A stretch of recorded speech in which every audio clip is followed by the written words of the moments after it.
Okay, we're ready to get started.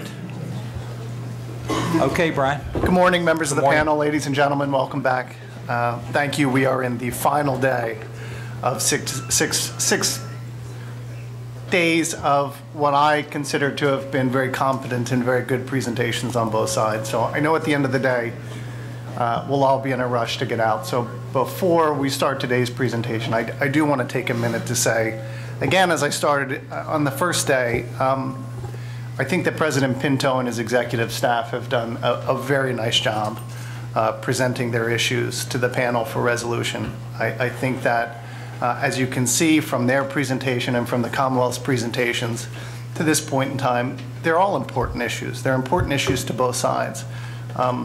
Whether we, as lawyers, squabble back and forth over some issues at times is not intended to take away from the fact that they are important issues to everyone, and most importantly, everybody sitting behind the table of lawyers, the men and women who work inside the prisons and in the prison system day in and day out, be it part of the H-1 bargaining unit or the managers and supervisors who work day in and day out. And I think that at the end of this process, before you go into a room and do your best to create a reasonable collective bargaining agreement for the parties, I think it is worth our time to say that it has been a good job done by all, both on the union side and on the Commonwealth side. And I don't want the routine of the presentations to take away from the fact that the presentations were strong and they provided substantive information for the panel to review, and I appreciate that. Well, I'll reiterate on behalf of the panel, the presentations have been extremely professional and well done on both sides. I sit through a lot of these kinds of things and have for many years.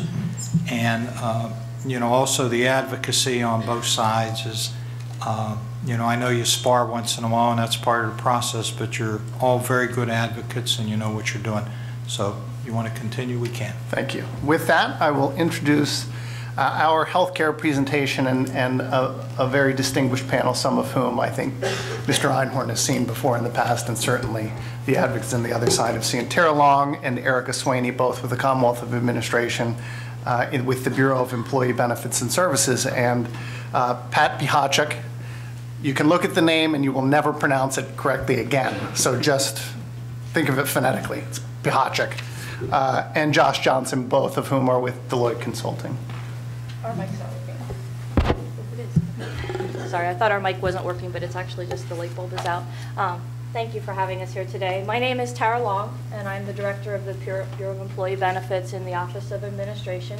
I was joking with Brian earlier, we feel like we have to give our complete history and bios and giving our life stories, but I've been with the Bureau of Employee Benefits and Services for about 15 years in various positions. Prior to that, I worked in an in-hospital physical therapy setting, I worked in outpatient physical therapy, and I've also done home health care administration in my past. In terms of graduation, I graduated from St. Joe's in Philadelphia, so go Hawks. And I have worked at graduated from Lock Haven University in health sciences, again with physical therapy. And I think that's about it in terms of my bio, good enough. And I joked with Brian, I'm an Aquarius too, so. I'm Erica Swaney. I've been with I'm a group insurance analyst with the Bureau of Employee Benefits and Services for about 11 years. So I'm the liaison between the PBTF and the agencies in our HR Service Center. I review the communications and policies of the PBTF. I'm also on the Board of Trustees with Tara. Prior to joining the Bureau of Employee Benefits of the Commonwealth, I also worked in the private sector with a benefits consulting firm for about 3.5 years. I have my master's degree from Penn State in public administration. I'm also a certified employee benefit specialist through the International Foundation of Employee Benefit Programs. I'm Pat Pihachek, and I'm a director with Deloitte Consulting. I've been in the business well over 40 years, the last 28 years with Deloitte.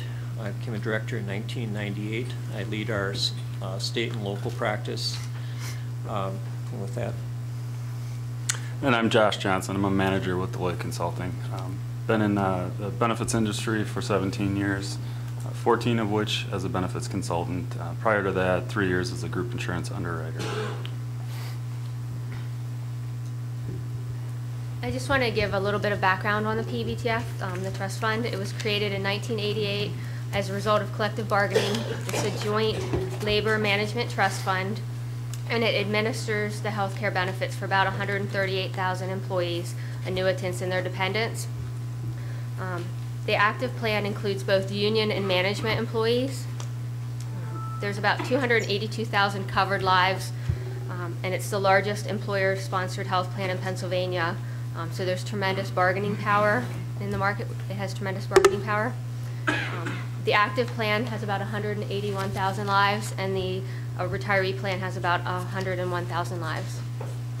And just to let you know, some of our numbers, depending on, these numbers are from PBTF. Later on in the presentation, you might see some different numbers. It depends on where we pulled them from or the time frame.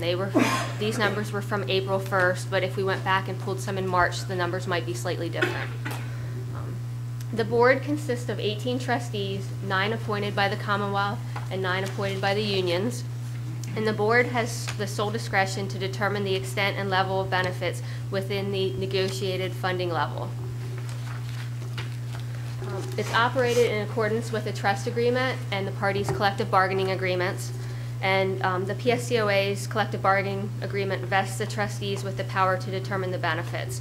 So it states the Board of Trustees of the fund shall determine in their discretion and within the terms of this agreement and the agreement and declaration of trust the extent and level of medical plan benefits, supplemental benefits, and other benefits to be extended by the fund.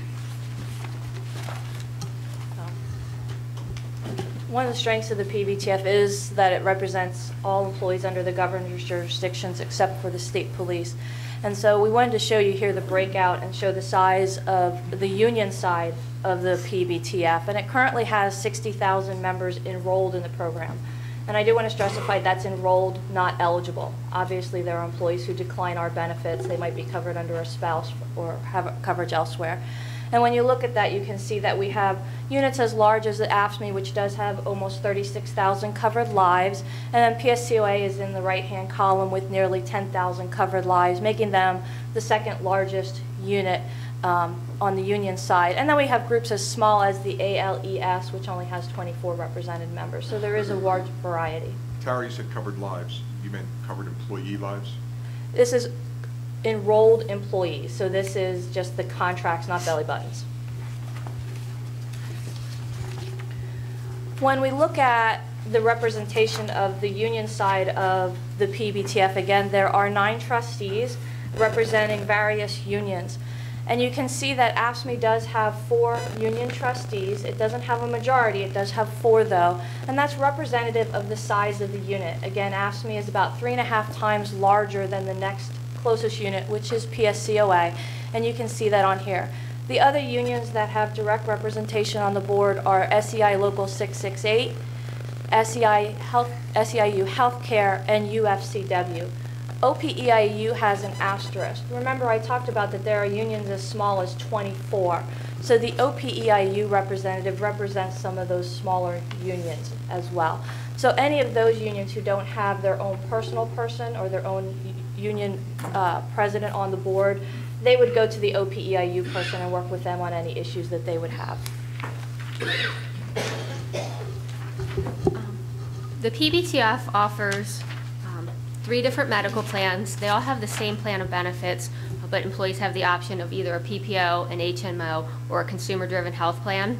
Again, the differences would be between the PPO, you have in-network, and out-of-network, and HMO just has in-network. But again, the plan of benefits is the same between the 3. There's also supplemental benefits, which include prescription, dental, vision, hearing aid plan, and mental health substance abuse.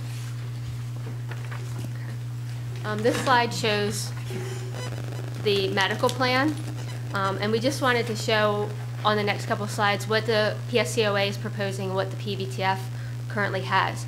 There is no change to the medical plan. PSCOA is asking for no changes.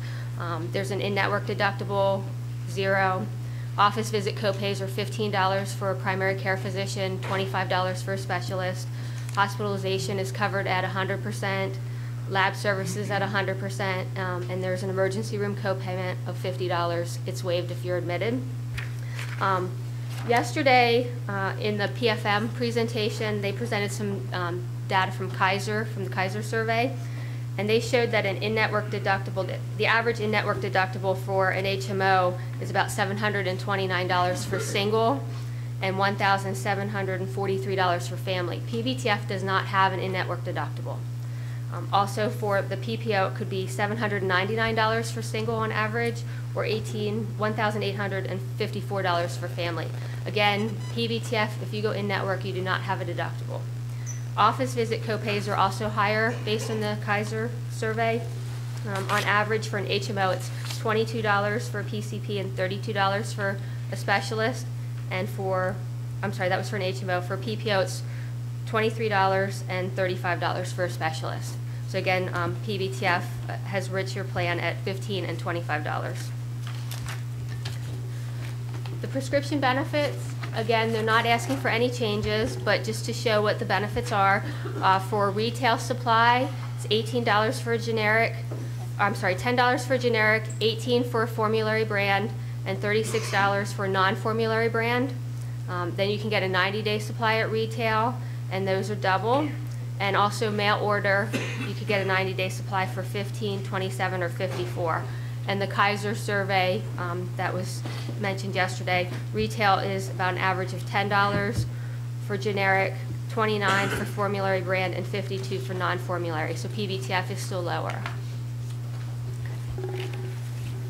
The dental benefits is where they're asking for a change. They're asking for a change in the annual limit. Currently, PBTF has a $1,000 annual limit, and they're asking for $1,500. And the orthodontic max, they're asking to go from $1,250 to $1,500. So we did an estimate, and the cost for 4 years would be about $2.5 million. But when we do the change to one PBTF, all the employees have the same plan of benefits again. So if we were to do a change for one group, we would have to give it to all, or the other employees would want it. So we did the estimate for PBTF as a whole, and it would be about $18.9 million.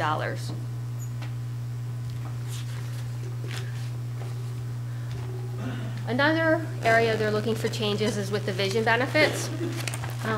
One thing with the vision plan, the allowances that are listed in the PBTF summary plan description, our plan document, they're listed for if you go to a non-participating provider.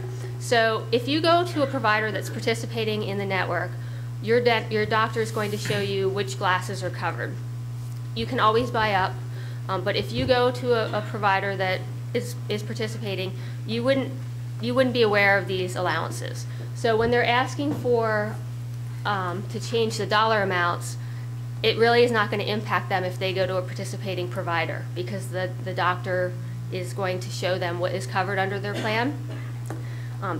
They're also asking to change how often they get lenses for someone under 16 from 24 months, or someone who's over 16 from 24 months to 12 months, and the frames to every 12 months. So that would be a change. But we did look, and NVA is the current provider, and for H-1 members, 97.5% of their services are done in network. They go to participating providers already. So again, these allowances are if they were to go to a non-PAR provider. If they go in network, it's really not going to impact them, because the provider is already getting an allowance and showing them what would be covered. They also have lenticular lenses listed, and these aren't really covered by PBTF. They cover like a phasic lens. Again, I'm not sure I'm pronouncing that correctly, but just from looking this up and asking a vision provider, they normally cost about $8 to $10. There's not many requests. When we had checked with Davis Vision, they only do about 11 requests in a year. They're used prior to surgical implant of lenses after cataract removal. So I'm not sure if they were asking for something else, but lenticular isn't for the $135, we found that on average they're about $8 to $10. The other change they're asking for is having LASIK covered, one procedure per lifetime. We checked with our vision provider, which is NVA. They currently don't have any groups that provide 100% coverage for LASIK. They do offer a discount program, and PBTF members currently are eligible for that discount program. There's information on their website. So we checked with some other providers. Davis Vision has less than 5% of their clients that offer some type of coverage. Again, it's not 100% coverage. The majority of their plans are a discount program as well. They also offer reimbursement somewhere between $250 per eye or $1,500 per eye. They have those programs. And VSP Vision Care, the majority of their clients cover $250 per eye. A few cover $500 per eye. But 100% coverage is very rare. So we did the cost for the LASIK. And again, this is just an estimate. We got what the cost would be. And you kind of have to look. The first year, more people would go than the second year. So it would be about $764,000 for PSCOA. If we applied that to all PBTF members, it would be about $5.4 million. And then to do the lenses and frames, it's about, again, since they go to participating providers already, it would just be really increasing the frequency that they get the lenses and frames. It's about $150,000, and then $2 million for PBTF. Yeah. And just to clarify, when Erica said that for VSP Vision Care, the majority of their clients cover $250, there's only 197 clients that actually provide reimbursement for LASIK coverage, and out of that 197, the majority pay $250. So VSP is a large national player. They have thousands of clients, and only 197 of them provide any kind of reimbursement. Just to clarify that. Obviously, those 197 are very unique groups. I don't know how unique they are.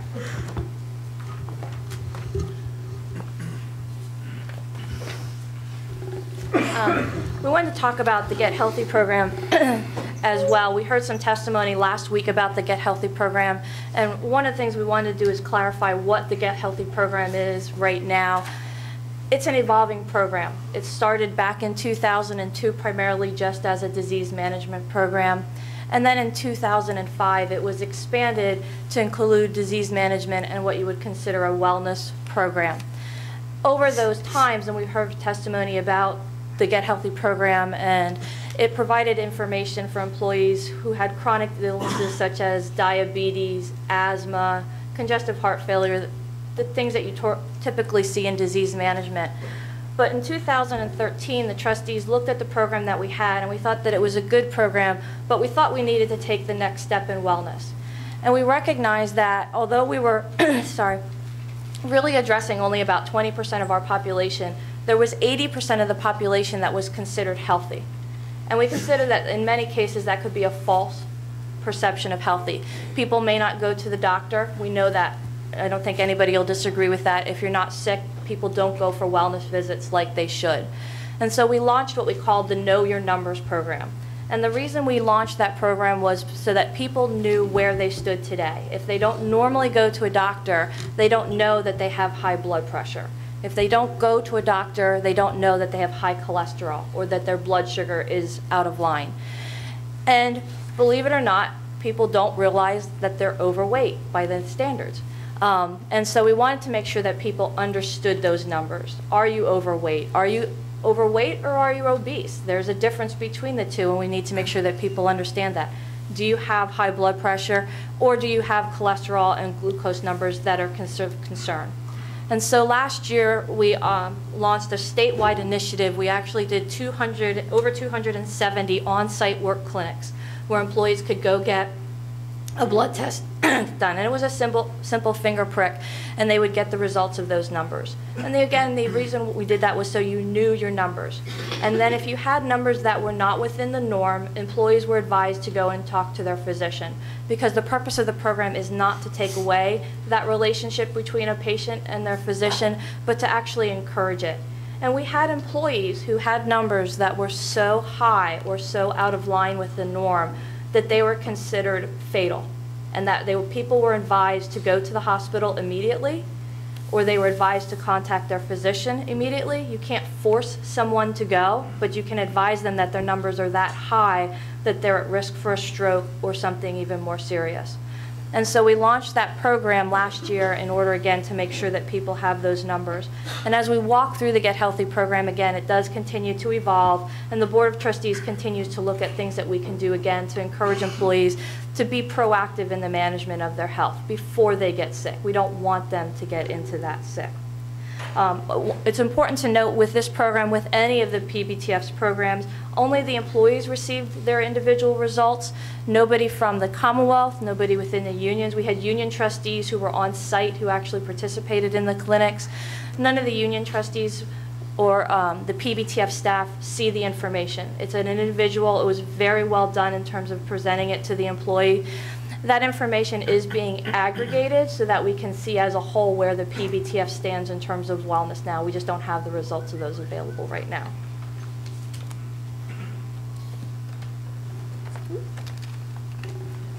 The pages are sticking together.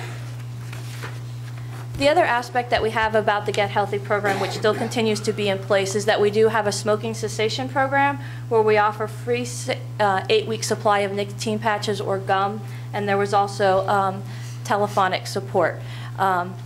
Effective July 1 of 14 under the Affordable Care Act, and we'll see that weaved into our presentation a little later, smoking cessation drugs will also be covered under the prescription drug program, so it will be another enhancement to the program as well. When we looked at the Get Healthy program, one of the things that we need to understand is that when employees were participating in that program throughout its evolve in whatever stage it was at, employees who voluntarily, and I do say voluntarily, participated in that program were able to receive a reduction in their employee contributions for health care. And going back, we just went back to 2007, 2008. You can see that employees were paying 1% of their salary and they were able to get a 0.5% waiver. And that increased over time, and then for the last 4 fiscal years, employees were at 3% or 1.5%. And what we've seen over time as that employee contribution has escalated and that differential between participating and not participating has gotten larger, is that the PBTF Get Healthy participation rates have increased as well. Again, just looking back over the last 5 years, we've seen that PBTF participation started at 62% in 2010, and then the most recent numbers with our Know Your Numbers program is 80% of employees will receive that waiver for the 14-15 fiscal year. I wanted to show in correlation where the Pscoa group was for those same years. They started at 12% in 2010, and they've increased to 64% in 2014. And I do have to give credit to Mr. Einhorn and to the members of the Pscoa in terms of their leadership, because especially in this last year, they were very proactive in reaching out to their members and explaining the importance and the benefit of the Know Your Number program. And so we saw that increase, that 21% increase from the year before participation in this group, and that's fantastic. But it's important to note that this group is at 64%, which is where the PBTF was as a whole 5 years ago in 2010. So as much as they've made improvements, they're still lagging behind the PBTF as a whole. And if I take the Pscoa out of the numbers for the PBTF, that 80% actually rises to 82% without the Pscoa membership. They're a large group, we recognize that. But in the actuality, they drag down that number for the PBTF as a whole. So again, we're very proud of what they've done so far, but again, 36% of their membership chooses not to participate in a voluntary program that's designed to make them better, healthier, and live better lives. We wanted to break out again the participation because we can't just look at PSCOA in a vacuum. They're not the only union that participates in the PBTF. And so we didn't want to misrepresent anything in terms of how they participate. So you can see when we break out for the PBTF as a whole, the participation rates for all of the unions and for the management and non-represented employees. And we put these in order of participation rate. We do have a low of 63.91% for UFCW. Those are primarily, basically our liquor store clerks. They work in the liquor stores. To PSEA, which had the high at 98.68%. So you can see where PSCOA fell in line with all of the other unions in terms of participate. I think it's important to note that, last week we heard a lot of information about the wellness for this group and the importance of wellness. But when you look at the numbers, 36% of their members aren't involved in wellness. And so the indication is that that's not important to them. They may say it's a trust factor, they don't want to participate. But again, they have a voluntary program to participate in wellness, and they're voluntarily choosing not to take advantage of it.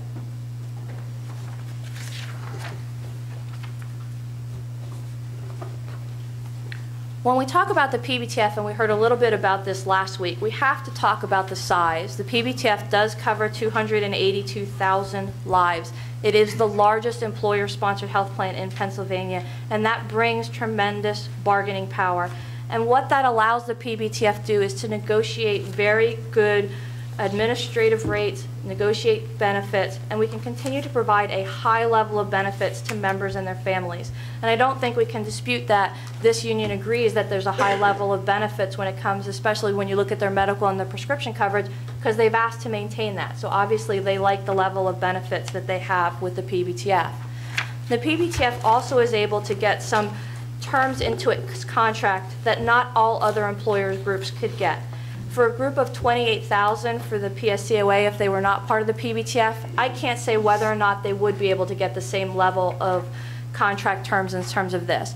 PBTF has a 100% cost and eligibility match, which means the PBTF does not pay for vendor mistakes. And most people will say, well, nobody does. We all do file matches. PBTF does it up front, which means that once they receive an invoice from the vendor, they don't pay any part of the invoice until everything has been verified. So the vendor's payment is held if there's any dispute regarding a claim that was paid that was ineligible for services. PBTF is also able to get the most favored company guarantee on its contract, so that if a similar size group negotiates a better rate, then that automatically passes on to the PBTF. One of the things, again, that the PBTF does, again, with its bargaining power is it continues to evaluate and adjust in the marketplace. And so we need to look at how the PBTF does that. In 2011, we moved to a statewide PPO. In Pennsylvania, there at the time were 4 Blues plans, and so we migrated to a statewide PPO. We had $20 million in savings in the first 2 years of administrative fees. The other thing that the PBTF was able to do was waive access fees. And what access fees are is, if I am covered under a Highmark plan, but I go to Independence Blue Cross, I'm accessing their provider network, Highmark pays an access fee. There's like a surcharge onto the claim for using the Independence Blue Cross network. We waive that with Highmark. We don't have to pay any access fees if they go to another, if they're in the IBC area. And I don't know that other groups are able to get that with their bargaining power. Bill's shaking his head yes. I think it depends on the size of the group. This group, we don't know. We'd have to go to Highmark and see if they would be able to get that. The other thing that we did recently was we rebid the prescription drug program effective July 1 of 2012. That resulted in $136 million in savings over 3 years. PBTF proactively, usually every 3 to 4 years, rebids the prescription program and its other programs because we recognize that the marketplace changes, and so we can take advantage of those savings. We're also the large group. We're the 282,000. We joke about being the 800-pound gorilla in the room, but vendors want to say that they have the Commonwealth's business, they have the PBTF, they have a size of 282,000. We're rebidding, or we're just in the process of rebidding the dental program for effective July 1 of 15. I can't give the results of that in terms of that, but we are looking to set some cost savings with that rebid as well. And the mental health substance abuse program, we went out and looked at that. and we are renegotiating our contract with United Behavioral Health effective January 1 of 15. And in that case, we were able to lock our administrative fees, so there's no increase in that. And again, we talked a little bit about the Know Your Numbers program. So when we look at the PBTF, we have to look at claims costs and what we pay for claims, but then we also have to look at how we administer the fund and what do we pay in terms of administrative costs, not only for the PBTF, but what do we pay to the vendors. And the fund's administrative costs as a percentage of expenditures was 0.8%. And when we look at the vendor administrative fees, it's 3.8% for a total of 4.6%. And I'll let Josh and Pat talk about where that ranks in terms of what you see on national standards. Yeah, the metric stated here on the slide comes from a survey of multi-employer fund office administration, technology, and staffing that was conducted by Siegel Consulting Firm. The stat is 15%. The estimate was for health trusts, 15% of the fund assets is on average what it costs to administer a health trust. Obviously, PBTF's cost here, under 5%, compares very favorably to that. We heard last week some testimony about subrogation and where the PBTF is with subrogation, and so I wanted to talk about this. It seems to be a concern with this unit because it was also raised in 2011 during their arbitration hearing. So I just wanted to kind of clarify how PBTF operates in terms of subrogation. And subrogation at its most basic level, for people in the room who may not be aware, is determining who should be the primary payer when there's an accident. So for example, if there's an auto accident, who should be the primary payer? Not the PBTF, but the auto insurance or the person's insurance. And so when you look at subrogation, it happens at the plan level in many cases. And under the PBTF, with our medical contracts, we have what's called pursue and pay. There are two ways. Pursue and pay means you don't pay the claim, you hold it, and then you determine who is the responsibility, and then you pay if you are. The other way to go is pay and pursue, where you pay the claim, and then you'd go through and figure out who the primary party is, and if you shouldn't have paid, you basically get reimbursed. So under a pay and pursue, you pay that claim up front, you do all the legwork and get the money back. Under a pursue and pay, there is no out-of-pocket costs up front, and you only pay if you are determined to be the primary party to pay. PBTF has a pursue and pay policy. So our subrogation numbers will not look as high as people who are under a pay and pursue. That's an important thing to make. The other thing that's important, because I know there was testimony last week about our workers' compensation claims, is that we have an interface file between the PBTF and our workers' comp vendor. So the PBTF is notified when there is a claim regarding a workers' comp claim, so they know not to pay until that claim has been adjudicated through the workers' comp system. And then they become the primary payer if that's ultimately determined not to be a workers' comp claim. The other thing that you have to know for subrogation that does not show in PBTF's reports, because subrogation is that active process of figuring out who the primary payer is. In workers' comp, we have prescription claims are the largest percentage of the costs. PBTF has an arrangement with our workers' comp side as well, where we get those notifications every time there is a workers' comp claim, and so those are automatically adjudicated, and even though PBTF pays for it, we're automatically reimbursed from the workers' comp vendor, which happens to be in Servco. I think that's a unique arrangement, but we're able to take advantage of that. The other thing that we do with that, and the other thing that's important with workers' comp, is by doing that, we're able to keep our workers' comp costs down, because the workers' comp program can take advantage of the PBTF's discounts. I think in Pennsylvania, and Sherry can confirm later, it's AWP plus 110% or plus 10%. You don't pay the discounted rate on workers' comp fees. But our employees get the benefit of that discount, and our workers' comp program gets the benefit of the discounts that the PBTF is able to enjoy. That doesn't show up on subrogation because we automatically do a reimbursement process through those. So I just wanted to make sure that the panel understood why the PBTF subrogation numbers may not look like you would expect them to see, because we're proactively taking care of it. We're not subrogating after the fact. We're doing it before we've even paid. Okay. The other thing I just wanted to make sure that you're aware too, and I don't have the law, there's attorneys in the room, probably people know it better than me, but it's my understanding in Pennsylvania, you cannot subrogate HMO auto claims. So those, and 35% of our employees are in an HMO. So in those cases, we wouldn't be able to have It's subrogation. the opposite. Is PP? It's the opposite. It's the opposite. Okay. I told you lawyers in the room would know better than I would. Section 1721 of the See? Pennsylvania Bill of Fault, Physical Responsibility. Thank you. Financial- So financial- we can't subrogate all claims. We talked about the PBTF. We just want to get into some costs now and how healthcare has been changing and what people are paying. So this slide is from a Kaiser survey, and it just shows how the cost of health insurance premiums, workers' contributions to premiums, workers' earnings, and overall inflation have changed in the last 14 years. And as you can see, the largest increase is with the workers' contribution to premiums. It's gone up to 196%. The second largest is health insurance premiums.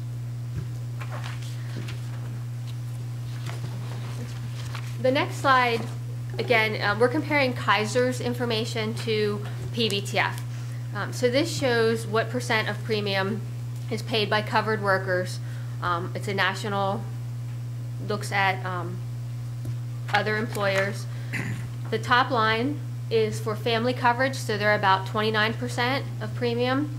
Single coverage is about 18%, and then the third line is PBTF, and that's a blended average. So that is single, family, PPO, HMO, and that's about 9.7%. So you can see that PBTF on average, their blended average is lower than what other employees are paying for family and single coverage. Since that was a blended average of all PBTF, we wanted to look at just Pscoa employees. So we took their average salary based on the plan they were in and looked at, again, Kaiser. And you can see for PPO, single coverage, they're paying about 21% Pscoa member and 17% for family. So they're a little bit higher than Kaiser, the Kaiser average for single, but lower for family coverage. And for the HMO, they're significantly lower for both single and family, 11% and 5% for family coverage. And again, this is Pscoa data.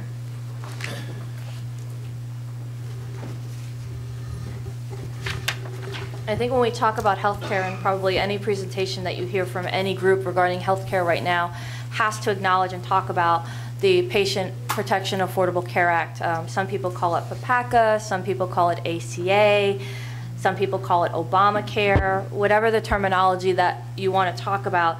You have to recognize that it has changed the landscape of healthcare, and especially for employers, because the ACA does require mandated benefit levels or mandated coverages of employers. And I don't want to debate the pros and cons of any of those mandates. That's obviously a different discussion.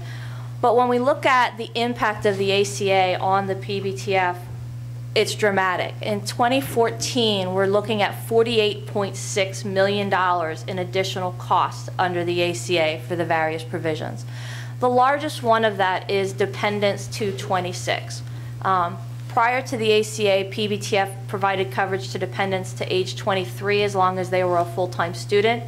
Under the ACA, we have to provide coverage to age 26. I think one of the interesting aspects of that benefit provision is that we have to provide coverage to dependents regardless of whether or not they're married and regardless of whether or not their other employer offers them coverage. So PBTF in that case, because for the majority of our employees, they don't pay a family buy-up for their coverage, becomes the insurer of choice.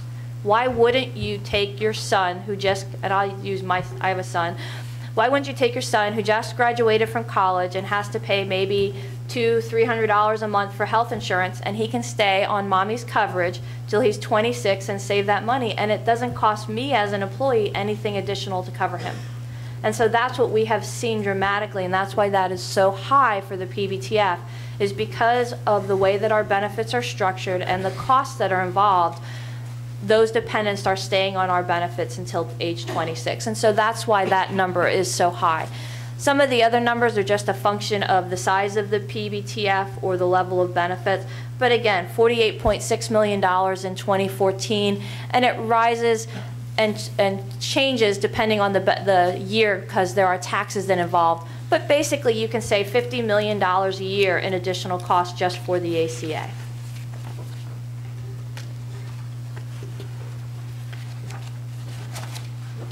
I know that this group had asked for some preventive coverage to be added and effective with their plan, and those benefits are going into effect on July 1 of 2014 for all PBTF members.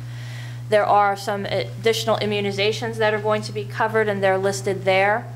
There are some additions in the pharmacy benefit as well in terms of no cost sharing for certain benefits. And there are additional exams that are going to be added for no cost sharing. Those are required under the Affordable Care Act, so we will be implementing that, obviously in compliance with that. Those benefits have previously not been covered under the PBTF, but again, they will go into that July 1 of 2014.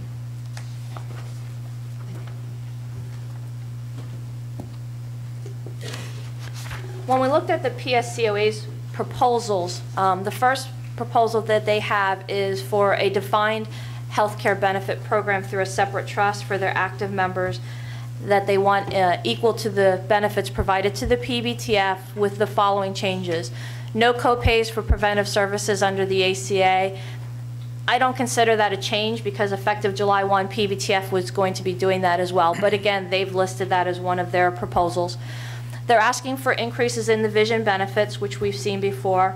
They're also asking for increases in the dental benefits maximums, and they're asking for limitations on the employee contributions for health care, and that's kind of the basic level of what they're looking for.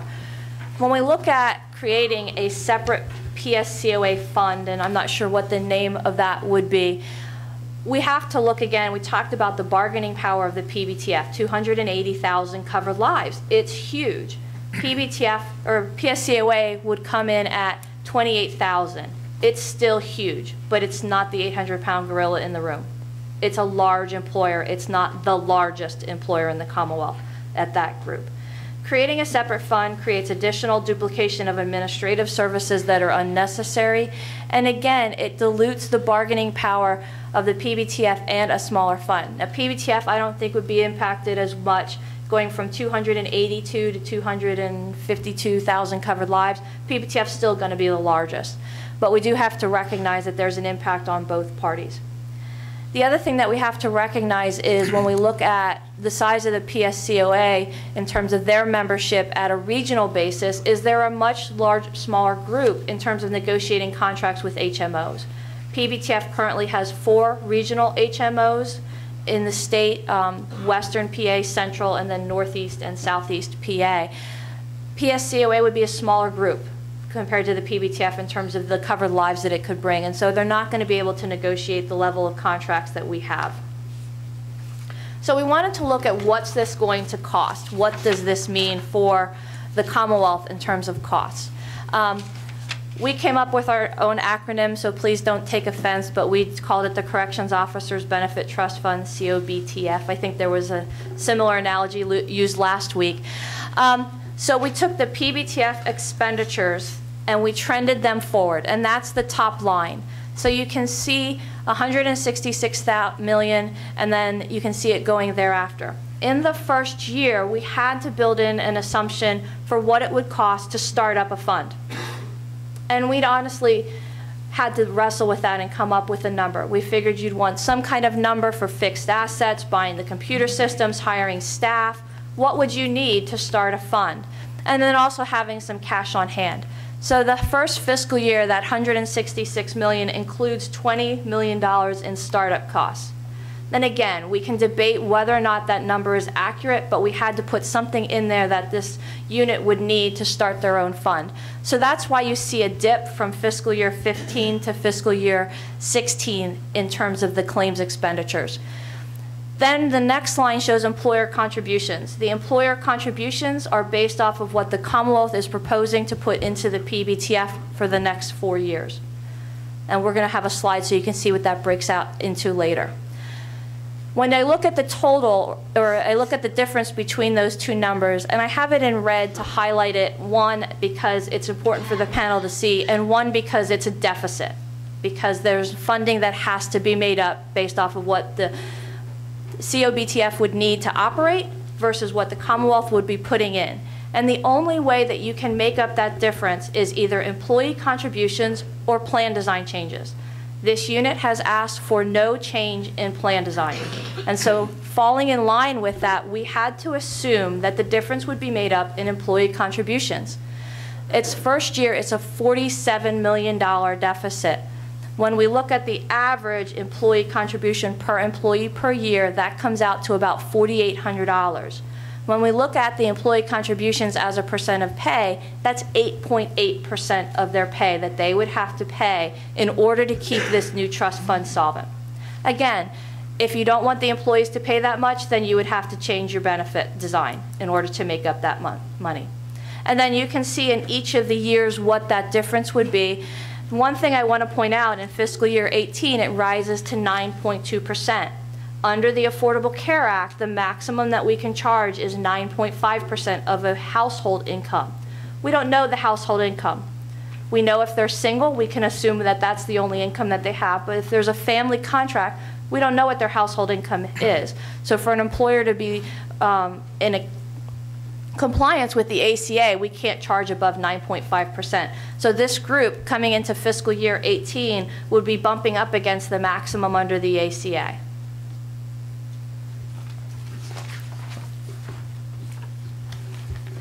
So the next proposal was to change the percent of the employee contributions. This is the chart they had provided. Based on the percentage of participation, their contributions would decrease. So they're currently at 64.18%. So that would take them to 2% without the waiver or 1% with the waiver. So based on this, it's kind of rewarding employees who don't participate because their percentage goes down from the current percentage of 3%, even if they don't participate, you know, depending on what percentage do participate. Also, you know, they still want the waiver program, but if they have their own trust, you saw on the previous slide that they showed the maximum at 9.2% in the last year. You wouldn't be able to do a waiver program. You would have a really hard time doing it and having some employees not pay and some employees paying because you can't increase that more than 9.5%. So you wouldn't be able to cut it in half and still be able to make up the difference for what they would need for their trust. And the next proposal was for a health reimbursement arrangement of $300. So we wanted to look at what their out-of-pocket is. Also point out that no other Commonwealth employee in the PBTF has an HRA. We have the consumer-driven health plan, and that does have an HRA feature with it. So employees do have an option of having an HRA if they are interested, a feature with that plan. Again, they have a PPO, an HMO, or the consumer-driven health plan. So we looked at PSCOA's average plan costs and out-of-pocket costs. And just for fiscal year 12-13, their average out-of-pocket was $759. So they want an HRA of $300, which would cover almost half of their out-of-pocket costs. We did look at the last 5 years, and again, it's about the same, $732. And last week, we heard some testimony of what an employee's out-of-pocket costs were. About roughly $845 for a family. Some diagnoses were mentioned. So we pulled up what the plan would pay based on if somebody was diabetic and had kidney disease. And just looking at an average, the plan would pay about $32,000, almost $33,000, just for an employee with those conditions. Not looking at anything else, not looking at the family, what their office visits cost or prescriptions. So an employee paying about $845, and we'll add in the employee contributions on average of, let's say, $980. That's about 5.5% of the plan cost. Again, that's not even the total plan cost. We just used the cost for diabetes and kidney disease. So that's even a little bit low. We realize that some people pay less, they go to the doctor less, so they wouldn't have plan cost or out-of-pocket this high, but this is just looking at 1 year. Erica, if I could just make a quick couple additions to the slide. So one thing, the first point, I guess, is that so showing the pie chart there, the $759 out-of-pocket expense out of the total, so that's approximately 5–6%, as you also mentioned.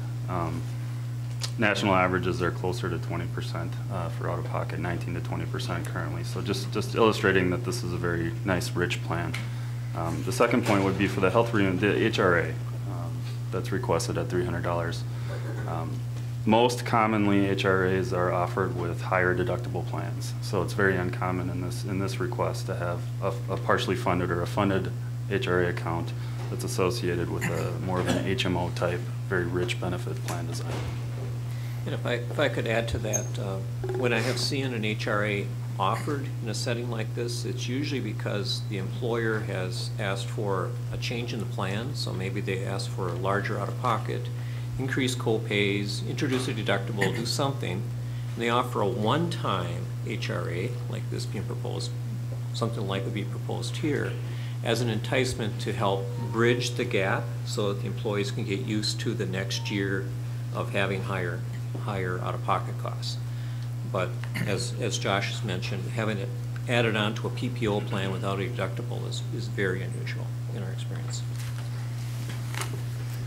So the last slide, we looked at 1 year. So we wanted to go back and just look at 5 years. Again, it's just an average employees out-of-pocket costs, and they're paying between 6 and 7% of the total cost as a percentage. So we just wanted to show that it wasn't 1 year, wasn't just out of the norm. It's still between 6 and 7%. And then the next slide shows it a slightly different way. We show the plan cost in the dark blue, and then the light blue, which might be a little bit harder to see. It's closer to the bottom. That shows their average out-of-pocket costs each year, and you can see that they're only paying a small portion of the total cost, just on the slide.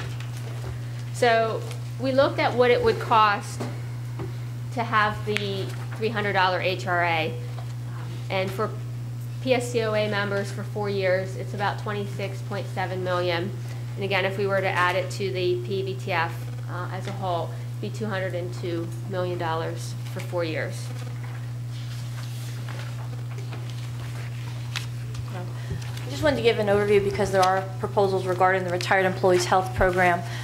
The acronym that we use for that, Ms. Miller, is the REHP, Retired Employees Health Program. We do, that program is overseen by the Office of Administration, and we do have a contract with the PBTF to provide the administrative services for those benefits. That made sense on multiple ways. One, again, it gives that PBTF that $282,000 in terms of bargaining power.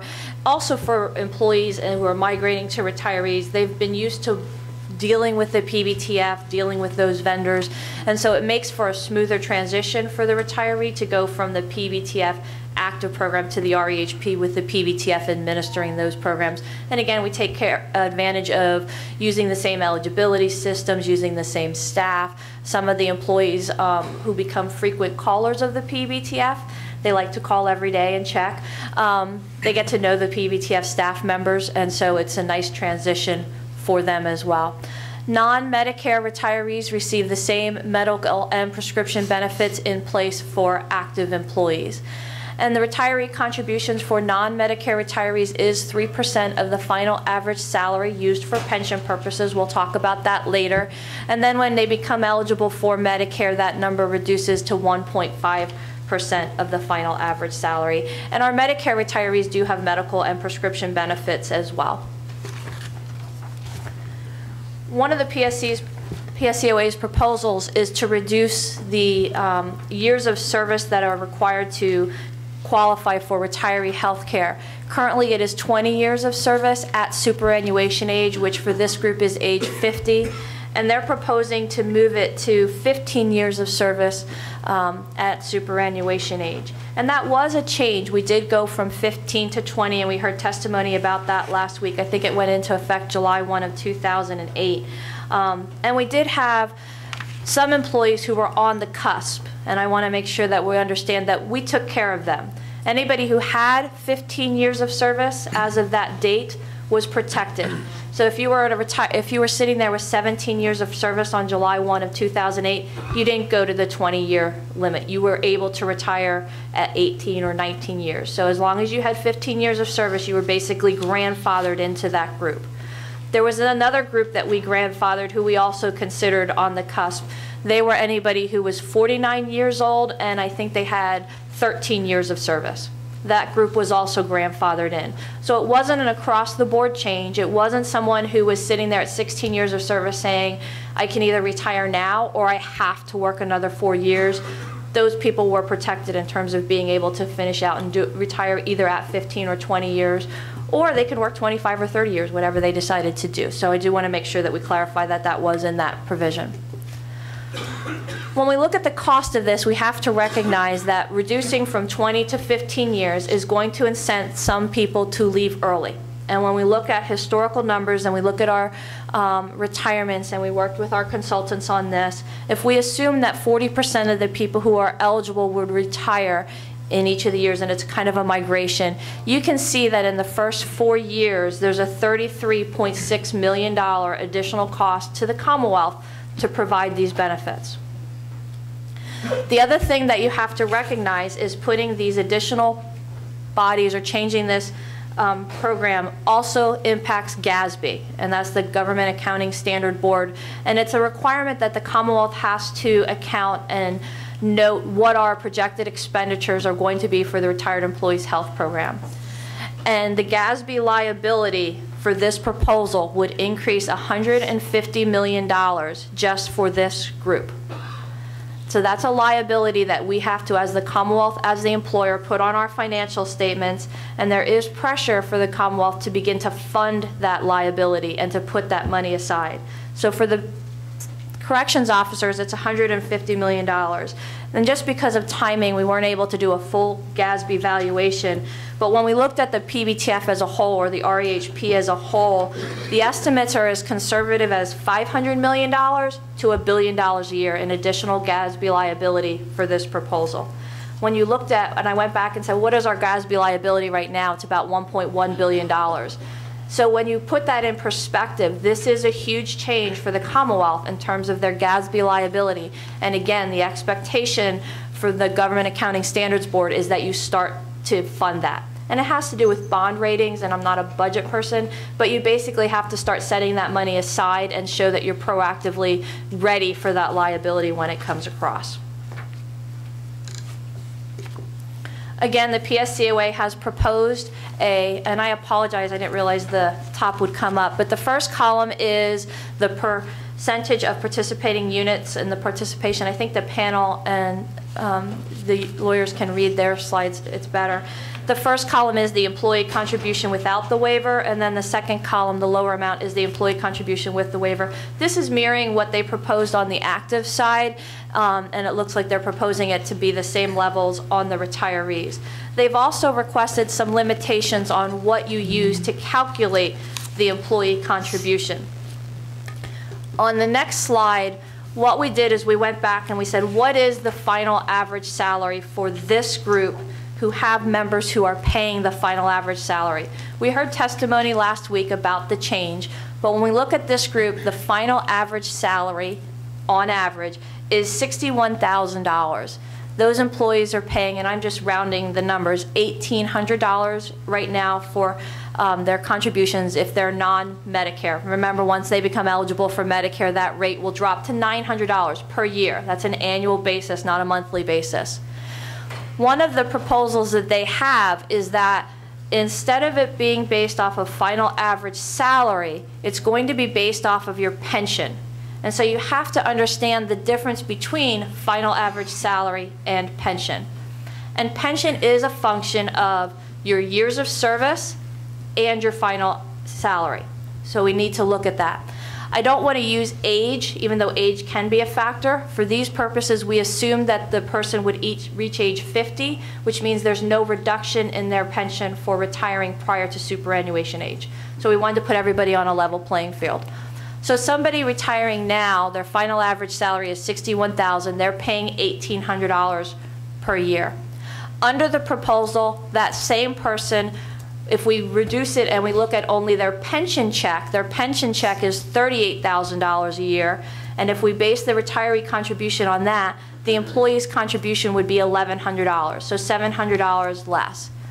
Then you see that if that same person only had 20 years of service, so two guys working next to each other their entire career, same final average salary, one guy has 20 years of service, one guy has 25 years of service, walks out the door, the guy at 20 years of service only has a pension of $30,000. His pension is less. And so he's only paying $917. So what we're doing is the guy who worked the full 25 years, we're asking him to pay more for the same level of benefits than the guy who worked less under this proposal. And again, even if you go to 15 years, even though that's not currently an option for them, but under this unit's proposals it is, that pension is $22,000 a year, and that person is paying $688. And we talked, I think Brian mentioned last week, but you can look at it when you're looking at $1,100 for health care or $688 for health care, you can't ignore the fact that you're decreasing the amount that the employee pays under their proposal if they retire earlier.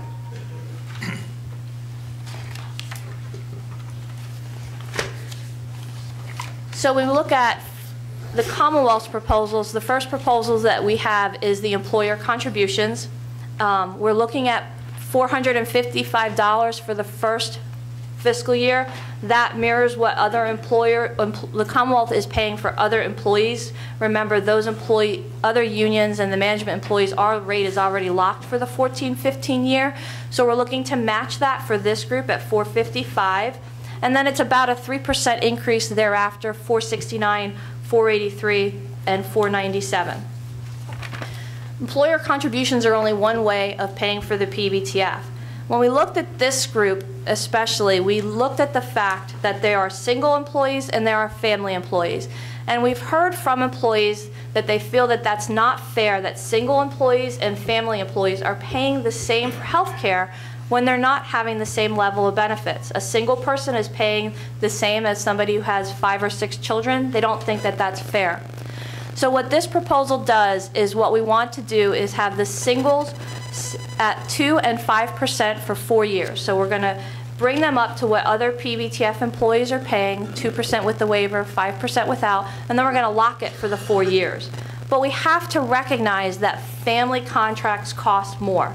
Dependents cost as much as employees do. Spouses are about equal in cost to employees. So we have to recognize family costs. And we have to start recognizing again that the PBTF with its current structure and current funding is the insurer of choice. And so we become the contract that the family wants to be covered under because of the way we bill.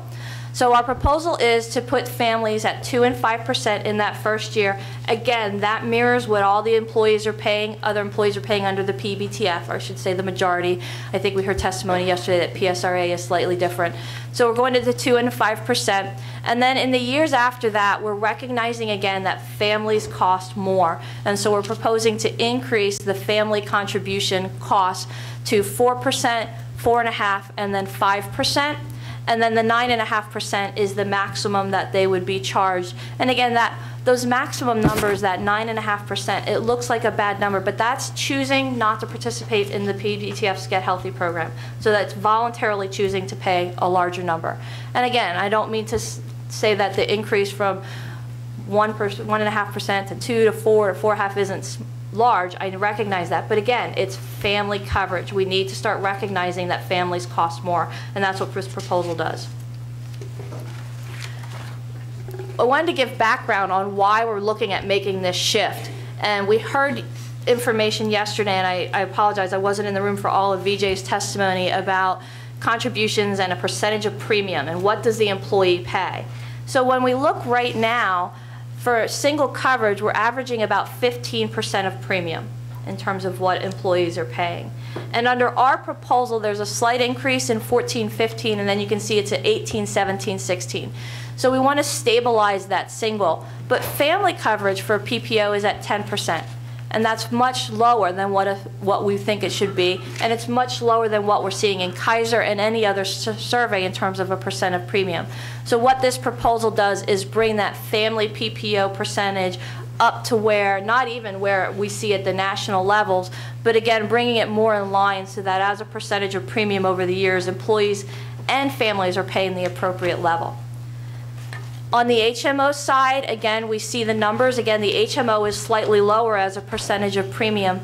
So it's currently at 11% for the single, and over time, it would, over the life of the contract, it would up a little bit, go down, and then ending up at 12%. And again, it's the way that we're trying to adjust that in a function of claims.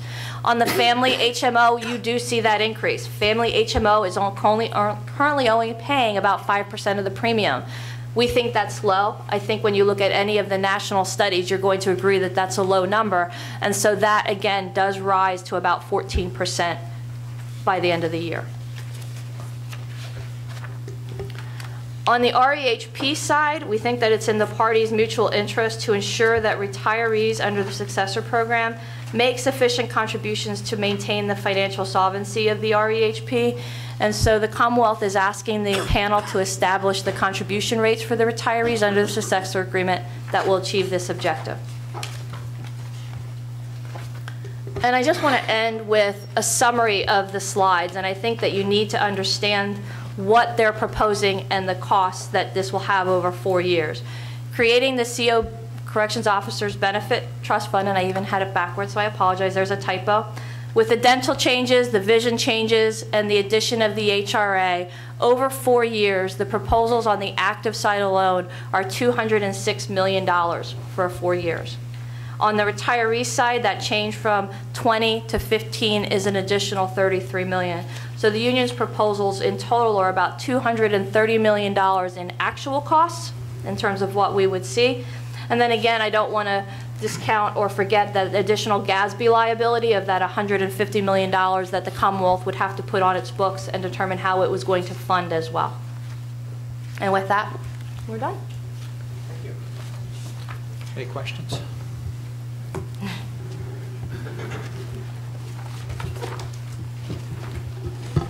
Let me just ask you about GASB first.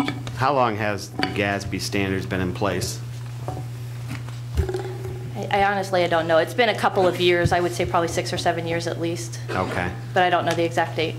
And the Commonwealth currently doesn't put anything in reserves to meet those GASB standards, correct? No, it does. It does? It does. And since when has it met the GASB standards? It doesn't, the amount that's set aside is not fully funding the GASB liability, but the Commonwealth has put money aside periodically into a separate trust fund to help start to fund it. So to the extent that you use that $150 million figure? Mm-hmm. To the extent that you use that figure, that in reality is not the true figure that the Commonwealth uses in regard to meeting the GASB standards, correct? Over time, the GASB standard is that that $150 million should be set aside. But my question is, that's a false number because the Commonwealth doesn't follow the GASB standards. The Commonwealth doesn't currently meet the GASB standard. That doesn't mean that the Commonwealth isn't working to achieve the GASB standard. So we would have to look at including that in our long-term objective of putting the funding aside. Okay. So even though the Commonwealth hasn't applied GASB in the past, you're representing to this panel that that's something that we should consider, and that's something the panel should take into consideration when they're looking to change or not change health care, correct? No, I'm not saying that the Commonwealth hasn't applied GASB. The Commonwealth has applied GASB. The Commonwealth is proactively working on continuing to set money aside to meet the GASB liability. Does the Commonwealth currently meet the GASB liability? No. I don't think that anybody could have expected the Commonwealth to fund $1 billion up front to set that money aside. But you're asking this panel to accept that figure as a true cost to the Commonwealth, and that is a false figure. No, it's not a false figure. That is ultimately the true cost to the Commonwealth, and that the Commonwealth will have to include that a new $150 million into its long-term strategic plan of setting aside over $1 billion in funding. Well, when the Commonwealth does that, we would ask that you submit that documentation to the panel to confirm that they in fact have set aside that money. The record is going to close today. Okay. It's going to close today because they're not going to set that money aside, Brian. I think the panel is smart enough to understand the issue, and they'll consider it all. I agree. Now, you say the total cost is $206 million towards the end of your presentation. Yes. Does that take into consideration, I'm trying to understand that figure, because doesn't the Commonwealth incur a current cost to provide health insurance to the H-1 bargaining unit? This is the additional cost. This is above and beyond what you currently have today. Okay. So the $176 million, how did you come up with that figure? That's back on the slide. Slide 31. Slide 31? You can memorize? No, I was looking at it. The $176 million came on slide 31, which is where we trended what the union has proposed in terms of the Corrections Officers Benefit Trust Fund, and what the Commonwealth has proposed in terms of employer contributions, and that's the difference. Now, if you don't want the $176 million to show as an additional cost, again, we're saying that money has to be made up. It's not in our proposal. It's included in your proposal. We've assumed employee contributions, so if you don't want to say that it's a cost to the Commonwealth, then the only place to make it up is a cost to the employees. But what does the Commonwealth pay per year right now to provide health insurance to the H-1 bargaining unit members? $425, I believe, is the rate.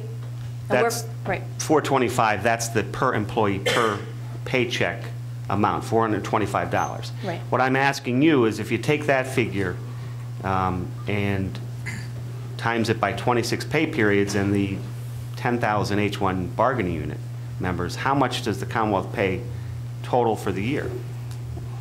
I don't know. I don't do math in my head, so I apologize. That's the top line. If you do the... No, we have the 455. No, sure, but that, I think what he's going to ask is how did you get the number for the rest of the years? If I assume 425 times 26 times 10,000, 10,000, it's $110,500,000. Okay. That's what we would currently pay. So you're saying that, and this is what I'm trying to understand, you're saying that the Commonwealth would still pay that $110 million, then they would pay the $176 million on top of that? No, top line, Todd, is it goes up based on the increased contributions that we're proposing. So if you look at FY15, you would use a $455 multiplier to get the top line number, 166 million. Okay. 16, you'd use the $469, and you can see how it goes across. So it would, the Commonwealth contribution, I'm sorry, 118, 122, 126, 129, the second line, not the top line. But what I'm asking, when you get this, it says the total cost at the end. Yeah. And it says $176 million. Are we getting credit for that 110 that the Commonwealth already pays? Yes. Yes. Yes. Okay. This is additional funding above and beyond what you have now. Okay, so what you're saying is that the expenditures of the trust are going to go from 110 million to 100 or 276 million? No, it's 4 years, 176 over 4 years. So this is, when you say total cost, you're talking about the 4-year total? 4-year cost, yes. Okay. Now, you talked about the contribution rate that the Commonwealth is proposing. Now, not all PEBTF members pay the same contribution rate, is that correct? Employer or employee? Employee. Employee, no, I think you mentioned yesterday that PSRA has a slightly different contribution rate. They're about 110 members. Okay. So the park rangers pay, well, my understanding is they pay 0.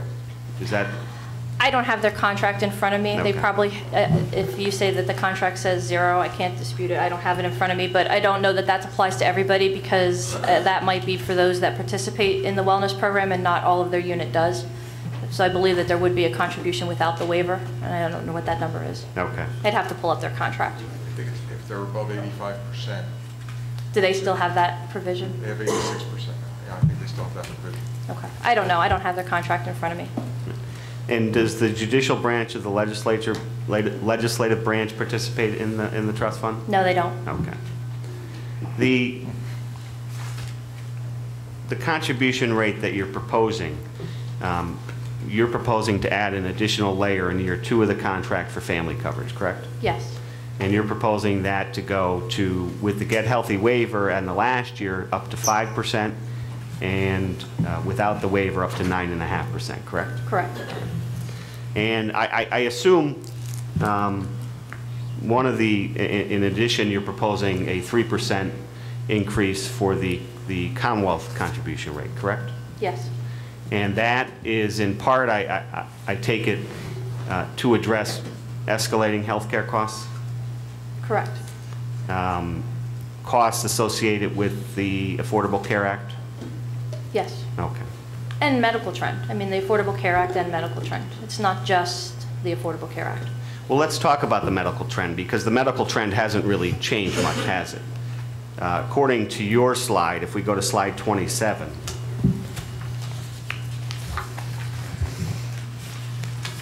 and they're not numbered, but, or I'm sorry, slide 24, where you have the health insurance premium, the workers' contribution to premiums. You see that slide? Yes. So we can agree that the cost of health care, at least according to your numbers, and not that I agree with them and not that I disagree with them, I'm seeing them for the first time today. From 1999 until 2013, there's a large escalation according to your graph, correct? Yes. Okay. And then, and you talked, that's one of the things you're trying to address, right? The Commonwealth is trying to address the costs. In addition to that, you talked about the ACA, the Affordable Care Act. At slide 27, you listed the annual cost that the trust fund is going to see because of that, correct? Correct. And I'll give you a date that it was enacted. The ACA was enacted on March 23rd of 2010. So little over 4 years ago, this act went into place. Now, I understand that it's certain provisions become effective over time, but this act has been out there for 4 years, correct? Yes. All right. And it was out there, in fact, before the last time you testified in a similar arbitration back in April of 2011, correct? Correct. So, knowing that healthcare costs have been on the rise, at least according to your figures, since 1999, and the ACA was enacted in March of 2010, the Commonwealth has been aware for some time of the escalating costs in healthcare. Is that correct? Yeah, I mean, I don't think that anybody is unaware of the fact that healthcare costs continue to rise every year. Okay. And Common knowledge. And you've been in this position with the Commonwealth for some time, too, dealing with health insurance, correct? Yes. Now, would it be fair to say that your response to the escalating health care costs, at least your proposals, my opinion is that, and correct me if I'm wrong, is that your response to the escalating health care costs is not for the Commonwealth to pay much more, but for the employee to pay a lot more? I don't think a 3% increase for the Commonwealth is small. Okay. Well, let's talk about the history of the health care contributions from the Commonwealth. You remember back in April of 2011 what the Commonwealth proposed, correct? No. Okay. Well, let's go through. In 2010, the Commonwealth was paying $440 per employee per pay period. Do you remember that? Okay. And you sat here. Bill, I don't memorize numbers in the past. If you want to say that the rate was $440 in the 9-10 fiscal year, then. Well, you seem I to don't be have a good with the contract in numbers front in of me. your original presentation, and all of a sudden you're getting amnesia on me, and Well, I can't no. fully understand why. Todd, but she prepared for her presentation. I don't remember what the rate was either, and I bargained the next contract with Fred. So, I mean, I don't think she's trying to It's in be the contract, it's in the award. It's not, I'm not pulling it out of a hat here. Just tell her what it is. That's all she's asking. Well, I Tell just the told her numbers. what it is. I said in 2010, it was $444 per employee per pay period. And the Commonwealth made a proposal for 2011 to pay $375. Do you recall that? Again, I don't have our proposals from back then. If you're, I'm Let- happy to let- provide, I'm happy to, because I was here too for that, and I'm happy to provide insight if it would be helpful. She Yes, doesn't the- remember. but- Todd. sure. And let me, and I'm glad that Brian is volunteering to provide information, but I'd like to ask questions of the witnesses. Oh, if that's you can okay. ask, but she's just said she doesn't remember. So And I if she can- I doesn't can remember, actually I can't do help. anything yeah, about we that. negotiate 19 unions, and I can't remember what I had for breakfast yesterday, let alone what we proposed in 2010, but if that's what we proposed, that's what we proposed. And I can clarify, and I'm not trying to make this more difficult, I can actually give some background on the proposals that were made back But I then. think we ought to proceed with the cross-examination. Oh, absolutely. Yeah, let's proceed with a cross, but, she can answer the questions, and what she knows, she can answer. What she doesn't know, she won't answer. So, well, let's move from the proposals to what the Commonwealth, what the contract actually put in place, because I suspect before today, you looked at prior Commonwealth contribution rates for this unit. We looked at their current contribution rates, yeah. Right. Obviously not historical. So 2000, well, I'm going back 4 years. I don't know if I'd consider that historical, but in 2010, the Commonwealth paid $440. 2011, the Commonwealth went down to $375. 2012, the Commonwealth paid $390, and right now, the 2013 rate is $425. Do those numbers seem accurate to you? Sure. Okay. So in the face of this uptick in health insurance costs, the Commonwealth's goal the last time around that you testified was to lower the contribution rate. And in fact, that's what happened, correct? Well, yeah, I mean, obviously, the numbers show that the contribution went down. I think it was a function of where the PBTF was, where we thought medical trend was going. There was a bunch of different factors that went into that.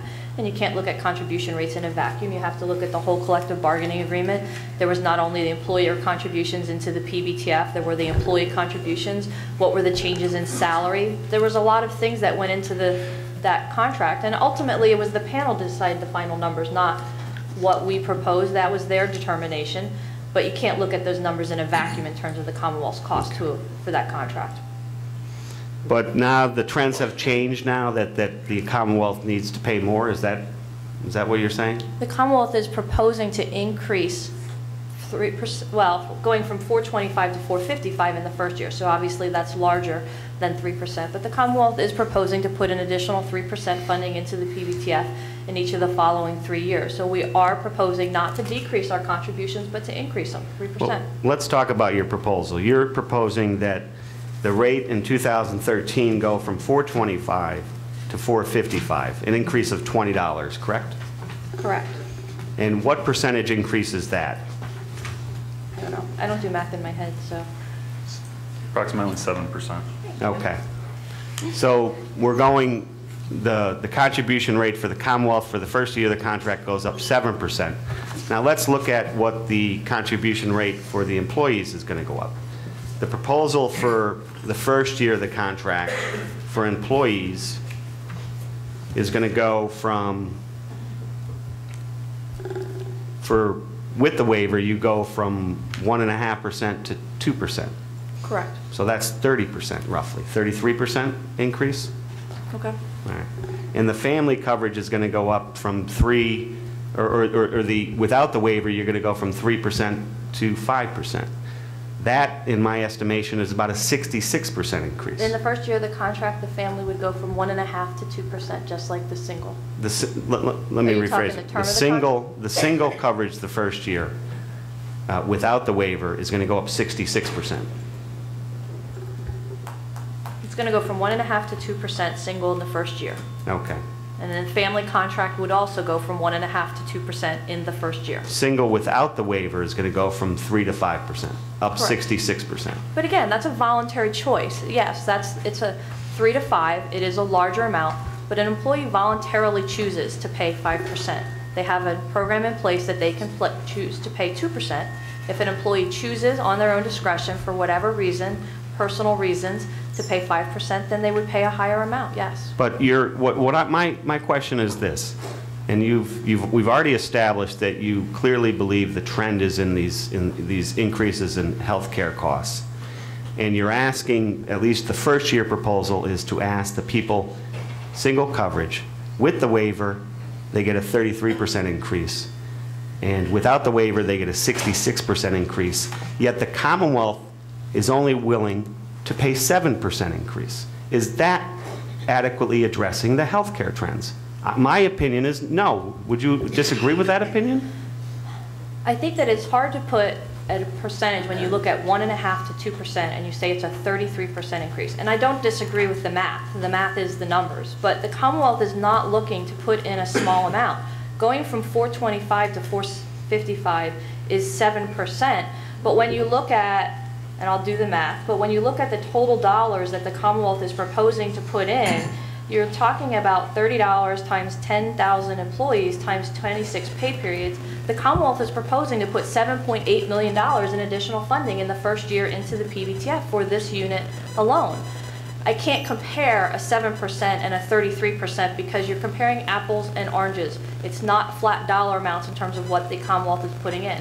Commonwealth's proposal is $7.8 million in additional funding for this unit in the first year of the contract. I don't consider that a small amount of money for the Commonwealth. Well, let's look at the apples and apples too, because let's tie in because the contribution rate for the employee is based on salary. And yesterday we got, for the first time, a detailed wage proposal from the Commonwealth. The Commonwealth proposes in fiscal year 1 a wage increase of 0. So for employees that are paying for coverage that have the waiver, their contribution rate is going to go from 1.5% to 2.5%.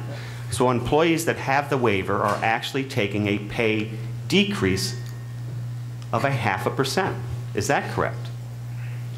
I'd have to do all of the math to figure out what the percentage comes out to. But if there's if there's no salary increase in the first year and the employee contributions are going up, the employees would be paying more for health care this year compared to last.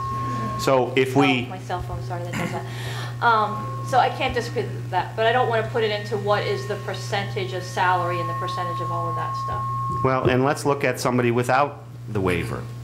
And I agree, it's a choice.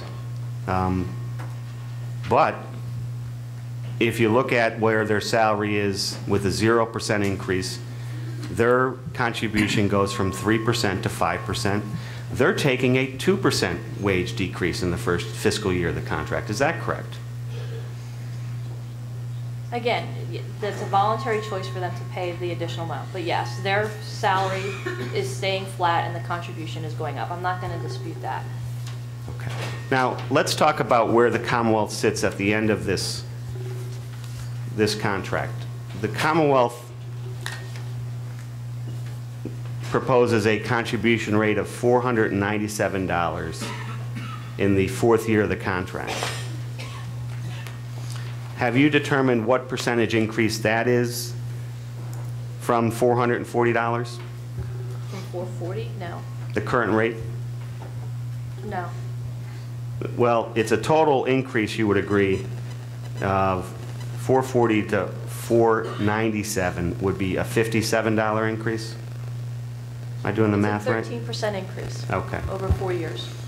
So the Commonwealth's response to the escalating health care costs and the mandatory benefits under the ACA is to increase its contribution over a 4-year contract by 13%. That's a fair statement? Mm-hmm. Let's look at what they're asking an employee to do over that same time period. Now, the single coverage stays the same from year 1 through year 4. So they go from 2% with the waiver through the term of the contract, and the same thing, the single coverage without the waiver, 5% for each year of the contract, correct? The family coverage is different. Potentially, somebody could be paying 1.5% right now in this contract year, correct? Correct. They could potentially be paying 9.5% of salary at the end of this contract. Correct. If Now- they went from participating in the Get Healthy program to not participating in the Get Healthy program, and they were a family contract. Okay. That's an increase, and I'm not a math whiz here, but that's almost 1,000%, is it not? It's a big increase. But again, it's recognizing the cost of family coverage versus single coverage. And we saw the numbers we showed on the other slides as a percent of premium, single versus family coverage. And I think your single membership would, not that they're going to agree with the 2 and the 5%, because I recognize they're not going to agree to it. They don't want any increase. But I think that they would have to recognize that them paying the same amount as somebody of a family contract is not fair for them. Why are they paying the same amount? Why wouldn't a family contract pay more than a single contract? Well, I don't think it's fair that the Commonwealth is only going to pay 13% when somebody's going to pay an increase of almost 1,000%. That's not fair. Do you think that's fair?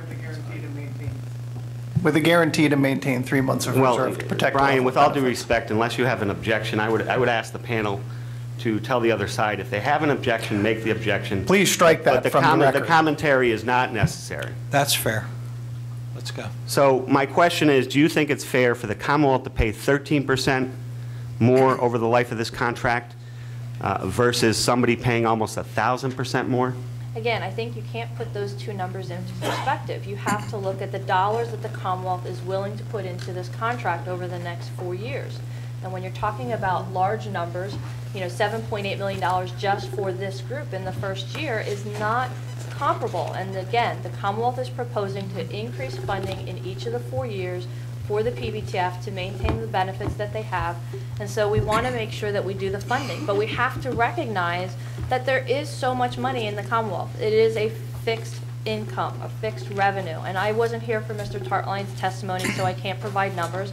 But when we're talking about employer contributions, we're talking about taxpayer dollars. And there is only so much of it. And where does it come from? We're proposing to increase our contributions into the PBTF for the next 4 years. We think that it's fair for employees to increase their contributions as well. And we think that it's fair for employees to start to recognize that there are differences in cost between single and family coverage. And that's what this proposal wants to do. We recognize that we can't put all of the responsibility on the employees, and we don't expect to do that. That's why we're asking to put increased funding into the PBTF. Now, if you look at the wage increase over the 4 years, you're looking at a wage increase of 0% the first year, 1% the second, a total of 1% the third, and a total of 1% the fourth year. That comes up to 3% wage increase. Yet the Commonwealth is asking, at least for the health care contribution rates, to go from somebody single with a waiver, the family without a waiver, an increase of 7.5%. Now, I haven't done the math for every person in this category, but a lot of these people are going to be taking pay cuts. And you talk about the Commonwealth having, you use the word fixed income. You understand that the H-1 bargaining unit members, they're all on fixed incomes too. Do you think that getting a wage increase of 3% over 4 years and health insurance increasing by a potential of 7.5% to be a fair proposal for the Commonwealth to put forward? I think that the proposals are what the proposals are, and I think that it's not, in my interpretation, to estimate what is fair. That's why we're here before a panel. You have your proposal, we have our proposal. It's up for the members of this arbitration panel to determine what is fair for this unit and really for all employees. Because again, when we look at the changes in health care, when we look at adding benefits or enhancing benefits, it impacts all employees. That's why we're here. If we all agreed on what the proposal should be, we wouldn't be sitting here for 6 days. We would have solved this a couple months ago. That's why we're here. And all employees don't pay these figures, right? The legislative employees pay 1%. The judicial employees pay 0%. There's other employees in the executive branch that pay zero. So this is not a proposal that patterns anybody else, does it? It's a proposal that we're putting in place for this unit, which represents, is part of the executive branch, which is part of the PBTF. In the first year, we are proposing to match what I would probably guess is about 99.9% of PBTF members, recognizing that the PSRA has a different agreement. We don't have control or any authority over the judicial branch or the legislative branch. They have their own costs. I would like for them to pay more. I think we would all like for them to pay their fair share as taxpayers, thinking that they should pay them. I can't. They're not under our control. What we're asking for this group, especially in the first year, is to match 99.9%, probably even higher, of the rest of the PBTF members and be consistent. Nobody in the PEBTF pays 9.5%. The current rates are 2% and 5% All of the current for some employees. employees are at 3. The majority of the employees, the 99.9%, are at 3% and 1.5%. They're raising to 5% and 2% for the 14-15 fiscal year, and the contracts haven't been negotiated for those units after June 30th of 15. I don't know what their contributions are going to be after this. So next fiscal year, the rates go up to 2% and 5%.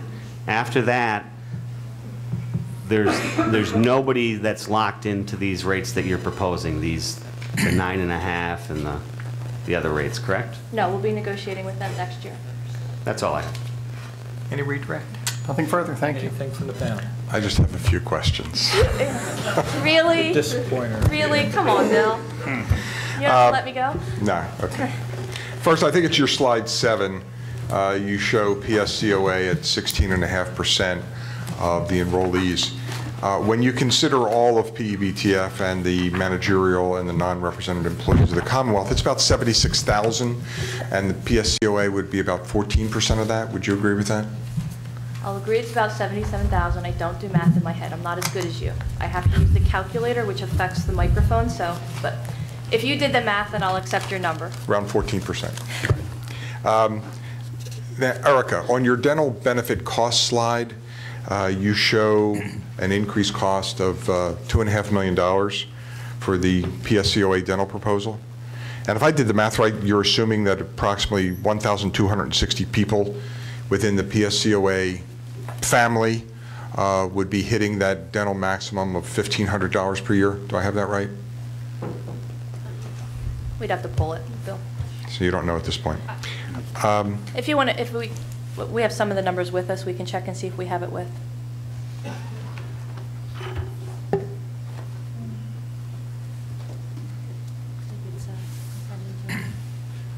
Yeah, that cost was actually just based off an actuarial model with an underlying database, so it wasn't based on specific PSCOA data. It was based on a Deloitte actuarial model estimating a 12.7% increase in aggregate plan cost for those changes. Well, Josh, let me take the advantage of you being here. In your calculations, did you actually compute what the average contract size is for a PSCOA bargaining unit member? Yeah, it's 2.8%. So the enrollment was calibrated. It's 2.8? Yeah, that's the actual member per employee ratio. Okay. So for every PSCOA employee, there's on average 1.8 dependents, spouse and child, right? Yes. Okay. And Tara, you're one of the few that I would recognize as a PEBTF expert, because you've been dealing with PEBTF for a very, very long time. As and Dave I think says, I'm one of the old timers now. yeah, you're one of the old. You're an old head on new shoulders. Okay. Now, actually, I remember you from Capitol Police Arbitration back in 2004 when you were just a young tot. But even before you, when did you become a PEBTF trustee? Officially, I think it was May of last year. May of 2013. But I seem to recall that No, I was before then. I'm sorry, that's when you came on. So it would have been in 2012 at some November, probably November 2012. But even before that, you used to sit in on the Finance Committee meetings? Yes. And how long had you sat in on the Finance Committee meetings? Well, no, I apologize. Correction, Bill. The Finance Committee meets the day of the board meeting. I didn't sit on the Finance Committee meetings until I became a trustee, so I apologize. wasn't there a meeting before where you used to sit in, you weren't a trustee, but Task the force? actuary was presenting at those meetings? There's a task force group that meets on a monthly basis. It's not, and we're just using terminology, but it's not the finance committee. But there is a task force that meets on a monthly basis, and I sit on those meetings. And you sat on those meetings even before you were a trustee? Yes. And during those meetings, you would hear the report of the fund actuary? Yes. And at one point, that was Aon, Mike Casey from Aon, right? Yes, and before then it was Mercer. So Before that, it was really Mercer, dating myself. and then it was, and it is now Towers Watson. Yes. Okay. And so you were familiar with some of the cost projections that the actuary was providing at that time? Okay.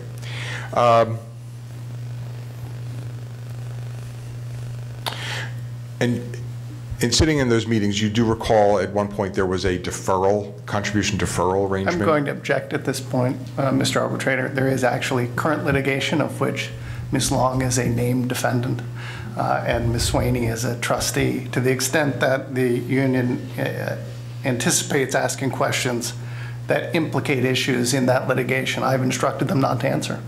Okay, I will try and gauge my question so she would not be, get into any pending she would not be litigation. put in any That's jeopardy fair. in that respect. And I appreciate that. Okay. The only thing I want to know is, do you recall if, in those task force meetings with Mike Casey, whether or not the actuary considered the deferred contributions in his projections? Objection. And if you believe, Brian, that would be inappropriate, I'll accept that. I do. Okay. I've instructed them not to answer any questions with That's respect to fair. the deferral. Okay. And you don't recall whether or not there were deferred contributions? I object to any question that implicates the litigation that's pending in which Ms. Long is named as a I'll personal sustain that. defendant. Okay. Let's stay away from the pending litigation. Let's talk about PEBTF, get healthy participation rates. Okay. And I think, I'm trying to find the slide, it may not be numbered. I wasn't going to make it easy for you, Bill, and number them all. I know. And I apologize, it just depends on the way some of the Okay. slides came. I think- Our charts overlap. I think it's slide 17. Okay. Okay. And I know you're not the math whiz, but let's look at the rise from 62% to 80% in overall PEBTF from 2010 to 2014. And by my calculations, that's about a 29% increase from 62% up to 80%. And would you agree with me that during that same period of time, going from a 12% increase to a 64% increase was about a 433% increase? Okay. Okay. I would agree also that, you know, going from 12 to 64 is a lot easier than going from 62 to 80. You have to admit that. You had a lot Well, more let's room talk to about work that. with. Let's talk about that. Because in going from 74 to 80, there were relaxed requirements to earn the waiver this year, were there not? The requirements were changed this year, yes. Last Before year- you had to- Wait, let me answer, sorry. I get the right to You answer. did answer, well, go ahead. Oh, I want to answer it my way. There were changes in the program, and for Mr. Miller's benefit, so he understands, last year there were requirements for the employee and the spouse. They had to take an HRA and then... Health risk assessment. A health risk assessment, I apologize. And if any party of the contract, the spouse, the employee, or even a dependent, depending on their condition, had a chronic condition, then they had to participate in a disease management program, which included telephonic programs. That program was changed this year so that only the employee had to do the wellness screening. We did not require the spouse to do the wellness screening this year. I wouldn't call it laxed. Some of the groups that I've talked to have called it the bloodletting because you had to go and get a finger prick. So some people would not consider it a lax, but it was changed in terms of this year only the employee had to participate in the program. It was wasn't- easier to earn the waiver. I don't know that I would consider it easier to earn the waiver. You know, last year, depending on the condition that you had to be a lot more engaged. Even if you were an employee in a single employee, you had to, and you had diabetes, you had to participate in multiple telephonic calls. You were engaging with a nurse. This year, you went with it. So for a single employee, yes, it was easier or different, but yeah, the spouse absolutely didn't have to do it this year. That's one of the things that the PBTF is looking at for next year, is having the employee participate in wellness screenings as well. Okay. Thank you. The other thing to note too, sorry, Bill. I get to do this. So the other thing that is important to note is going from that 74 to 80%. The 80% represents the employees who will have the waiver effective July 1 of 14. The other thing to note is that there is the change in the employee contribution rate for the majority of the PBTF members. We know that we're here to discuss this group, and we recognize the PSRA. But for everybody else, they're moving from that 3 and 1.5% to the 5 and 2%. So I don't know, and you'd have to talk to that 6% additional employees whether or not their participation improved as a result of the change in the program, or if they wanted to participate because of the increase in the employee contribution and they didn't want to go from 3% to 5%. Well, that 3% to 5% or 1.5% to 2% certainly did not apply to this bargaining unit that went from 43% to 64%. Right. And again, I gave credit to the union before. They did a fantastic job in communicating to their members about the importance of this program and to participate. You had mentioned the consumer-driven health plan, CDHP, the high deductible plan. You would agree with me that there's only 821 employee lives out of 76,000 that participate in that program? Depends on the snapshot, but yeah, it's about that. And talking about the Affordable Care Act, there are plans that are grandfathered and there are plans that are not grandfathered, isn't that correct? Correct. And the PEBTF is a grandfathered plan? As of today, it loses its grandfather status on July 1 of 14. Because of the changes that it's chosen to make? Yes. Because of the increased employee contribution rate? Correct. Okay. But that was a choice of the majority of the PEBTF trustees to give up that grandfather status? Well, actually, it was a function of the collective bargaining agreements, I would say. The collective bargaining agreements are changing. The trustees don't determine the employee contribution rates. The 5 and 2% was negotiated between the Commonwealth and the union. But that change, and the ACA doesn't differentiate between what the trustees decided and what the parties decided. But that change that's part of the collective bargaining agreements causes the PBTF to lose its grandfathering status. Okay, so it was really the negotiations between AFSCME and the other locals and the Commonwealth that brought about the change from grandfathered status to non-grandfathered status as of July 1, 2014. Correct. Let's see. On subrogation, would I be correct in saying that the PEBTF basically relies on Highmark to recoup monies on subrogation? Again, it's not a recoupment because Highmark doesn't pay. Highmark does pursue and pay. Okay, let's take it back.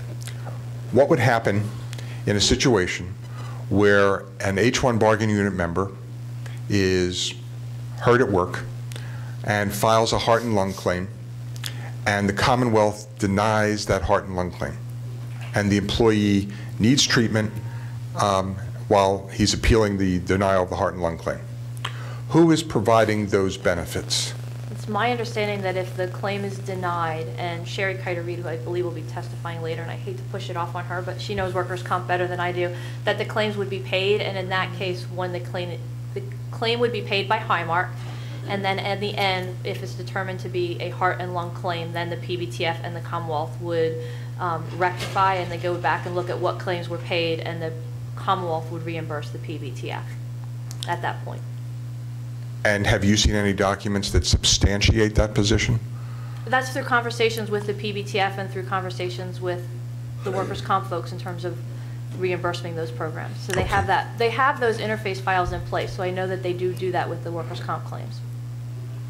With all workers' comp claims? All workers' comp And that claims. SWIFT is reimbursing? I can't get into SWIFT and how all of that works. Again, that's outside of my expertise. Okay. But I can tell you that there are interface files in place, and there's money exchanged between the PBTF and InservCo when InservCo and PBTF agree that PBTF paid for a claim that should have been covered under workers' comp. That money is exchanged, and the PBTF is reimbursed for those funds. To the tune of about 13/100ths of 1% of what the PEBTF pays out? No, and again, I talked to, and maybe I didn't make it clear, again, when you look at, for example, the prescription claims, that doesn't show as a subrogation because we have a process in place already. It's not true subrogation, so we take care of that off the bat. Those numbers aren't included in that. And do you have any idea how much that is in dollar figures? I don't have the numbers. Okay. We could get them if we needed to, but we don't. They're not in any of the reports, Bill, as a separate line item. No, I know. That's... Yeah. I'd have to ask Kate. Let's see if we can go to, I think it's slide 31.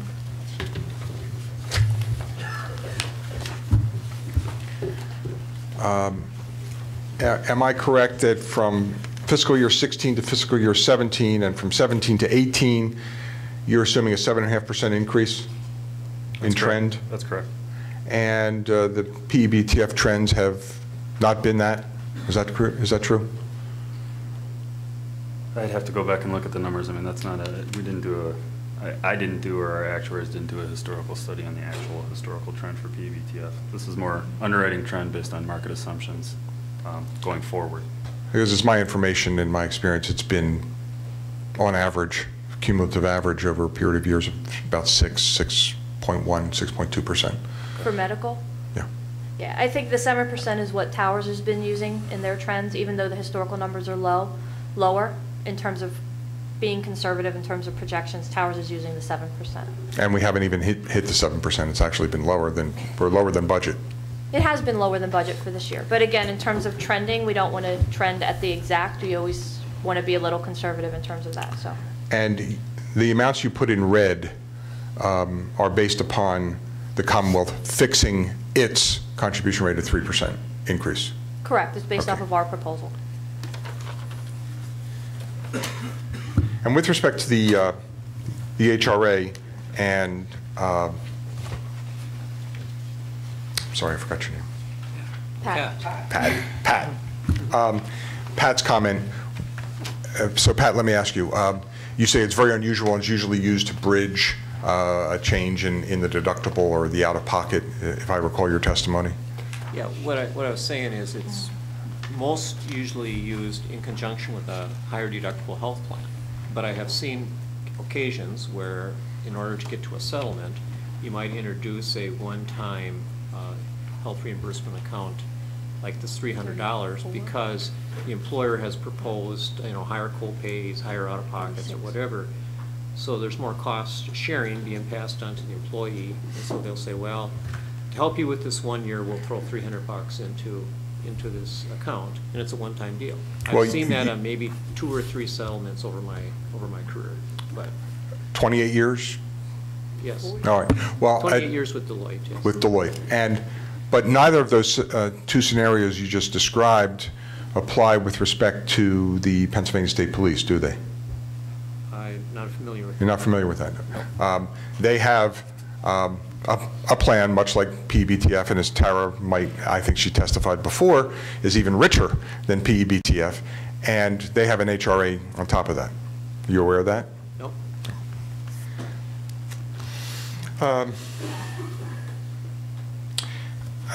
Tara, as I understand it, the Commonwealth proposal with respect to its contribution rates are based upon a composite basis Yes. per employee, regardless of family size? The employer contribution rate? The employer contributions regardless of family size? Yeah, single? regardless of whether, and it would, just to clarify, it's whether or not you're enrolled or not. Remember, right now, the contribution rate is based off of eligible employees, not enrolled, and it would continue to be that way.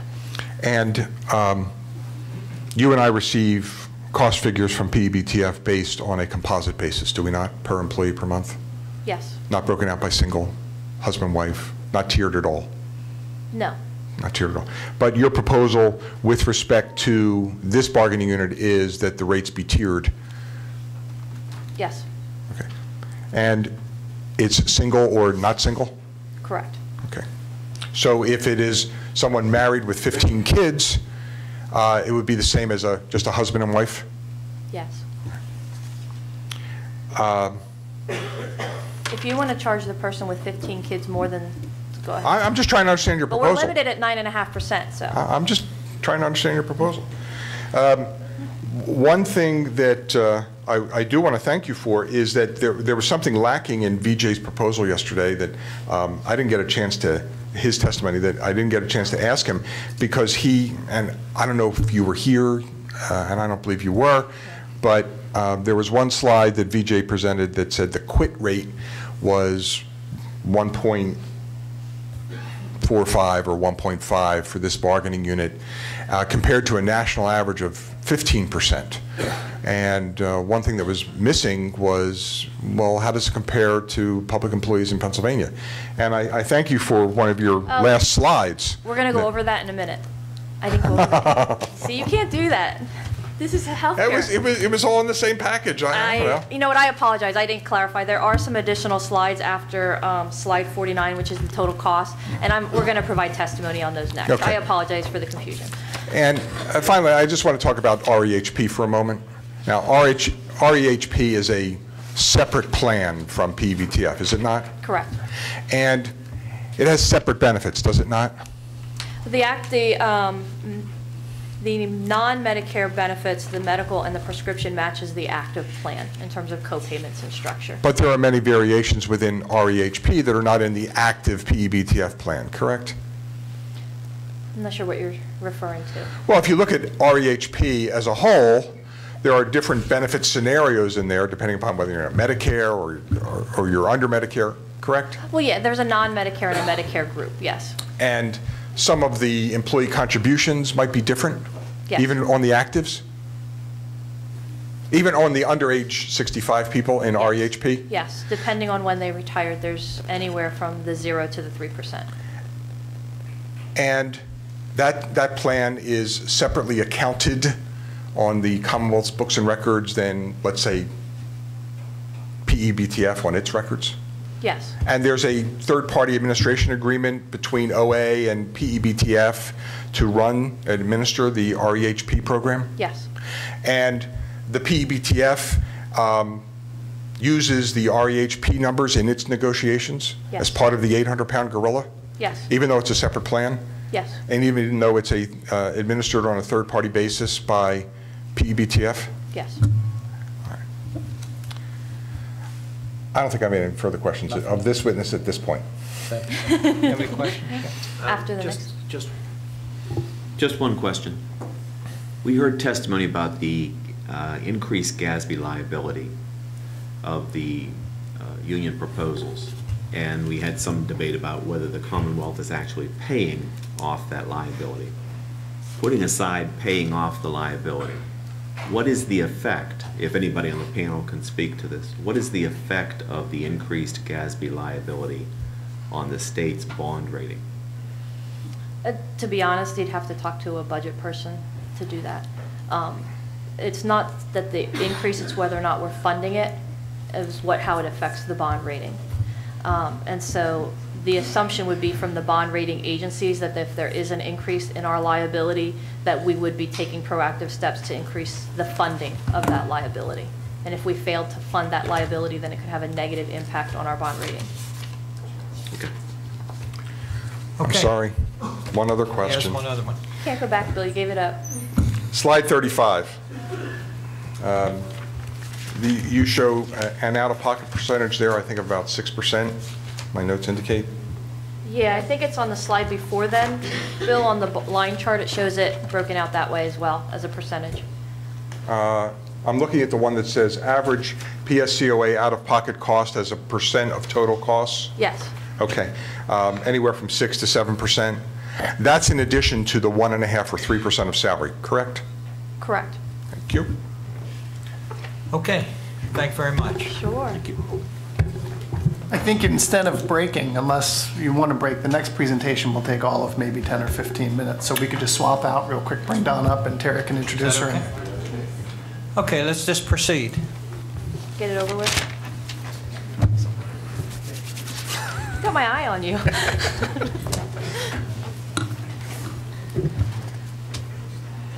Yes.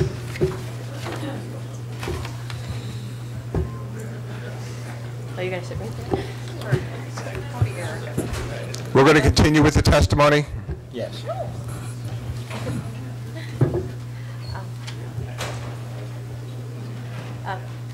next thing we wanted to do, we heard a lot of testimony last week, pretty extensive testimony about this unit and concerns with things like depression and anxiety. And I didn't get to sit into all of the hearings, so I apologize if I'm not stating some of the things that were important, or post-traumatic stress and their work environment.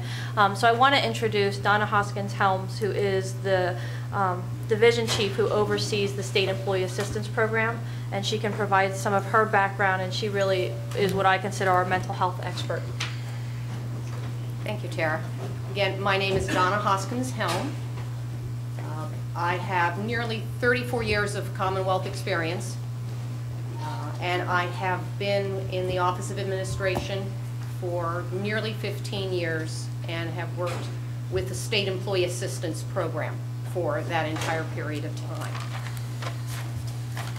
And although I wasn't here to hear any of the testimony, it was my understanding that since there was some discussion about some of the needs of the H-1 bargaining unit members, we thought it would be helpful to have a slide to show the behavioral health benefits that are available to the members. The way the slide is set up, it explains that there are 3 different behavioral health benefits that are available to the H-1. The first column is the what we're calling the DOC benefit, which is those 6 free visits a year that an employee may get, and they can choose a psychologist or a psychiatrist. And that is a benefit that is strictly for the H-1 unit. No other Commonwealth employee has that. Then the second column shows the benefit that is available to all Commonwealth employees. And SEAP stands for State Employee Assistance Program. And the way that benefit works is that employees and their family members, and that includes everyone who lives in their household as well as their extended family, no matter where they live, are eligible for 3 free visits with a network provider. And the people that are included in that network are both psychologists and licensed counselors. Then the third column represents the PEBTF behavioral health benefits. And those are available to covered members and their dependents. And under that benefit structure, the covered members have an unlimited number of visits per year.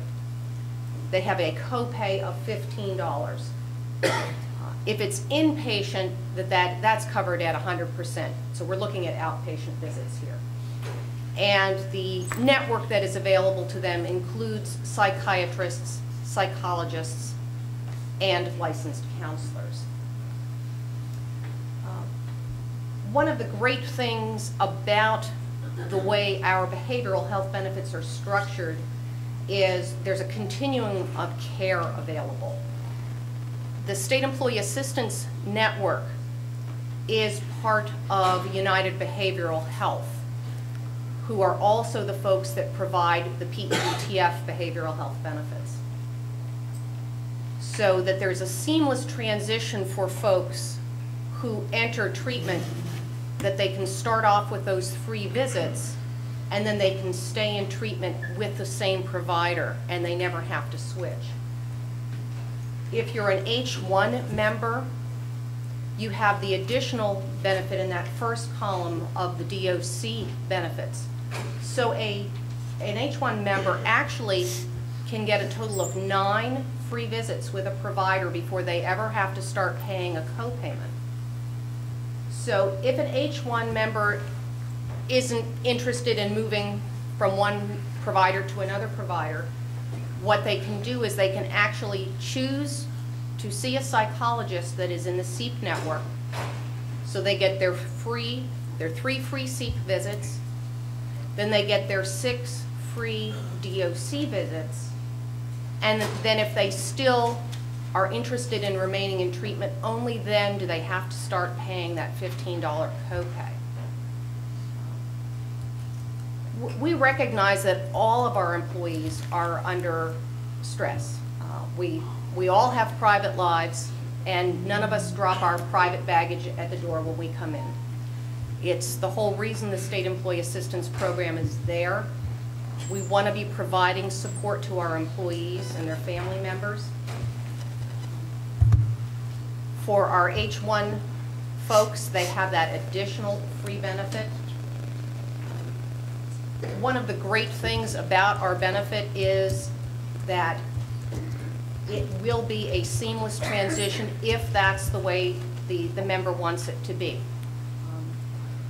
One of the other things that's great about the State Employee Assistance Program is if you go to your first visit and you don't hit it off with the counselor that you've chosen, all you have to do is call SEEP and say, that one didn't work out. They will give you a referral to another provider, and you haven't lost your free SEEP visit. So folks have a wide range of choices. The network is not only statewide, but for their family, it's nationwide. There are providers across the state. As I said, they are, at a minimum, they are licensed counselors. They go up to psychologists and to psychiatrists. One of the things I did want to mention is that if the issue happens to be substance abuse, then there is not even a copay once you're in the PEBTF benefits. For substance abuse visits, the person is never going to have an out-of-pocket fee, which is an additional benefit.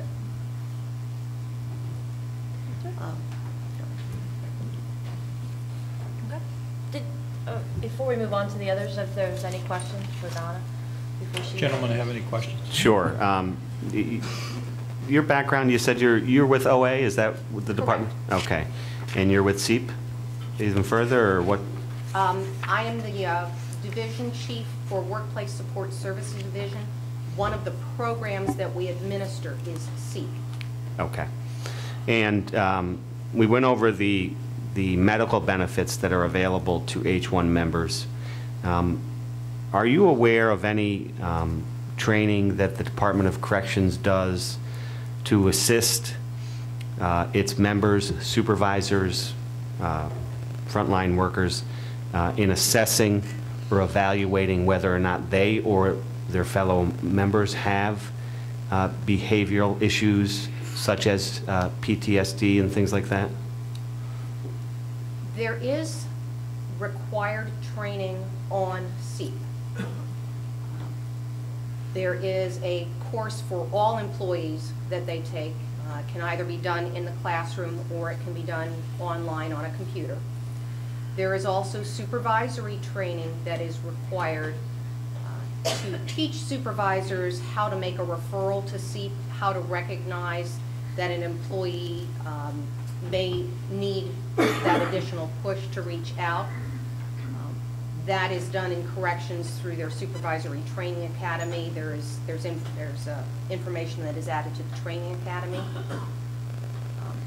I can't answer whether there is any additional specific training that corrections does, because my involvement, it would be with the SEEP related training. Okay, and could you further explain what you mean by the SEEP training? Yeah, we don't need a half-hour explanation, but just maybe the nutshell version of it. The SEEP training includes the description of the benefit, how one accesses the benefit.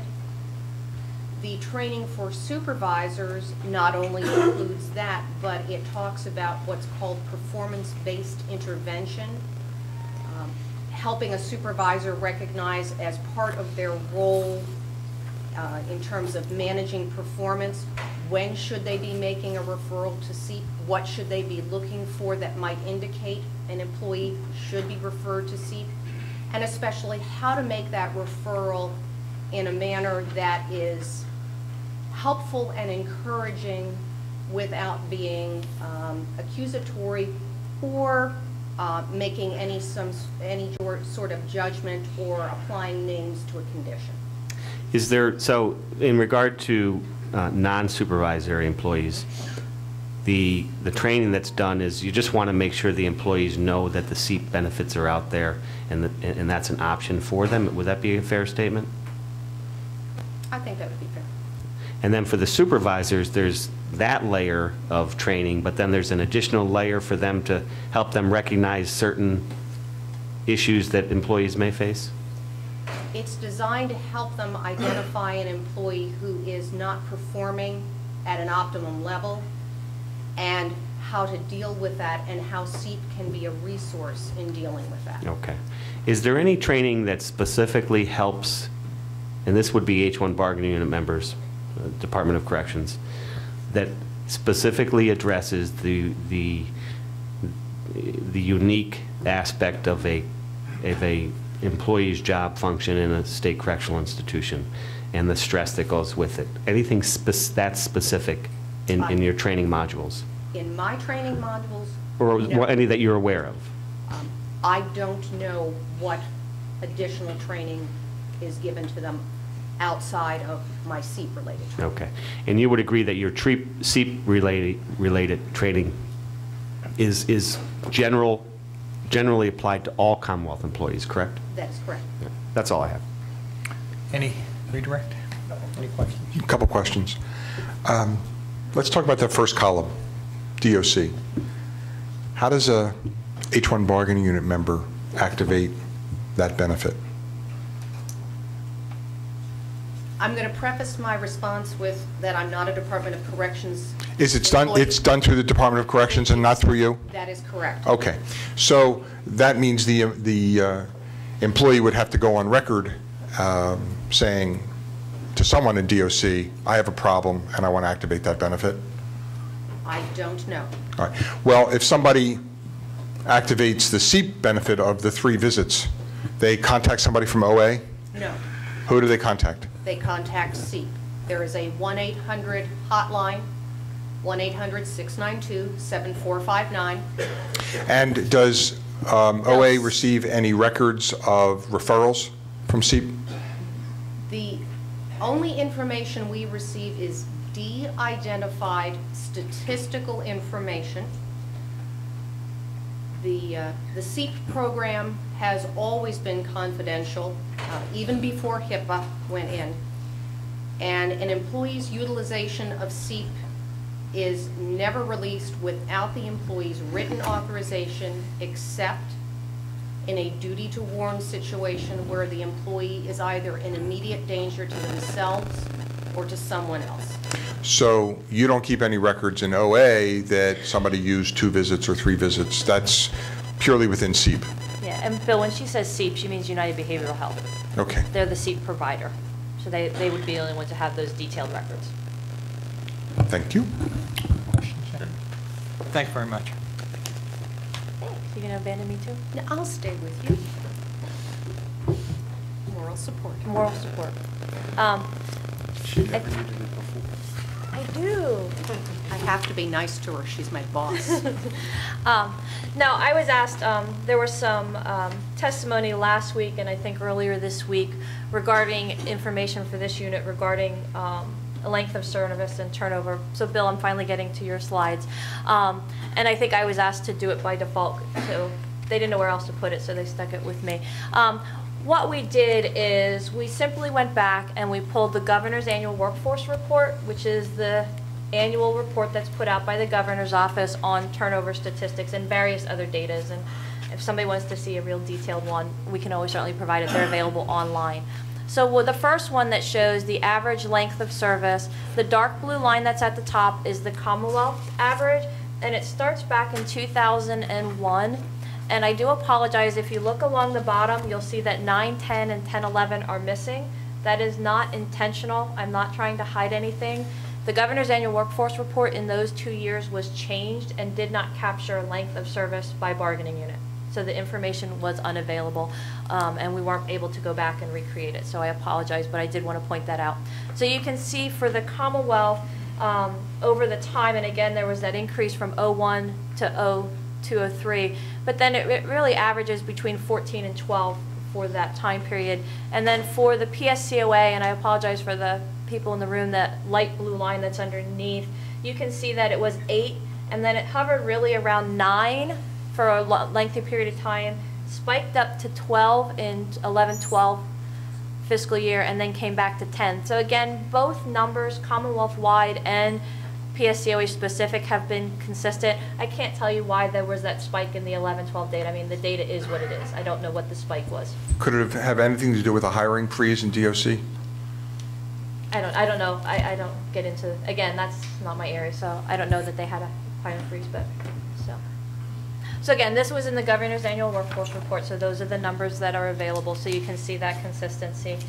The other thing that we wanted to present is... Tara, excuse me, before you go on, how is this number captured? What is the formula for the percentage? It's captured out of our payroll system, so they would look at when the employee was hired, and then they would take a snapshot in time. I think it's usually as of like June 30th of a year. I'd have to pull the actual report to see the date, but it's a snapshot in time.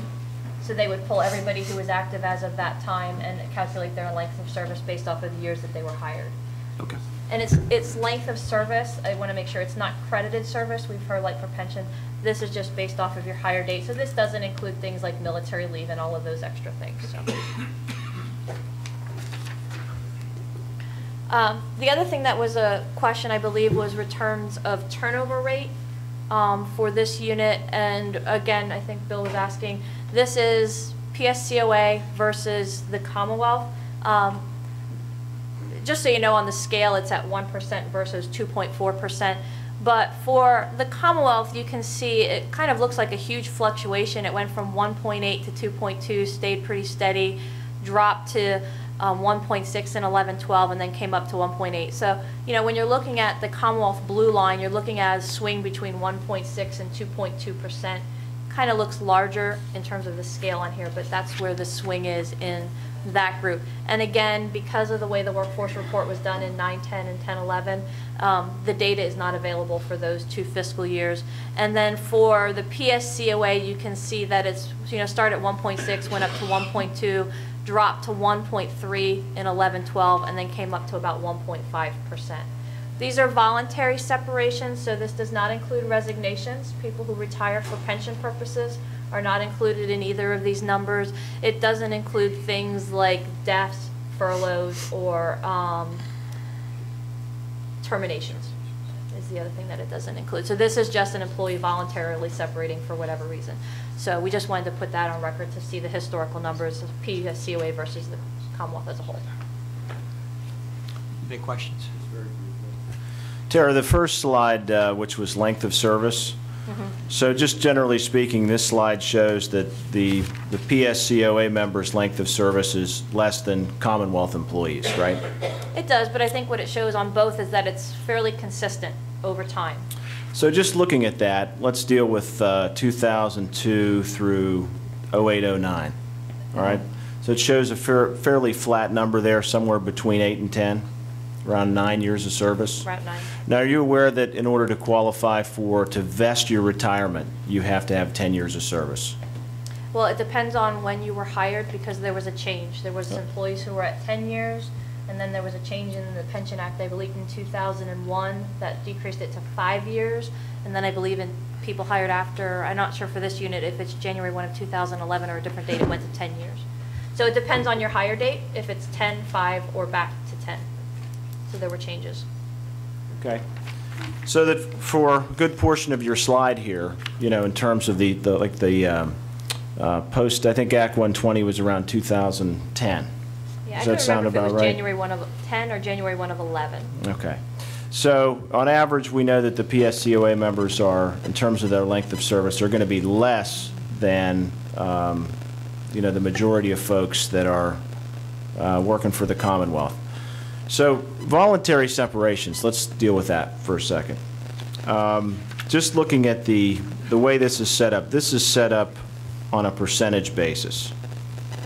So is this a slide that you prepared? Yeah, this is basically pulling the numbers from the governor's annual workforce and just transcribing them into a year-to-year number. So can we agree, since you've looked at the governor's workforce report, that in terms of the number of separations, that for the Department of Corrections, the total number of separations is for the most part, a lot more than for the other departments that are on the list. So for example, just looking at the report, I see aging is at 1.1%. One person left. I guess I would say it's So- all relative. You know, I mean, you're a larger Well- agency, so 1.1% is 1.1%. You're a larger agency in that case. Well, let's talk about that in terms of voluntary separation. So according to your chart, someone could be at the Department of Aging and leave to go to the Department of Education, and that would be reflected as a voluntary separation, right? No, It's not? that's not a separation. It's not a That's just- separation it's by agency, according to the report. That's not a separation, that's a transfer. A separation is someone separating from Commonwealth employment. You certain about that? I can verify it, but the way that they pull the data and the way that it's my understanding is they track what's called a action record in our system, and it's a separation. When an employee transfers from one agency to another, there's not a separation action entered into the system. But we can go back and certainly follow up with the panel just to confirm that, but that would not include transfers. Let's do that. Sure. Anything? Thank you very much. This might be a good time to break for lunch. Okay, we'll break for lunch. We'll see you in about an hour. Perfect. We're all set? Okay, we'll get going again. Okay, Brian. Before I do introduce the next panel, there was a question about the governor's workforce report, and I do know that the union representatives have it available to them. So if they turned to page 29 of 61 in that report, where we pulled the statistic in order to provide our voluntary resignation information, if you look at the note, it specifically says excludes interagency transfers. So the interagency transfers are not included in those. Okay. The separation. Turning to our next presentation, Missy Cratcher, the Chief for the Department of Corrections, Labor Relations, and Major Luke Kronauer will provide a presentation with regard to our issue on scheduling. Good afternoon. Before we start, I'll give you some of my background. I have 20 years of service with the Commonwealth. I've worked in 8 different state agencies in that 20-year career. I started as a clerical employee and have worked up to my current position through the HR ranks. I have a bachelor's degree from Penn State in business and a master's degree from Shippensburg University in public administration. I worked at SCI Camp Hill for 2 years from 2002 to 2004 in their HR department, and my current employment with the department began in 2010. I was hired as the supervisor in the Labor Relations Division and supervised the western part of the state for labor relations, and just was recently named as the chief of the division, where I'm now responsible for the labor relations functions statewide for the department. I'm Luke Kronauer, Major of the Guard at SCI Retreat. I've been with the Department of Corrections for the past 20 years. I've worked at SCI Cole Township, the Training Academy, SCI Muncie, SCI Dallas, and at SCI Retreat. All the SCIs I have worked at all use the color group system.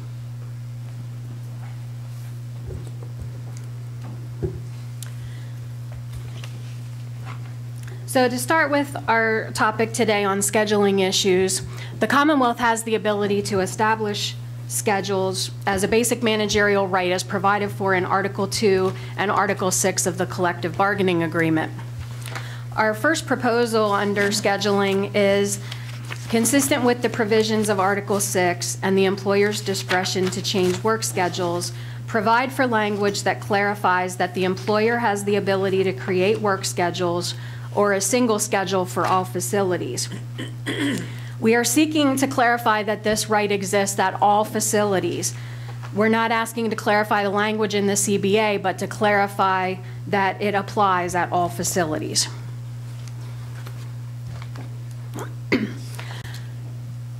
Article 6, Section 5 permits the employer to establish work schedules after meeting and discussing with the union.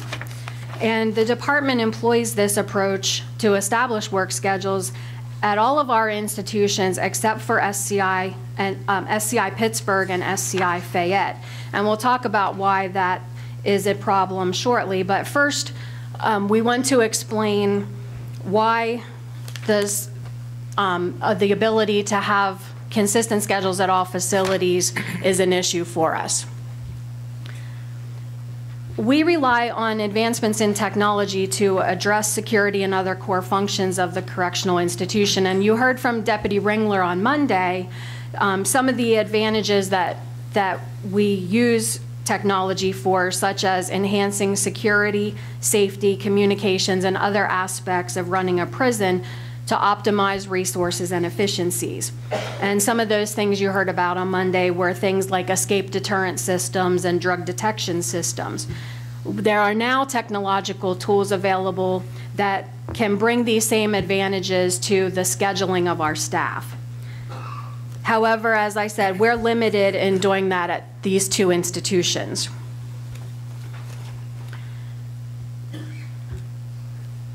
We have contracted with Kronos to implement time management and scheduling software at our institutions. And we're in the process of piloting this software at 2 of our facilities and expect them to start using this software early next year. And this software will have significant impacts on how we manage our scheduling on a day-to-day basis. We have met with the union a few times to discuss the Kronos project, and during those discussions when we were talking about scheduling, immediately the union does recognize that we're hindered at SCI Pittsburgh and SCI Fayette in putting all of our institutions on a consistent schedule, and that's why we need this proposal that we're asking for today.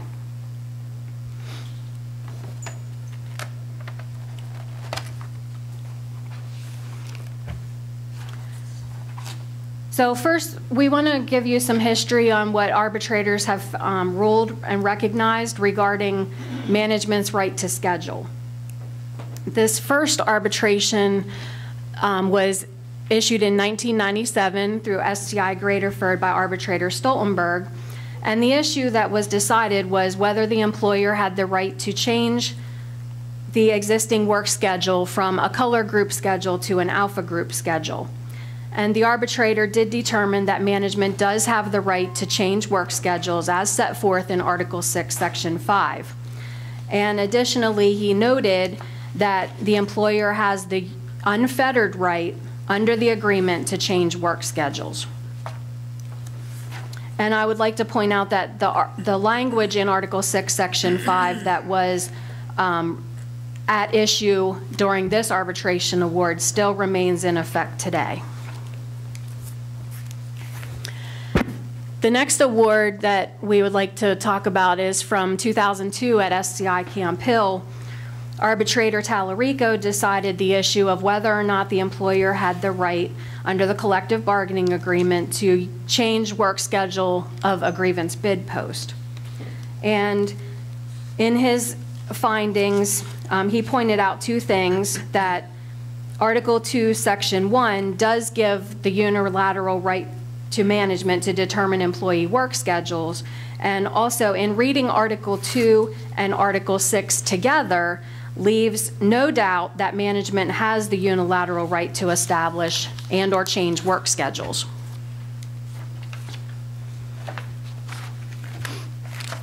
As I stated, this right has been undercut at SCI Pittsburgh and SCI Fayette, and we are simply asking with this proposal for the panel to restore those rights at these 2 institutions. So we're going to talk now about what transpired that put Pittsburgh and Fayette in the situation that they're in currently regarding scheduling. At SCI Pittsburgh, since the mid-1970s, they bid posts, shift, and fixed days off together.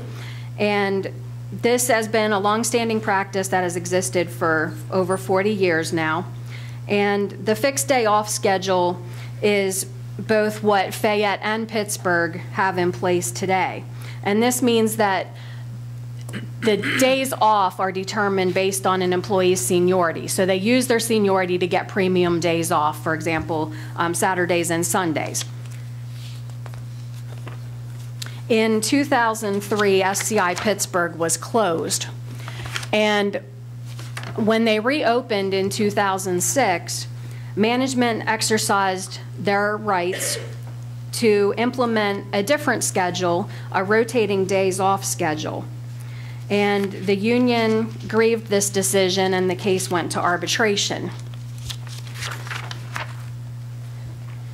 The case was decided by arbitrator Peck in 2009, and he ruled that the old practice did have to be re-implemented.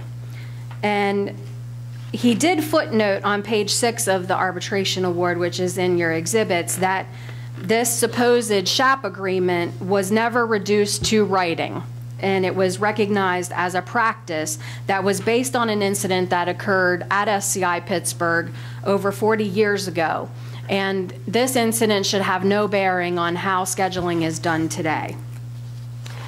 This arbitration award requires management to negotiate over schedule changes, and negotiating exceeds what the requirement is under the contract or the collective bargaining agreement, which requires a meet and discuss.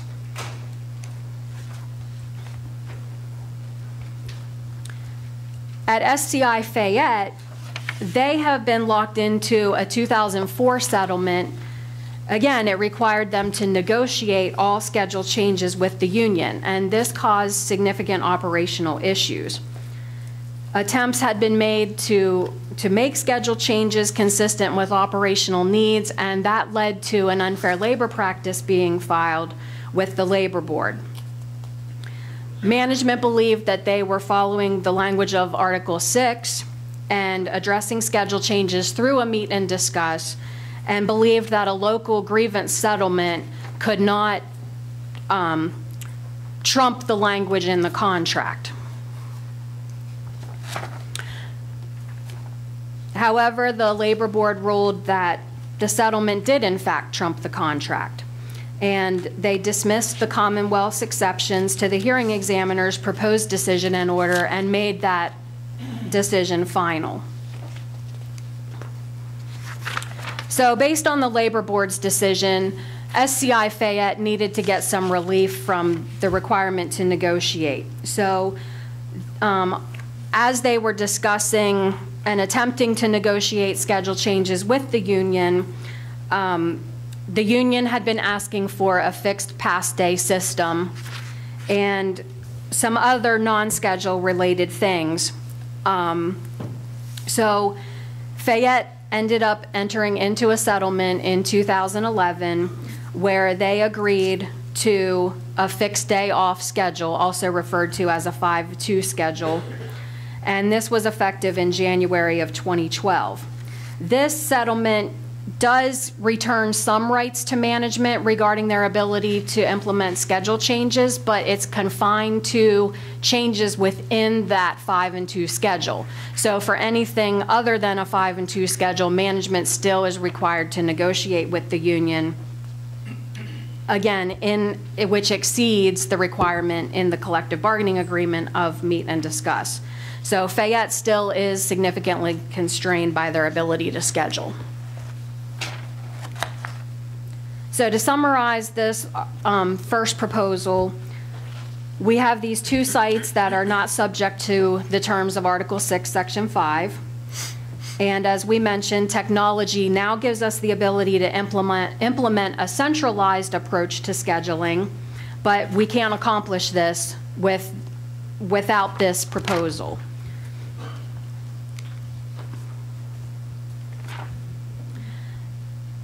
The second part of our proposal is... Excuse me, Missy. Yes. Before you go on, can you clarify for us what are the advantages to the department in using the Chronos system? It will increase our efficiency with managing scheduling. It makes everything electronic, where right now, today, everything is on paper. This leads to errors, additional errors being made that otherwise with an electronic system could be avoided. Let me see if I could. The Chrono system itself doesn't require a plain vanilla scheduling system throughout the state. You can still customize it by the needs of the particular facility, isn't that right? That's correct. Okay. But in order to do that, it will require more time and Programming. right, hours to program it by Kronos, and then also maintaining that in the future, if there are contract changes affecting scheduling and overtime and leave and those types of things, additional rules and things like that will need to be written into the system. So by having more schedules in place, it will require more maintenance down the road. Okay. Okay, so the second part of our proposal is that we would like to provide for language that clarifies that the employer has the ability to schedule an employee's holiday leave on a date other than the date recognized for the holiday for the purpose of creating a schedule. Article 9 currently gives management the right to schedule holidays off for employees on the date that the contract recognizes the holidays, but we would like to further clarify this right. And this is necessary in order to have a color group schedule as a possible option that could be used at all institutions under a technology-driven scheduling model. As you'll see when Major Cronauer discusses the color group schedule, being able to schedule in the holidays provides employees the ability to have a 3-day weekend. And we're not looking to take any benefits away. We're not reducing the number of holidays or anything to that effect. We're just asking for the ability to schedule those holidays on a date that management determines to fit into that schedule for the purposes of having an efficient schedule.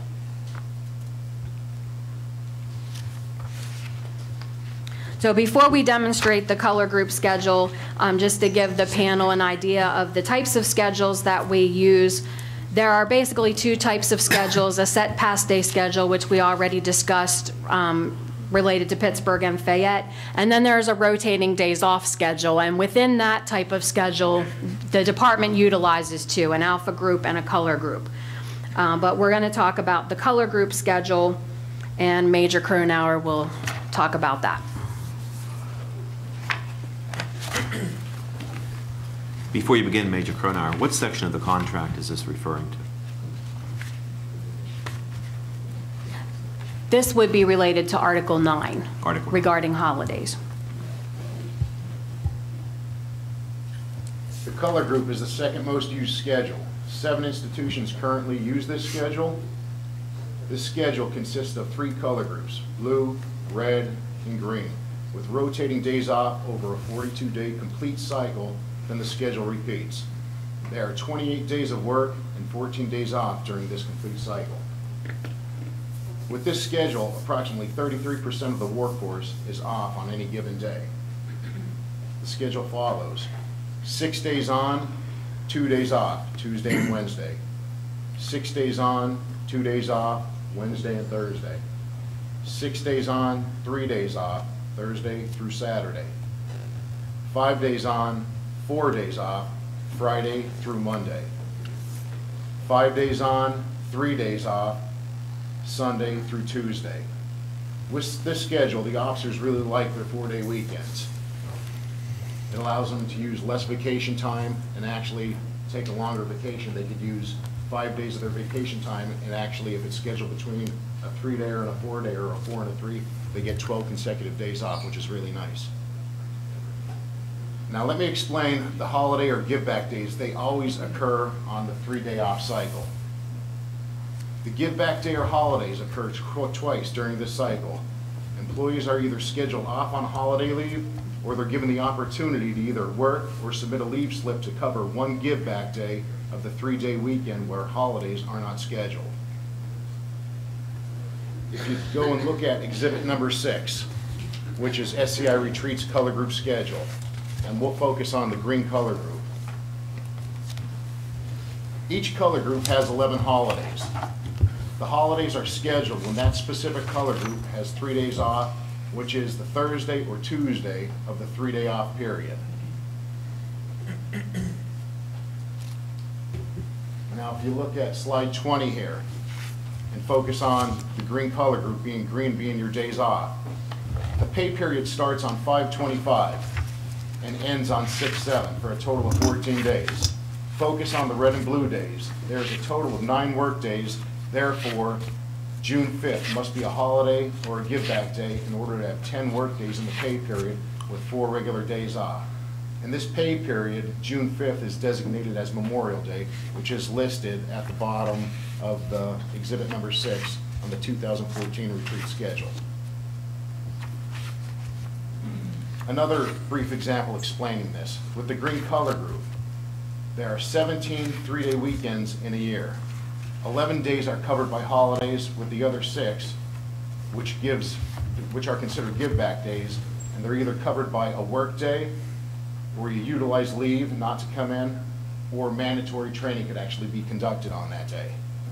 Some color groups, depending if, for instance, if you focus on red, they have 7 give-back days. The more 3-day weekends you have, that just means 1 more day that you owe. But on an average, it's 17 days. 11 are covered by holidays, and 6 are a give-back.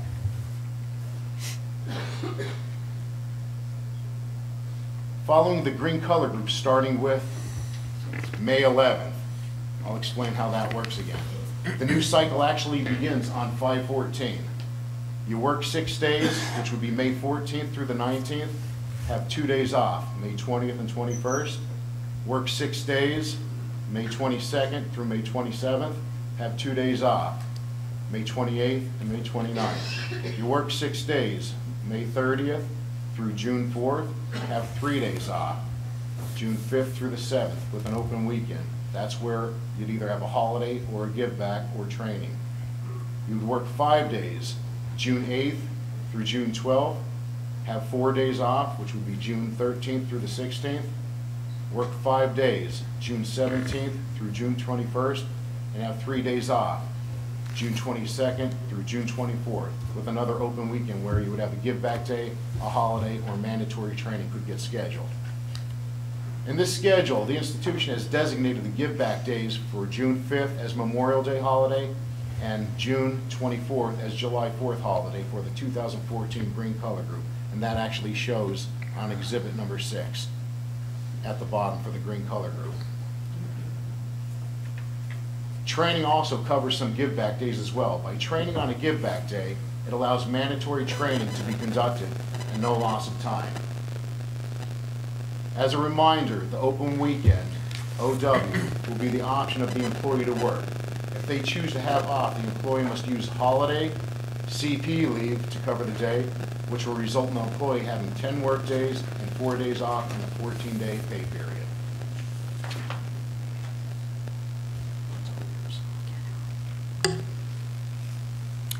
So just to summarize, with this proposal, we're just asking to clarify that management does have the right under the collective bargaining agreement, should management create a schedule similar to this, that would require the scheduling of holidays on a date other than the recognized holiday in the collective bargaining agreement. And that concludes our presentation.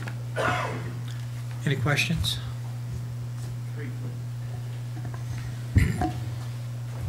Ms. Kratchik, real quick, under Article 9 of the contract, could you point to the section that provides you, as management, the right to schedule vacation days?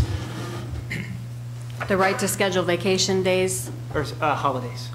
Section 4. Well, let me clarify. Section 4 talks about management's rights to schedule holidays when an employee is scheduled to work a holiday. If the employee does not schedule the holiday within 120 calendar days after the holiday, management has the right to schedule them off. But as far as what I was referring to as scheduling employees off on the actual holiday, that would be under Section 1, that those are deemed to be the holidays. Well, let's let's look at that then in the sense of what it means to the real people sitting back here. Section 1 provides what our holidays are and provides when they are to be observed, those specific holidays, correct? Yes. Okay, so there's no language in Section 1 of Article 9 that allows you as a manager to change, for example, when Martin Luther King Jr. Day is, or Thanksgiving, or 4th of July, correct?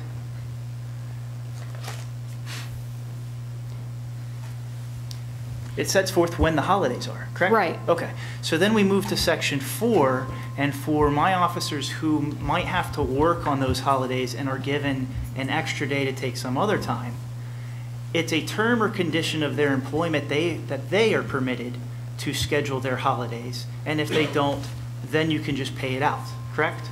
Yes. Okay, so management doesn't have the right necessarily to reschedule their holidays. As a term and condition of their employment, they have the right to reschedule their holidays if they had to work on one of those observed holidays, correct?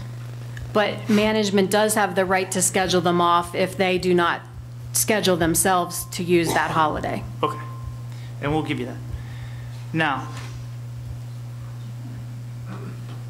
your proposal, working backwards here, is that you're just asking to clarify the right of management to reschedule these holidays. You don't have that right at the outset. It's not until an employee works the holiday and then fails by himself to reschedule that holiday within 180 days. 120. 120, okay. So you never had that right to begin with. It's not until after that time period expires. Right. Okay. Now, you also testified that it's not your intent to take away any holidays, you just want the right to reschedule them, correct? To pre-schedule them into this kind of a schedule, say, like for 2015, say we were looking at a color group schedule for 2015, at near the end of 2014, the schedule is put out for the following year. So we would be asking for the ability to schedule those holidays pre-scheduled way in advance of actually earning the holiday. Okay, so then are you, on behalf of the Commonwealth, withdrawing the proposal to have these officers paid at the straight time rate for almost half of their holidays already in their contract? Because you, as the Commonwealth, in your proposals have asked to take away almost half of the holidays, and now you want to reschedule them. Can I clarify for a second, Chris? We're not asking to take away the holidays. That proposal you're speaking to, which this witness obviously is not testifying to, is specific to just compensating certain holidays at a lower rate than they currently get, not changing the fact that they get the holiday. This proposal is merely to allow what already exists in this type of scheduling system by way of local agreements, the opportunity to say, Memorial Day holiday that falls on May 31st, we're actually going to plug into this schedule to allow for a 3-day weekend prior to that actual holiday. And paid at a straight rate instead of the overtime rate? Potentially, if that's one of the holidays that get designated a straight time rate of pay holiday based on another Commonwealth proposal. So then in the reality between the proposal that you're discussing and what Ms. Cratcher has just said, just to clarify, is that if we're not going to be paid for our holidays, it doesn't matter whether we call them holidays or not. No, you still will get paid to be off work. You just won't get paid time and a half for working that holiday. Okay, Ms. Cratcher, back to your testimony, you said that you're not asking for a clarification of the CBA with respect to management rights. You want a clarification that you have the right by contract at all of your facilities, correct? Regarding the first proposal under Article 6, Section 5. Okay. Regarding scheduling. It was a neutral third-party arbitrator that determined that you had not followed the contract, correct? In which case? Pittsburgh. At Pittsburgh, when they reopened, The arbitration was about them setting up a different schedule from what was in place as a practice prior to closing. Okay.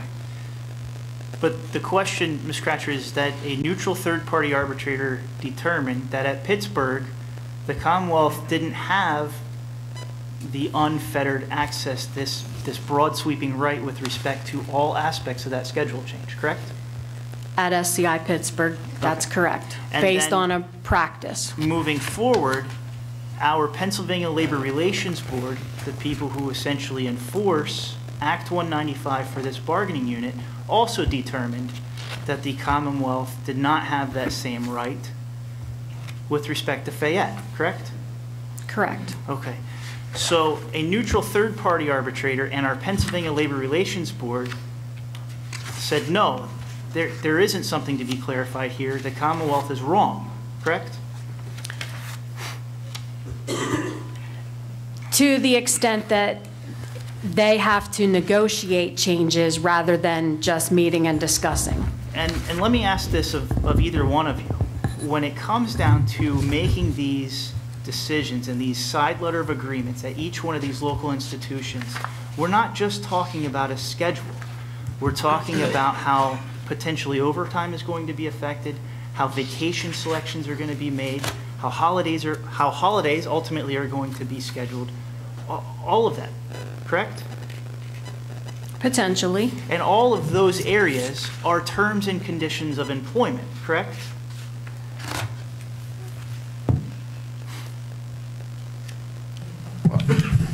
I object to the question insofar as, I think that, yeah, we would all agree that holidays and pay, their terms and conditions. Right. Just so we're not, so that we can understand, so I can clarify.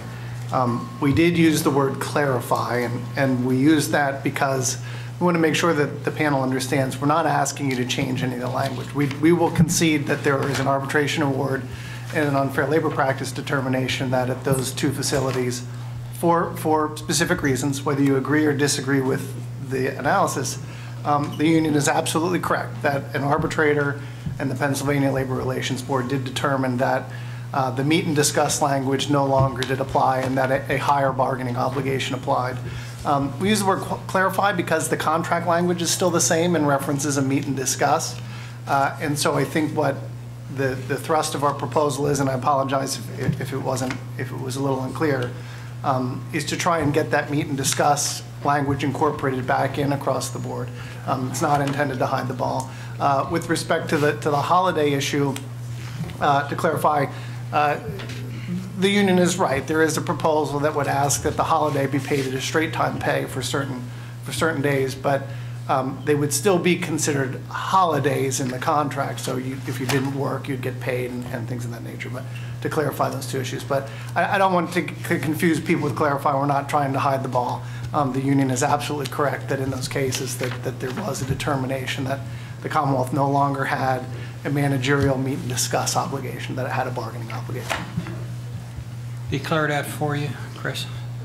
Declare that up. Well, he certainly set up my springboard into my next question. So thank you very much.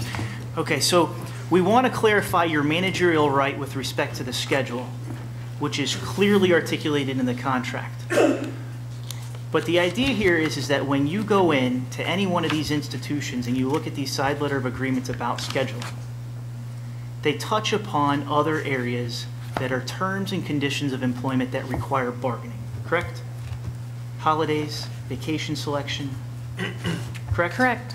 As a matter of fact, in each one of these institutions where they've set up a side letter of agreement to create a specific schedule or an alpha group or a color group, there was some give and take on the part of both the Commonwealth as well as my bargaining unit members, correct? I would have to defer to someone who works at a local institution regarding whether he has knowledge as to what was bargained over to get that agreement. Major, is that in the notes of your transcript that you were given to read? The color group schedule agreement? I'm going to object just to the characterization of notes that he was given to read. I'll sustain that objection. Was there any give and take? I wasn't there for the agreement. I was newly transferred there 3 months ago. Okay. but there is a color group agreement between management and the union, and if I'm not mistaken, out of the 7 institutions that utilize this, I believe SCI Retreat is the only one that do have a color group agreement, to my knowledge. Okay. So you're unfamiliar then with the Waymark color group agreement that has existed since the late 90s? What I do know, I mean, I'm not sure, I don't know much about any agreements. I know the agreement that's right in front of me that pertains to SCI Retreat. Okay. And how long have you been at Retreat? I've been there 3 months now. Almost 4. And the Retreat agreement was signed when? Looks like January 4th of 2011. Okay.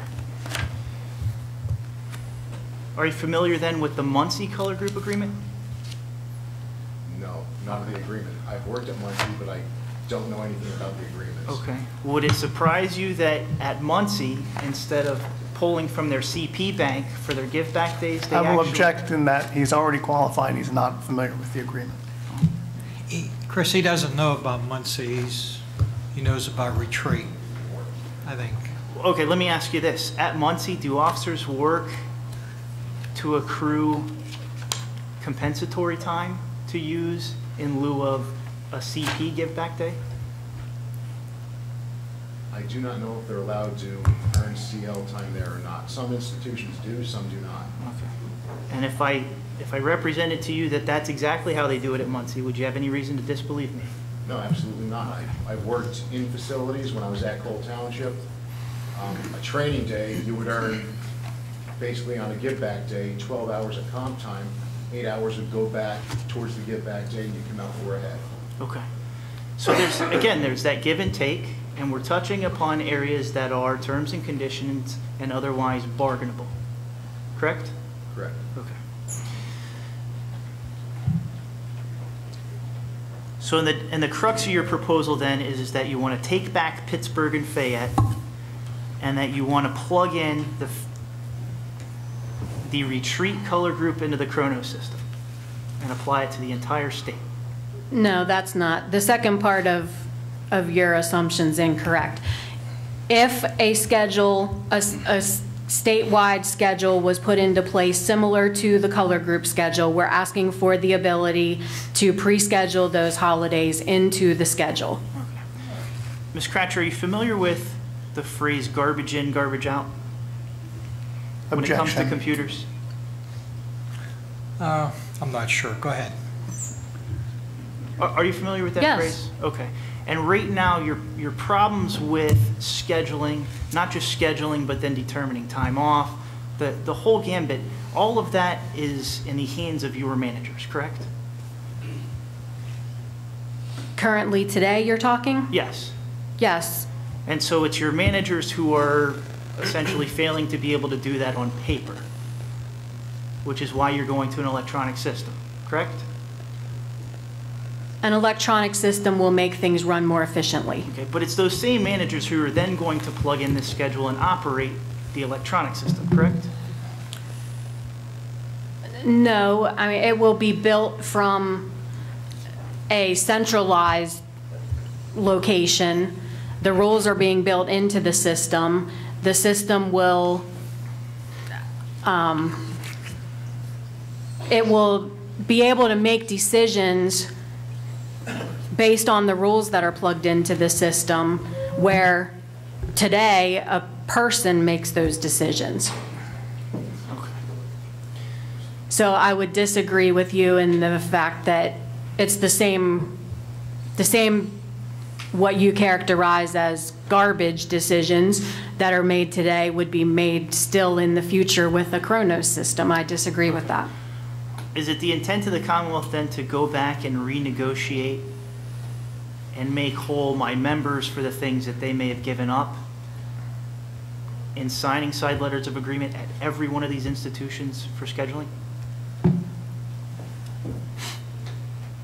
I don't know what you would be referring to, so I can't answer that. I'll offer that. That's why this is in the context of the interest arbitration. It's an issue that we've put in dispute that, yes, is part of the larger bargaining obligation. So the answer to that question would be no. You don't have an intention of giving back that which was given to get the current schedules. We have an intention of putting it to the panel as pursuant to law and the bargaining process, which results in interest arbitration, and it is here for you to decide.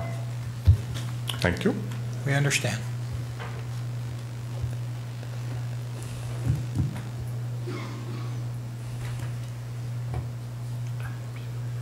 I have nothing additional. Nothing further, Chris? Any redirect?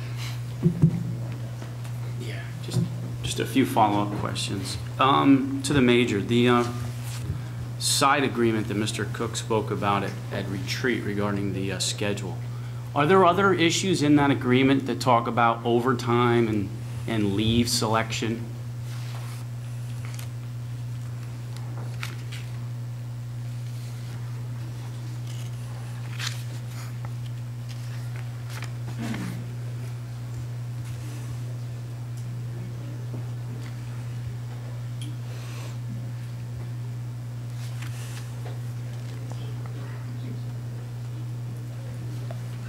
It states in section D, leave request must be submitted 15 days prior to the day being utilized to create the 3-day work weekend. So there's no specific language in that agreement that talks about overtime equalization or how overtime should be hired or equalized? No, this is just regarding to the color group. And there's no language in that side letter addressing combined leave, pre-scheduled vacation, and things of that outside of where it would fit into the schedule? No. Okay. One last question. In that agreement, is there language that allows either party to withdraw from that local agreement with 30 days' notice?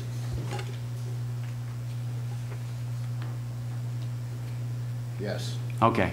So at any point in time, should the union not like something at the local, at SCI retreat, with respect to management's decision to implement a policy or do something that upsets them, they could take out this agreement and use it as escaping from the color group system. Correct. So the quid pro quo goes both ways here. So the reference that Mr. Cook made that there are other issues, other rights that the bargaining unit members gave up in this agreement related to vacation, selection, or overtime, one, they're not addressed in that agreement, are they?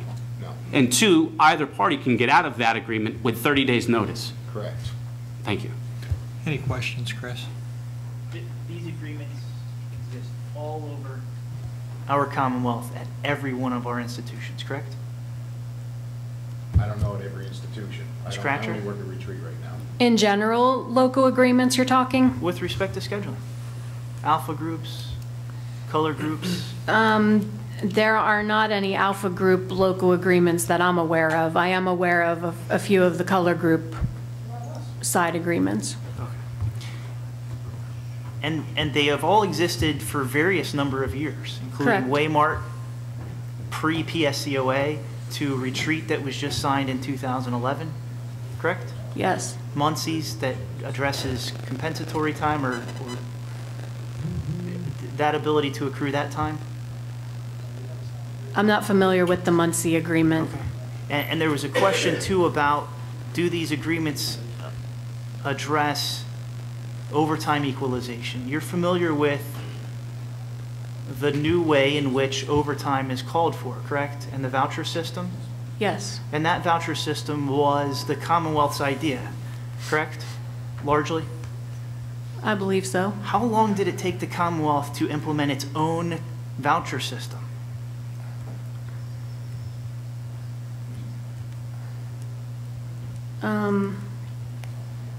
I believe about 3 months.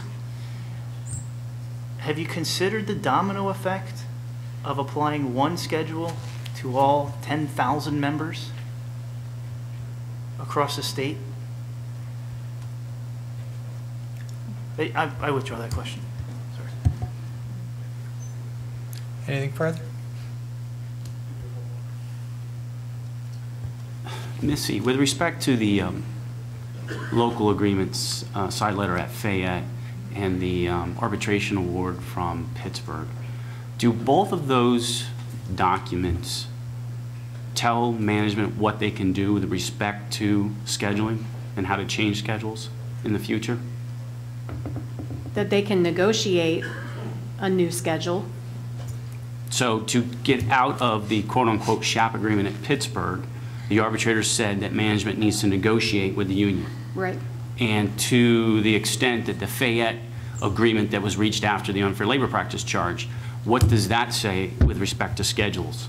That anything besides the fixed day off schedule would have to be negotiated. Okay, and is that the basis for your proposal here? Those two documents, yes, the arbitration award and the existing settlement at Fayette. Okay, thank you. Anything further, Chris? Anything from the Yes, panel? I do. Go ahead. Ms. Crutcher, hi. It's my understanding that this unfettered right to establish schedules has been in effect for a long time. Putting aside Pittsburgh and Fayette, it's existed for a long period of time, has it not? Yes. And despite your unfettered right, we have 7 institutions on a color group schedule, and probably all the others are on some form of alpha or modified alpha schedule. Wouldn't that be accurate? Yes.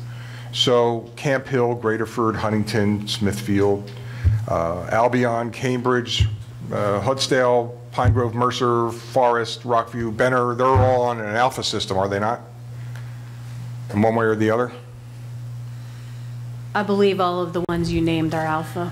And in some of those institutions, with respect to the 11 holidays, well, a lot goes on at the local level, does it not? Not necessarily centralized in DOC. There's a lot of different local agreements to fit the needs of those local institutions.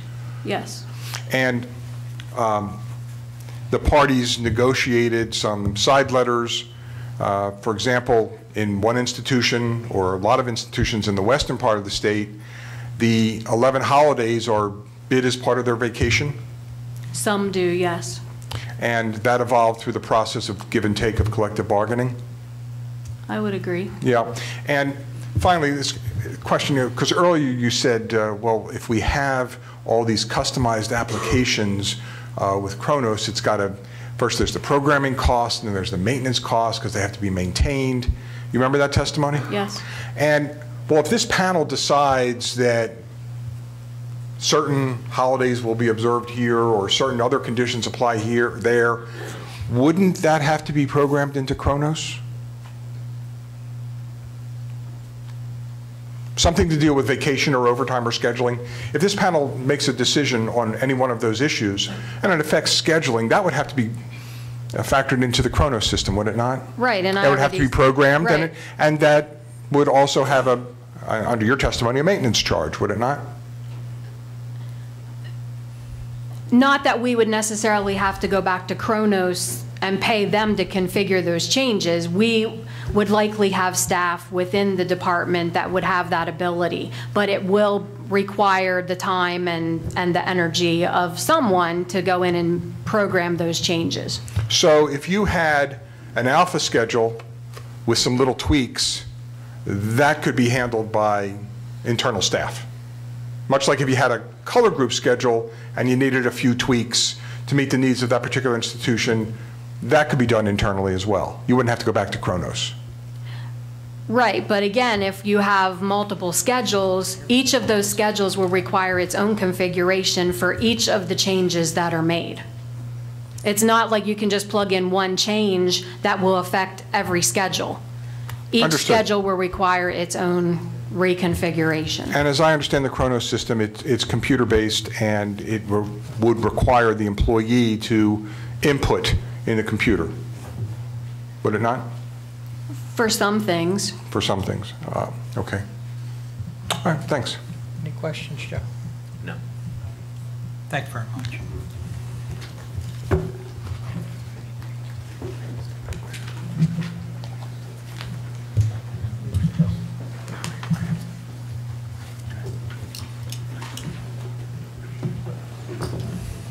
We just need 5 minutes to get the next presentation up Yes, sir. and loaded and ready to go. He's good to go. We'll move on to our next presentation on leave with Sherry Kiter-Reed and Brian Oles.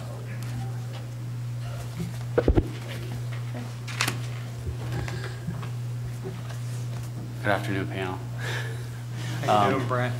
Brian Olds with the Bureau of Labor Relations. I'll introduce myself first, and then I'll turn it over to Sherry here, who will take you through the bulk of this presentation. As a matter of background, I've been with the Commonwealth since 2001, with the Bureau of Labor Relations since 2002.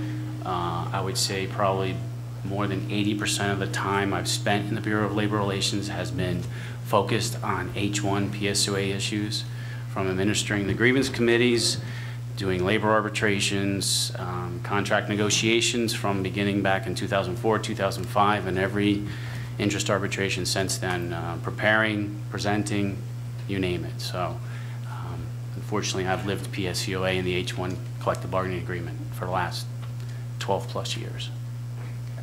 Thanks. Good afternoon. I'm Sherry Kiter-Reed. I am the Director of the Employee Absences and Safety Bureau. I've been with the Commonwealth for 27 years. I've been focusing on leave benefits for about 24 years.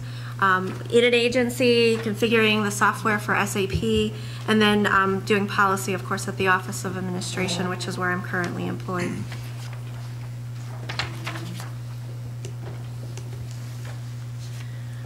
This leave benefit that the members have in this particular unit has been around since 1989, when the arbitrator gave the benefit to this unit. We've listed the exhibit where that interest arbitration is listed at the bottom of this slide, and it's in your packages as well. What I like to explain to the panel is that it's similar to a paid time off program, which many private sector employers have, commonly referred to as PTO. Our benefit is just called combined leave, and we'll talk about that benefit a little bit later. It was crafted as part of that arbitration, and it was to, we've given you a quote here, but really to allow us to schedule the employees better, so that employees could schedule their leave, and it would, we've given the quote, result in freedom from short notice absences. But over the years, as we go through this presentation, we'll explain to the panel how it's been tweaked over those years. And so it's not the exact same benefit that was awarded back in 1989 that the parties had sought at that time. This particular slide talks about the creation of combined leave. And this quote gives an explanation as to how we created it. We took our existing sick leave benefits and annual leave benefits and personal leave benefits, and we combined those, and that's why we came up with the term combined leave.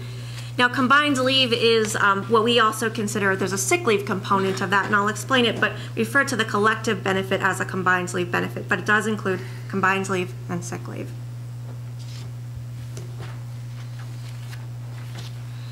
So the combined leave benefit is what we consider to be discretionary leave. We track the leave absences separately so that we have requests for pre-scheduled leave, which we call combined leave pre-scheduled, or code CP. So sometimes you'll hear us refer to the leave code itself. And then there's those non-pre-scheduled absences. So that is when the employee calls off of work, and it could be for their own personal illness, maybe a family member's illness, or any other legitimate reason that the employee might be calling off of work.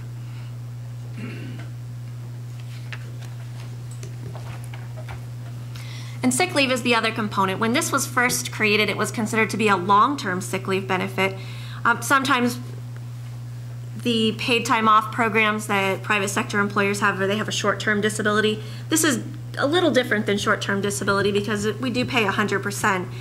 And it's for personal illnesses of 5 days or more, so there is a waiting period to employees before they can tap into their sick leave benefit.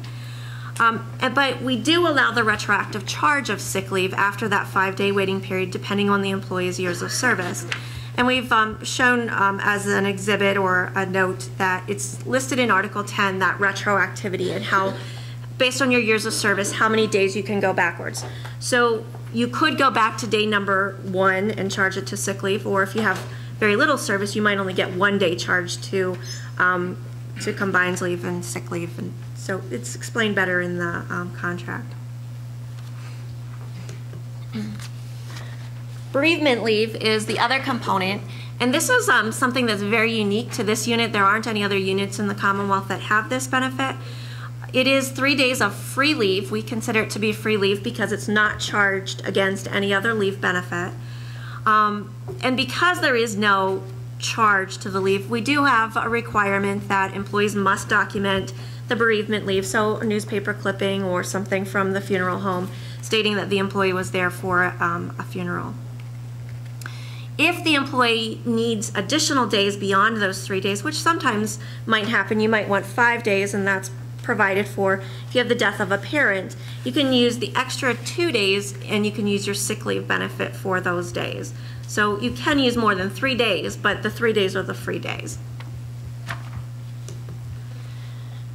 Another component of combined leave, and this is one of those carrots that was mentioned on the first slide from the quote that was provided on the slide.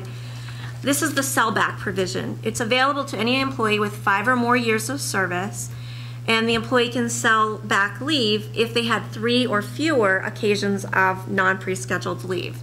So those would be the call-offs. So if they call off for occasions that are 3 or less, they can sell back leave.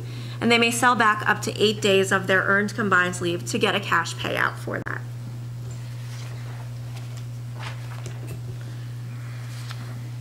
This chart shows the discretionary leave time off compared to a traditional leave system that other Commonwealth employees enjoy in the for all of the other units.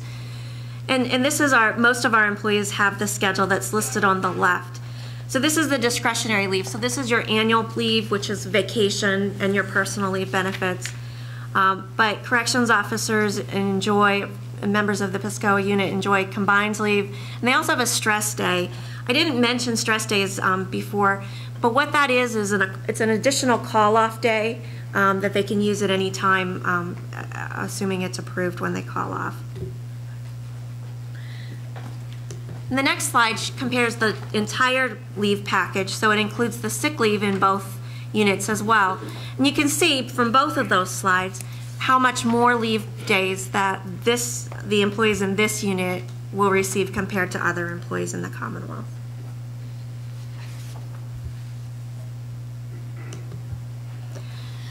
So that's a little bit about what the leave benefit is, but then comparing them to other employees, we've noted that this particular unit uses 50.5 days of total paid leave per year of their accrued leave, or additional leave benefits that they're entitled to. Pscoa, though, is ranked the highest among the 16 groups, and of course they get more leave, so that's not really surprising. But the Commonwealth average is 43 days compared to their 50.5 days. So what we're not seeing is the resultant freedom from short notice absences. That was one of the quotes from the original award. So we're still seeing additional unscheduled absences, and we're continuing to see problems with that. So I mentioned at the very beginning of the presentation that we have seen some changes and the benefit has been tweaked over the years. In the arbitration in 2008, there were some disincentives for not calling off of work and for having more unscheduled absences. So if you had non-pre-scheduled absences or call-offs in excess of 3 occurrences per year, the arbitrator in that particular year provided some disincentives, and we've listed those there. An employee cannot anticipate sick and combined leave unless approved by management, and any combined leave used after the 3rd occurrence of CN or unscheduled leave will not count towards hours worked for overtime.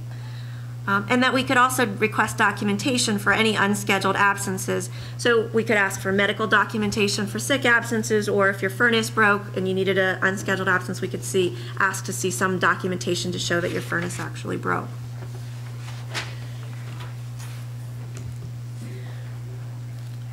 But unscheduled leave is still rising, even though we've gotten those additional benefits or additional things that would maybe deter an employee from calling off.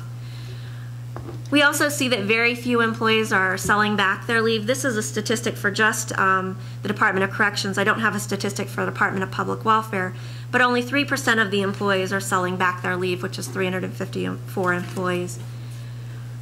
And then I contrasted that with, they get so much leave, how much leave are employees actually using? We saw that it's 50.5 days per employee, but we're seeing that employees aren't saving their leave. So at the end of the year, it was surprising to me to find that there were 3,778 employees with less than 2 days of leave on the books, and another 1,450 employees who had less than 5 days on the books at the end of the leave calendar year, which together is about 50% of the unit has less than 5 days of leave that they're saving. And those days could be used for an emergency reason.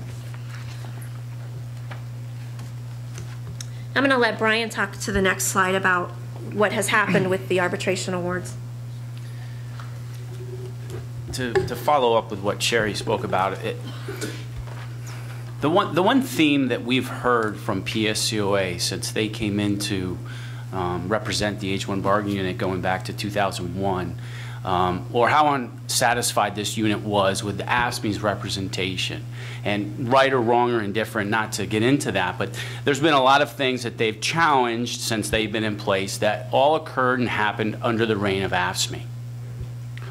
One of those things is combined leave, and as Sherry spoke about, you know, combined leave was created in '89. It was developed over time. AFSCME didn't just sign off on the way it was implemented and walk away from it and leave it be. There were issues that the parties had over the initial few years of combined leave back in the early '90s. Management put out what were referred to as the combined leave guidelines, which was a whole standard of how to judge the number of non-scheduled call-offs an employee has, what type of disciplinary progression they would go through.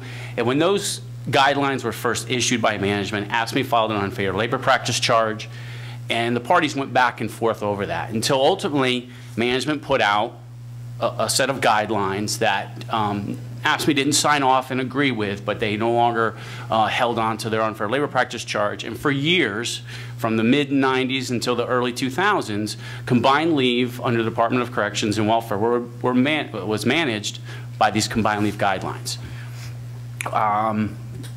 By way of disputes, there was one arbitration that I found under AFSCME back in, I think it was 1998 out of SCI Dallas, that dealt with excessive use of non-pre-scheduled leave, okay? So it was a working system once it got ironed out in the early 90s. Pscoa comes along and they take the position that they don't like the combined leave guidelines. And that right there was what is referred to in this slide as the destruction of combined leave. Because as soon as you start tinkering with one part of combined leave, the whole system crumbles. Which is the essence of what the proposal that Commonwealth is putting forth here is basically we want to get out of it. It's time to get away from it. It was an AFSCME negotiated concept. This group doesn't like anything that AFSCME negotiated that they don't think is in their benefit, and maybe it's time now to go back to the traditional leave system. So when you look at this slide under the first point there, combined leave guidelines, in 2006, at an arbitration before arbitrator Pscoa, it was the essence of those guidelines, where we were using it as a mechanical form to discipline people. If you had 6 call-offs within a year, you automatically got a written reprimand, and then you progressed through the system. And essentially the arbitrator ruled that you can't use a formula, a mechanical system, to provide for just cause discipline, okay? And not to say that the arbitrator was wrong, but by destroying specifically in his award the combined leave guidelines, that was the first brick to crumble from the system, okay? And from that point on, it's just been a constant chipping away, okay? And, you know, we've had to do the same part of chipping. As Sherry referred to in 2008, we started to put more disincentives into the contract to try to cut people from doing the non-pre-scheduled call-offs. The call-offs that occur without notice necessarily, that usually would result in overtime, which was the essence of what combined leave was. We'll give you more discretionary leave. You pre-schedule it during the vacation selection periods outlined in the contract. Therefore, we can better manage the manpower and not have to worry about last-minute call-offs and dealing with discipline and people not showing up for work.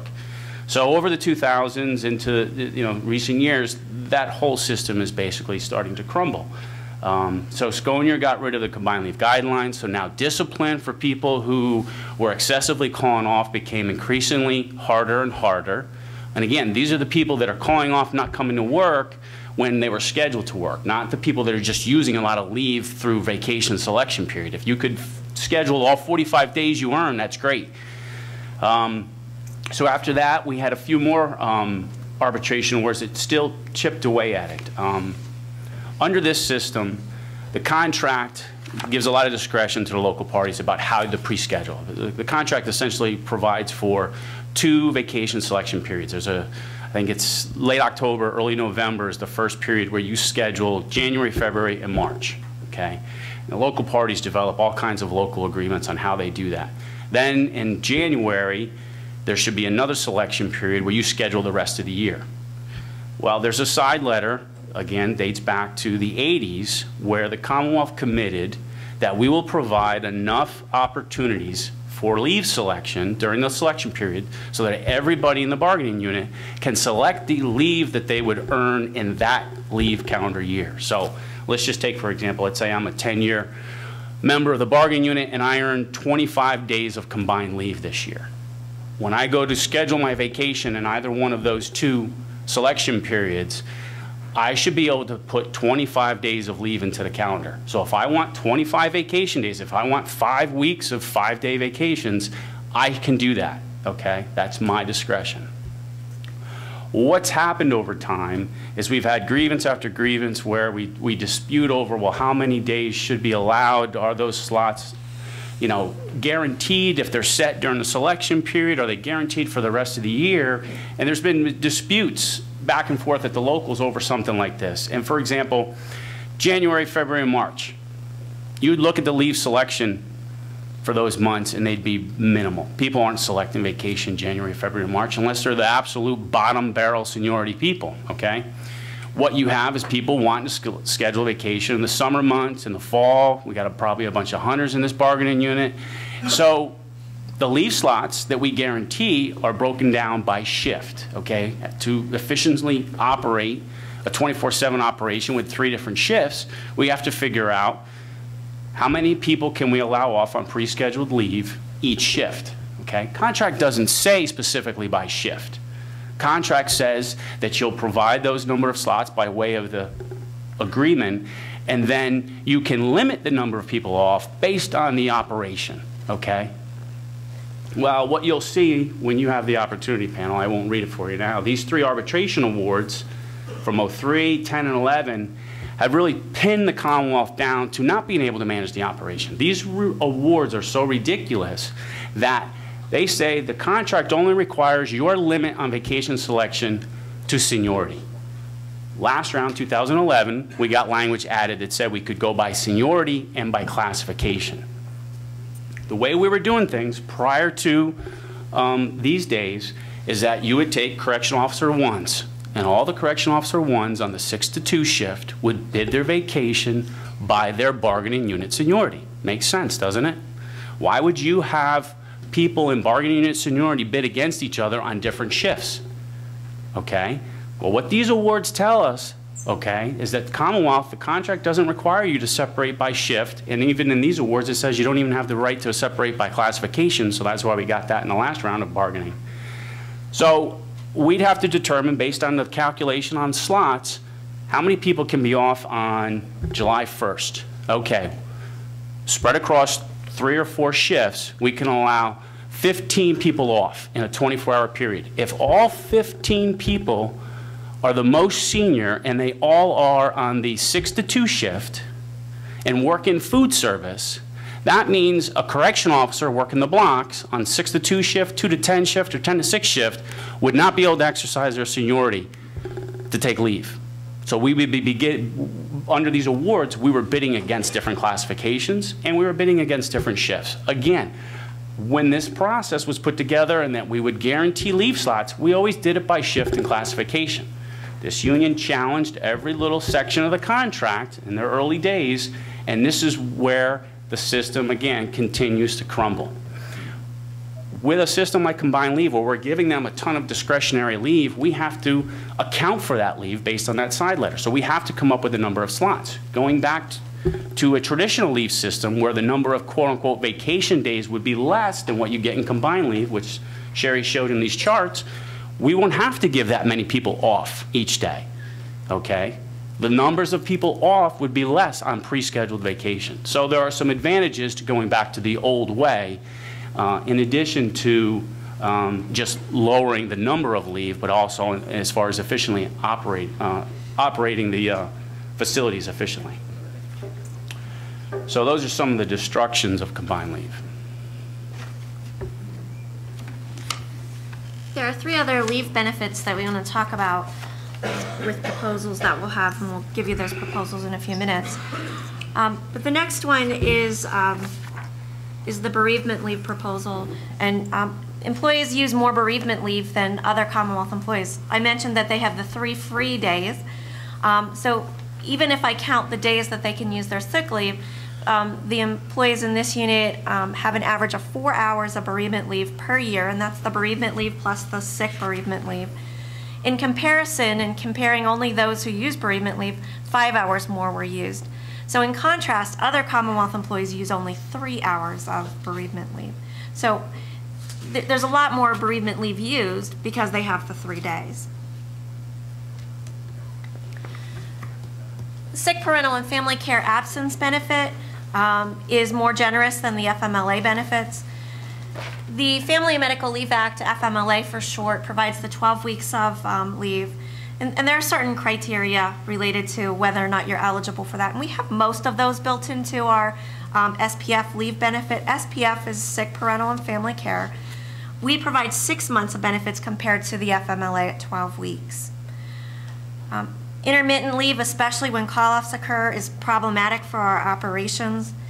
20% of all of our employees use SPF in this unit compared to 10% Commonwealth-wide.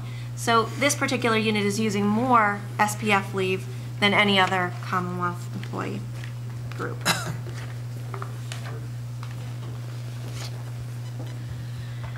And the last one is about holidays. Our proposal is related to minor holidays to not give the time and a half pay on those days.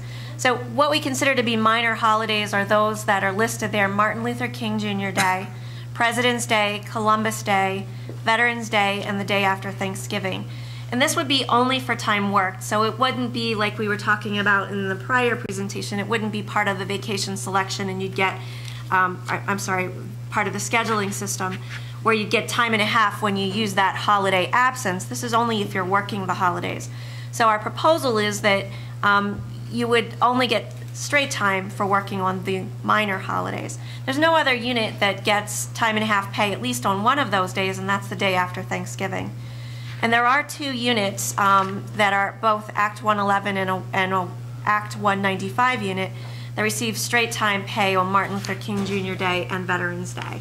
So it's not a proposal that's unusual for us to make at this point. So let's talk about the details of the leave proposals next. So the first one is to terminate the combined leave program and return to a traditional leave program. So this would be the combined leave program, the sick leave program, and we would return to traditional leave, which would be the leave benefits, including the leave types, the earnings, the carryover, and the payouts, would be consistent with those in a traditional leave system.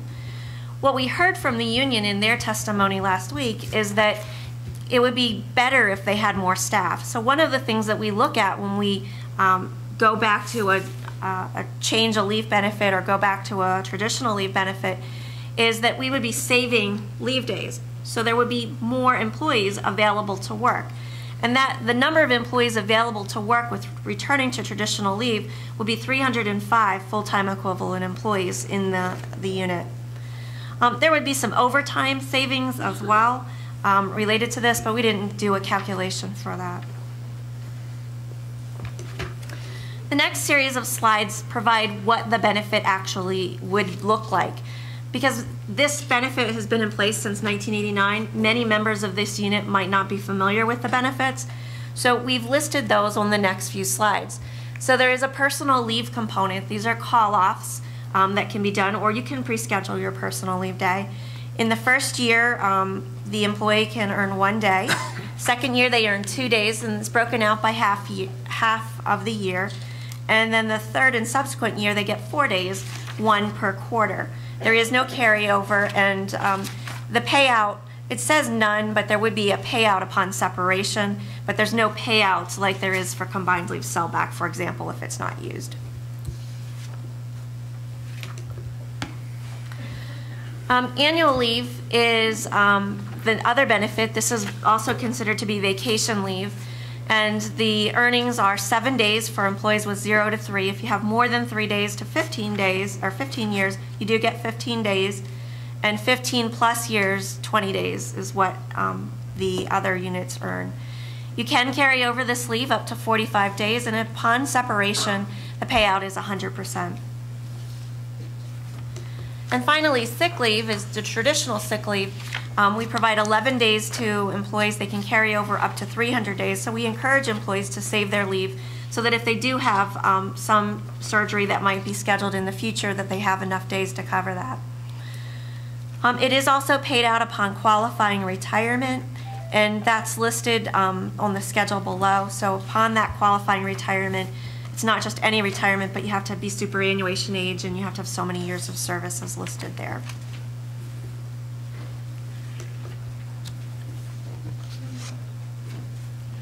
So what we wanted to do was highlight what the benefits would be to returning to traditional leave.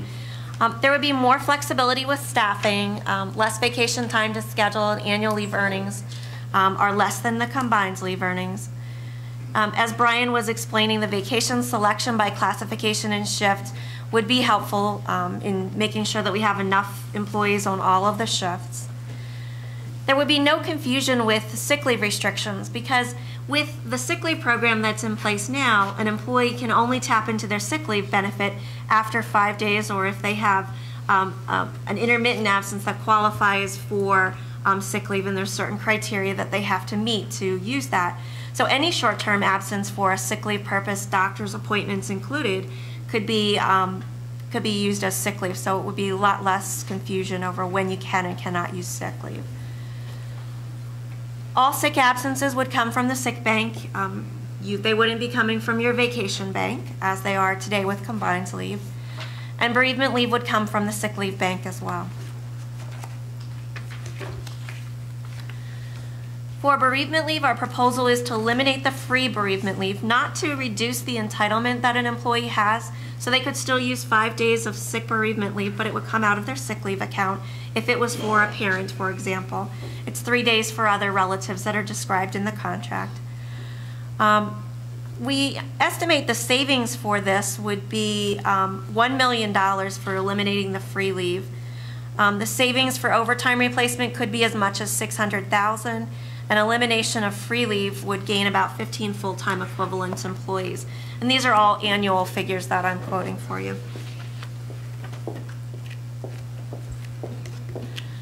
The SPF proposal is to reduce the entitlement to 12 weeks as provided by FMLA. Oftentimes when we make proposals such as this one that might affect an employee who's very ill, the union asks about the impacts for that. So we did look at that, and there would only be 106 employees that would be affected, and disability retirement is an option for most of those employees. Employees who have judiciously used their leave could use the leave beyond 12 weeks. So if you have a lot of accrued leave, you have sick leave, or you have combined leave, or if we go to the vacation leave of annual leave, the employees could use more than 12 weeks if they have that accrued leave. It's just the unpaid leave, or the combination of unpaid and paid leave, could not be used more than 12 weeks. So there would be a significant savings from returning to the 12 weeks or going with the 12 weeks of FMLA. Benefits continuation would be a savings of $292,000. You heard from Tara's presentation earlier that benefits in the Commonwealth are very expensive. FMLA requires, and so does our SPF program the way it is today, that the 6 months now or the 12 weeks would be with benefits. So going from 12 weeks, from 6 months to 12 weeks would be a savings of $292,000. Overtime replacement for those employees could be as much as $495,000. We'd also gain 10 full-time equivalent employees. One of the other thoughts that we had about this is that it could save the Commonwealth some of the call-offs as well, not specifically listed on this slide, but if you have less leave to use in your entitlement, you might think about it before calling off. You might say, well, I need to save this because I might need to have surgery later on. So oftentimes when you reduce a benefit, it also reduces the number of call-offs, so people think about it twice before calling off.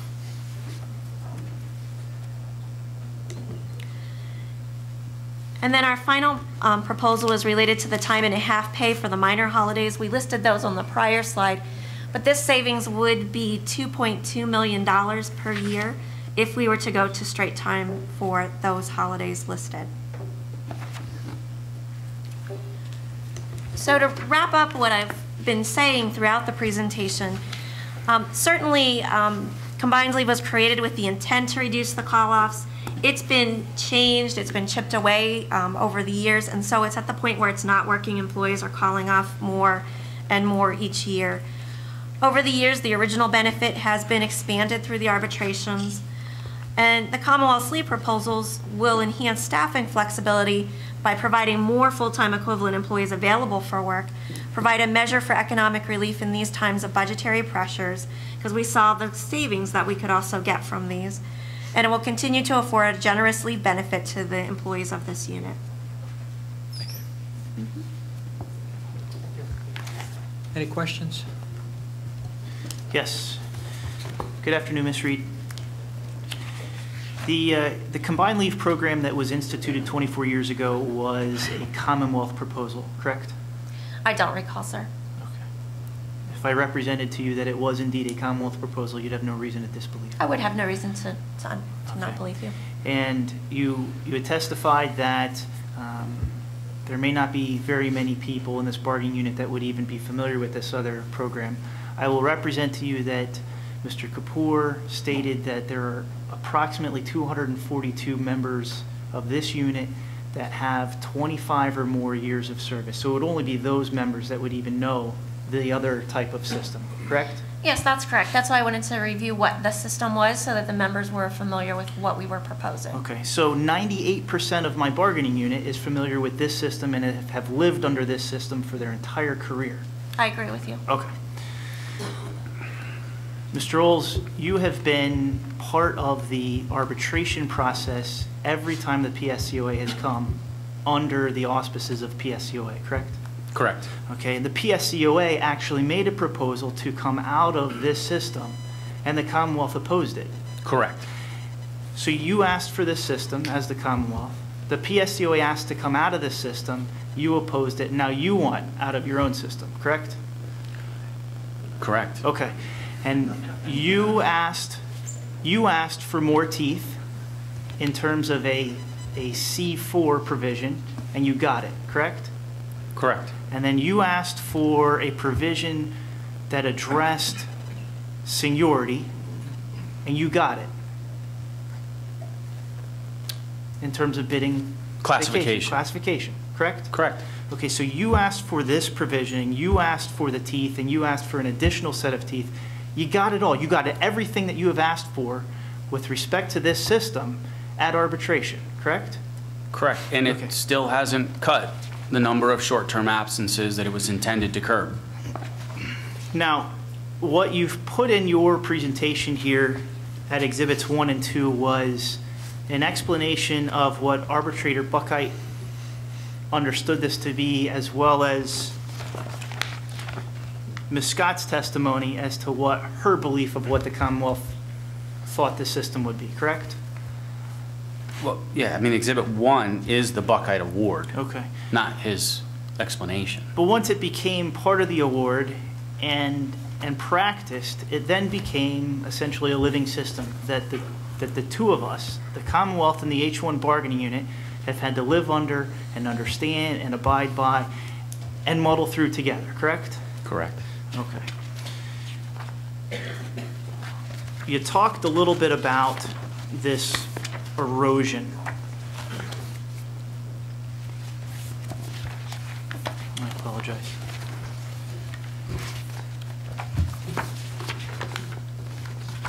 You talked about the first award from Arbitrator Sconier. where it says that the combined leave guidelines are destroyed by arbitrator Pscoa on tab or slide 14. But that award specifically addressed a disciplinary process, did it not?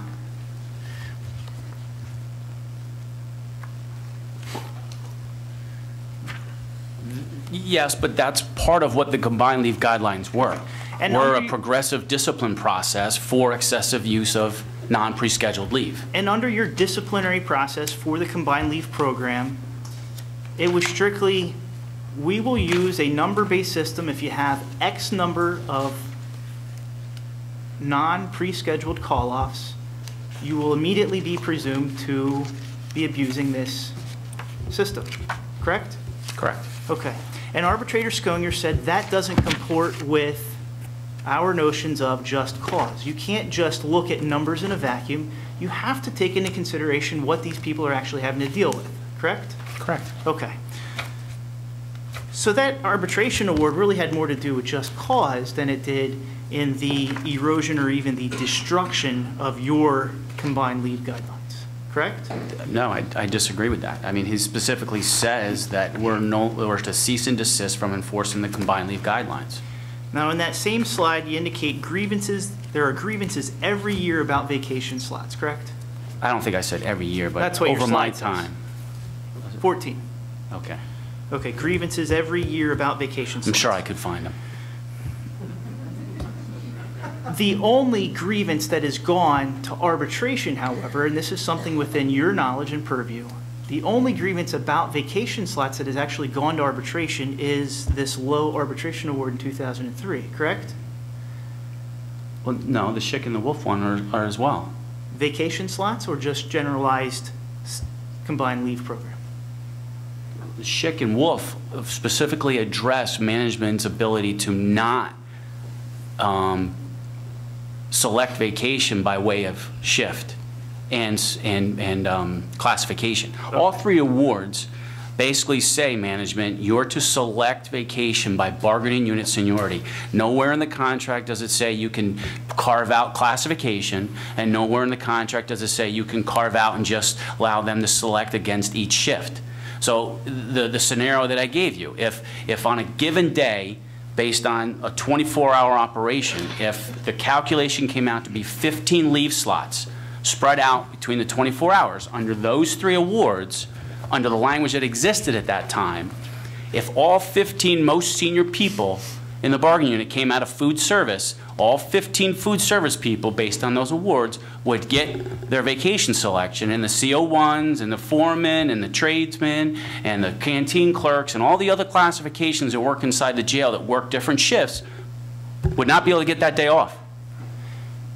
And you addressed that with your classification seniority proposal? Part of it. In the last arbitration. Okay. The remainder of those grievances are resolved at the local level, step 1 or step 2 of the process. They don't go to arbitration, correct? They haven't gone to arbitration since then, because what happens with most places have local agreements. I don't have an exact number, but my understanding is the majority of facilities have local vacation selection agreements, and in those local agreements, for whatever quid pro quo they gave each other, they addressed by shift.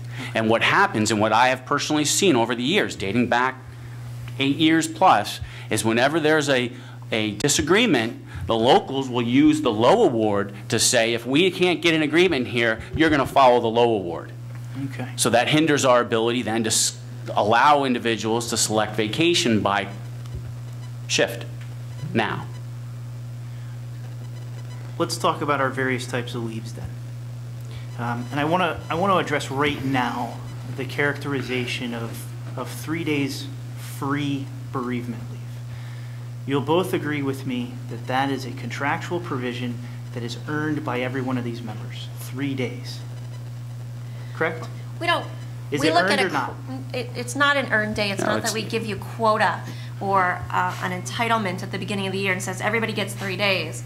If you need to use them, you can use them in accordance with the contract language. We consider it free because you don't have to earn them like your vacation or your sick leave, like other employees would have to earn that day. Right, employees earn hours of combined leave based on hours worked. Bereavement leave doesn't have that formula attached to it. Okay. by virtue of working in the H-1 bargaining unit and being covered by this collective bargaining agreement, every year a member earns 3 days of bereavement leave.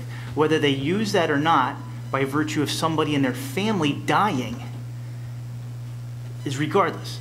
They earn it by virtue of being an H-1 bargaining unit member and working and turning over a year, correct? Let me explain it this way.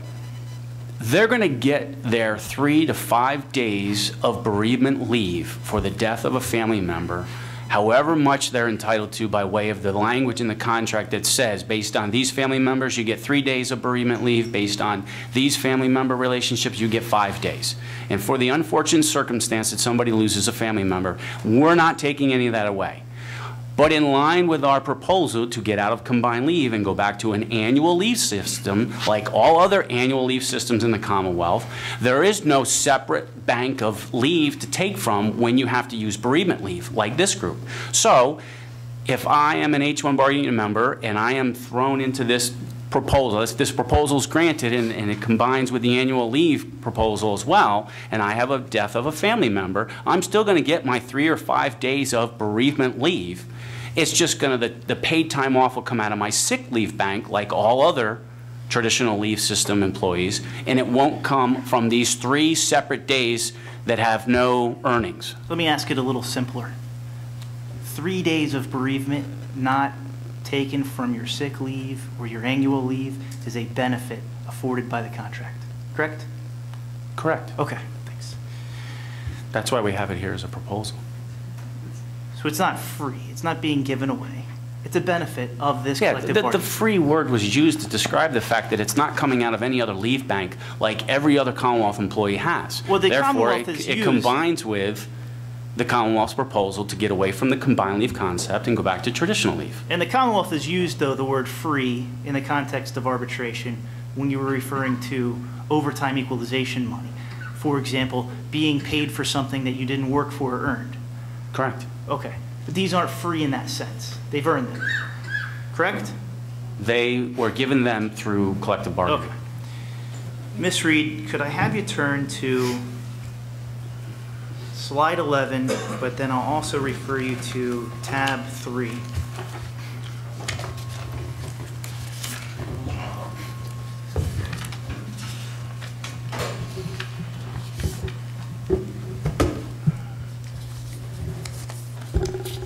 Now here you're comparing our average usage compared to the other Commonwealth employees, correct? Correct. Okay. How many of these other units work 24 hours a day, 7 days a week, 365 days a year? There are several listed here. There are AFSCME employees, Brian's whispering. The nurses, that's SEIU, that's listed as social workers. I believe there are some that are 24/7, but don't quote me on that. Okay. So it would be the Human Services Unit of AFSCME, SEIU, and potentially even PDA physicians. Right, I'm going to keep going down the list, though. You mentioned the physicians, the security officers, UGSOA, the wildlife conservation officers might be called out at any time. Might be called out. They're not scheduled to work 24 hours a day. They work 24 hours a day, 7 days a week. It varies. I mean, they could be out working from midnight till 8 a.m. And for the purpose of this question then, the average is 43 days a year, correct? The average is 43 days. And you pointed out that PSCOA uses 50.5 days a year, correct? That's correct. The Human Services Unit, though, of AFSCME averages 46 days, 46.3 days a year, correct? Yes. SEIU, 48.8, correct? Correct. PDA physicians, 45.9, correct? Yes. You're reading from the OPEIU, the nurse supervisors, 50.3, which is just shy of our leave usage, correct? That's correct. All of these people who deal with humans almost on a 24-hour basis do indeed have a higher than average leave usage, correct? Well, I didn't talk about state police, but state police is 38.5, so they're significantly lower. One example. Okay. You were, I think, based on your testimony today, present for the testimony of Dr. Spinaris, correct? Dr. Spineris? last week?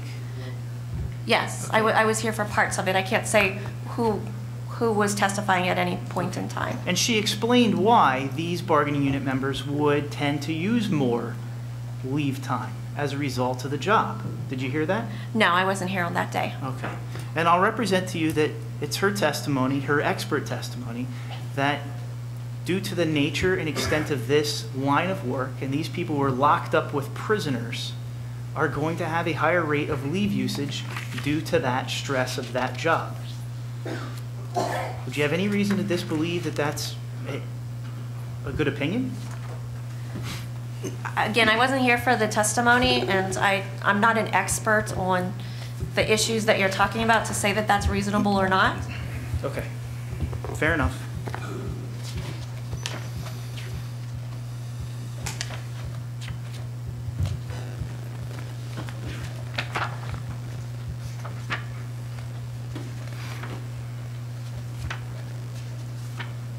If I could just have you then turn to your actual proposal then.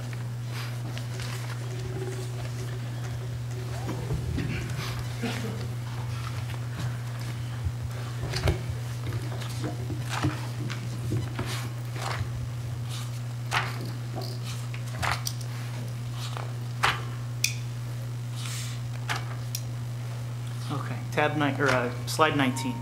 So you want to terminate the combined leave program that the Commonwealth instituted and has fought for the last 24 years, correct? Yes, that's our proposal. Okay.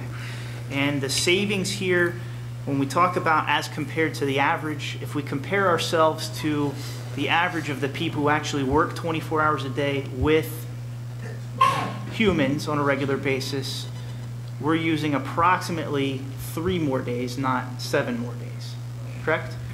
It depends on how you're calculating that. I heard what you said, you're comparing them to people that work with humans, but as I represented, state police is a lot lower than this unit. So I don't know how you can make that distinction between the people that work with humans or 24/7 environments. Okay. And you want to plug us into the same traditional leave program that less than 2% of our bargaining unit is even familiar with, correct? That's correct. Okay. And it was your testimony that you want to encourage employees to save their sick leave for legitimate illnesses, correct? That's correct. Okay. For times when they need to have the leave for surgeries and things like that. I don't think I used the word legitimate. But fair understood. enough. I'll give you that. But on slide 22, it shows that, and you testified that if an employee actually meets retirement eligibility, they have this opportunity to buy out their sick leave. But they don't get to buy it out at 100% at the same way they earned it, correct? There's no buyout in the traditional combined leave program for long-term sick leave to buy it out at 100% either. Well, and I thank you for that clarification, but you're encouraging employees to save their sick leave in reality with the hopes of having them buy it out at less than they earned it for. No, we're encouraging employees to save their sick leave for times when they might need it. Sick leave is a benefit that you use if you need it. If not, there's the opportunity to buy it out for some cash at separation or retirement. And based on the PSCOA's usage of combined leave, it would suggest that they do need and they have used their leave for sick purposes. You would have to actually do an analysis to find out what the non-scheduled leave absences were for as compared to other employees to answer that question. I'm not prepared to answer that at this point. And you didn't do that analysis? I did an analysis on the increase in unscheduled absences for the unit, and I have statistics that show that their absences for unscheduled leave have increased over the last several years. Okay. You also want to, moving forward to slide 24, eliminate the 3 days earned bereavement leave that isn't attributed to our combined leave program. So you're taking away those 3 days according to your proposal, correct? That's correct. Okay. And then, let me just clarify, but we're not reducing the amount of leave that they may use when there is a death in the family. I understand. As long as our families continue to die, you'll allow us to take time to go and mourn them, correct? That's correct. Okay. On slide number 25, we're talking about SPF. And earlier in your testimony, you talked about a number of people who are utilizing the SPF program. It is true, though, that as soon as any one of my members goes into a long-term illness, they don't have to select the SPF program. You automatically place them in the SPF program, correct? Part of the responsibilities of an employer under the FMLA is to inform employees about their rights under the FMLA. So we try to give them the protections that the FMLA affords so that they wouldn't be disciplined for call-offs and things like that. So to a certain degree, the answer to your question is yes, we try to get them into that program to protect them, which is what the FMLA affords an employee. They're forced into that program, and it was even supported by the decision of arbitrator Dutroux at an arbitration, correct? Mr. Earls, maybe you know that answer. Did I arbitrate that case? With respect to our SPF and FMLA program, the Commonwealth forces our members into that program, and okay, your characterization of forces, okay. All right, I think the issue was, as you clearly asked Sherry, was we were putting people on FMLA protected leave without their asking for it. And the argument at the arbitration, if I understand, because I did not do that case, but I believe the argument from that was under federal law, as an employer, we're obligated that once an employee goes beyond 5 days of absence, that we have the ability to place him on that protection. And arbitrator Dutroux upheld that. Okay. And you parsed words there. You said you're obligated and that you have the ability to. Under the law, you have the ability to, and you do, place everyone in FMLA. If I can, not to make an objection, but he's asking a legal question that, just to clarify under the law, from a legal perspective, FMLA is good in the sense that it is very employee friendly. So to the extent that if an employer doesn't necessarily acknowledge that they're have a qualifying FMLA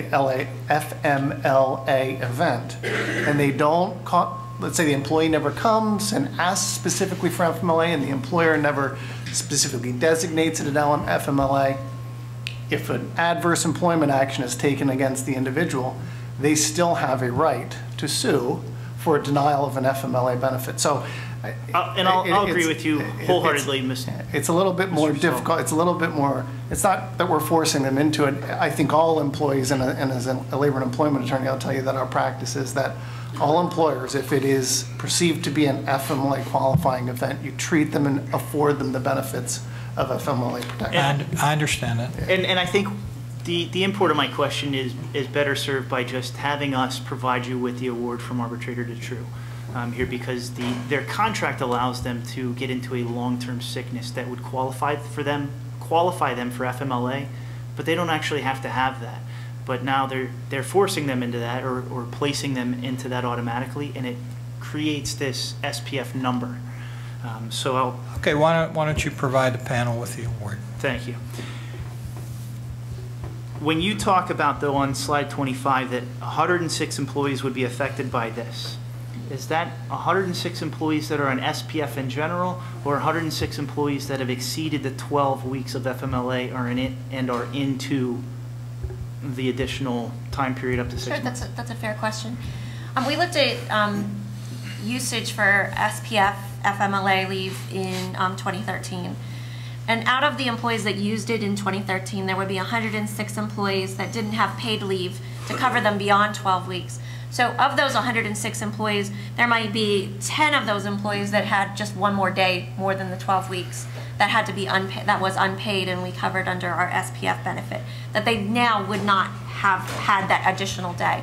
Some of them it was the whole rest of the entitlement, but for some it was just 1 or 2 or a few days. Okay, so there was 106 people that were actually on FMLA, and only 10 of those people then would have qualified for SPF beyond the 12 weeks of FMLA. No, I'm sorry if I wasn't clear. There were a lot more than 106 employees that used SPF leave last year. It's only 106 of those that used more than the 12 weeks and didn't have paid leave to cover them beyond that. Okay, so less than 1% of my bargaining unit actually utilizes this benefit. No, that's not true. They use they utilize, unless you're talking about the SPF benefit, there's a characterization difference. The employees that were using SPF leave, there are a total of 20% of the bargaining unit is using SPF leave.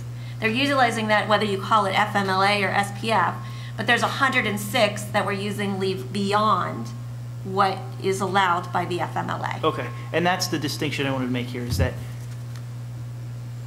you don't have the option of denying us FMLA. I do not have that option, you are correct. Okay, and under your own guidelines, you actually describe the SPF program as an extension of FMLA. The first 12 weeks of SPF is FMLA, correct? That's correct. Okay, so 106 people, less than 1% of my bargaining unit, actually kicked into the difference between the end of FMLA and the end of SPF. That is correct. Okay. The costs for that are significant, though, as I showed on the other slide, $292,000. plus the overtime replacement. Okay.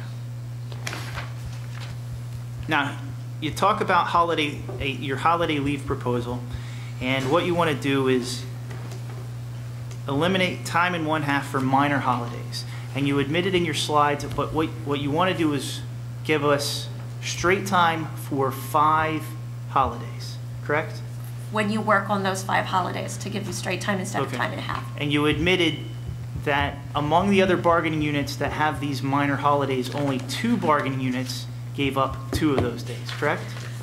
What I said was that 2 of the bargaining units gave up 2 of the days, plus no other unit besides this unit has the day after Thanksgiving at time and a half. So all if- others have it at straight time. So if we're going to abide by the Commonwealth, we shall be stuck in the pattern and be treated like everyone else.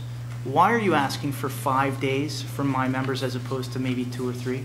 Sure, oftentimes we like to give the panel some ways that they can save costs. So if this unit would, or the panel wants to provide additional wages or salary increases, this is a way that they can save costs to fund those other benefits. So it's just something that we're proposing as a cost-saving measure that would help maybe for the union to get something else, or to save money for the Commonwealth overall, because I'm sure you heard that the Commonwealth's money situation isn't any better than it was over the last several years. Are you familiar with the entire set of proposals provided by the Commonwealth? I'm vaguely familiar with what all of them are, yes. Okay. And if we start combining them, the Commonwealth's proposal here is that my members receive a 0% general pay increase in the first year, and then a 1, 1, and 1 in the following years. And then what you want to do with the combined leave program is reduce the number of days that we earn, correct? That's correct. And then you also want to reduce our entitlement to 3 bereavement days that aren't attributable to that combined leave, correct? Correct. And you want to reduce the number of holidays that are listed in our contract that are observed by the people in this country to straight time, not overtime, correct? That's correct. We're not reducing the number of holidays that the members get, just the time for working on those holidays. Okay, so you'll agree with me that that's not even a balance. For my members, that's a net negative. I'm not going to agree with that. I think Tara said it very well when she was testifying. These are our proposals. It's up to the panel to make a decision as to what they will award in this case. So it is what it is. It is what it is. These are our proposals. And on top of all of that, you want us to increase what we pay for medical, correct? Those are the proposals that we've presented, and Tara spoke on those earlier. Okay.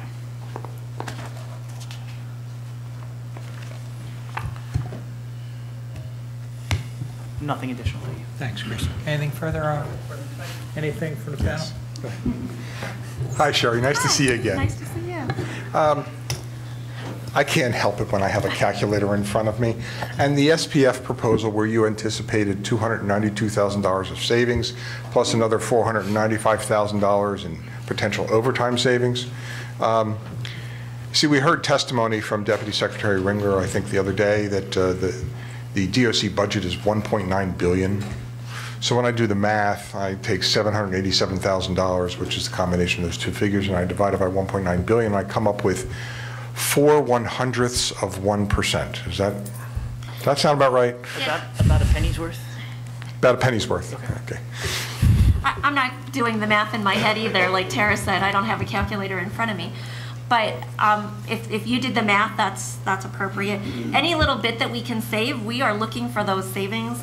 That's not new for the Commonwealth to make proposals like that. We're just showing you what those costs are. And Brian, they do compound year after year. Brian, I have a question for you. On the free bereavement proposal that you have, or the elimination of the free bereavement, I'm trying to put it in terms that I can understand. If you had an H-1 bargaining unit member that today is entitled to 20 days of combined leave, under your bereavement proposal, would that same H-1 bargaining unit member only be entitled to 17 days? No, I don't. No, because the bereavement leave is not combined leave. Because the bereavement leave is not combined leave. But right now, it is within the combined leave, so that member has 20 days to work with, so to speak, during the course of a year. But under your proposal, he could only work with 17 days unless he had an unfortunate death in the family? Do I have that right? I don't think so. Okay, that's why If we go back to the annual leave system, okay, or if you even stay with combined leave and then were to eliminate the bereavement leave, I believe the contract, and I will look at it because I always like to read what's here in front of me instead of guessing, but even once an individual uses their 3 days of bereavement leave currently and has an unfortunate situation where the relative qualifies for a 5 days, those 2 additional days come out of their sick leave bank. So that long-term sick leave bank that Sherry spoke about for your absences of more than 5 days or your short chronic, absences, that's where the bereavement leave would come out of. Okay, let me try and ask it a different way so I'm clear. These people live it and breathe it every day of the week. I don't. If an employee who has 20 days of combined leave right now has a death in the family during the course of the year, is it 20 plus 3? Yes. Okay. And if the employee did not have a death in the family that year, how much is it? 20. 20. Okay.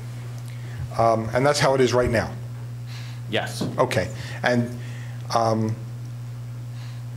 right, so there were now I think I get it. And I just have one other point of clarification. Are there any veterans in the room? If you are, please stand up.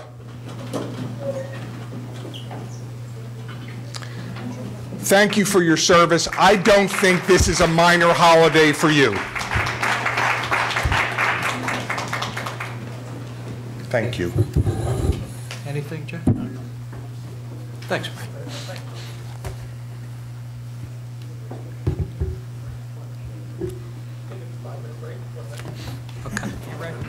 Okay, we're ready to get going again.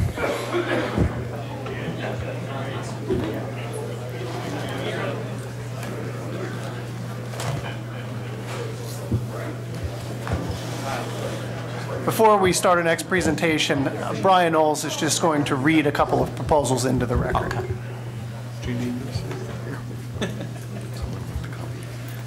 Under the issue and dispute cost savings, there's 3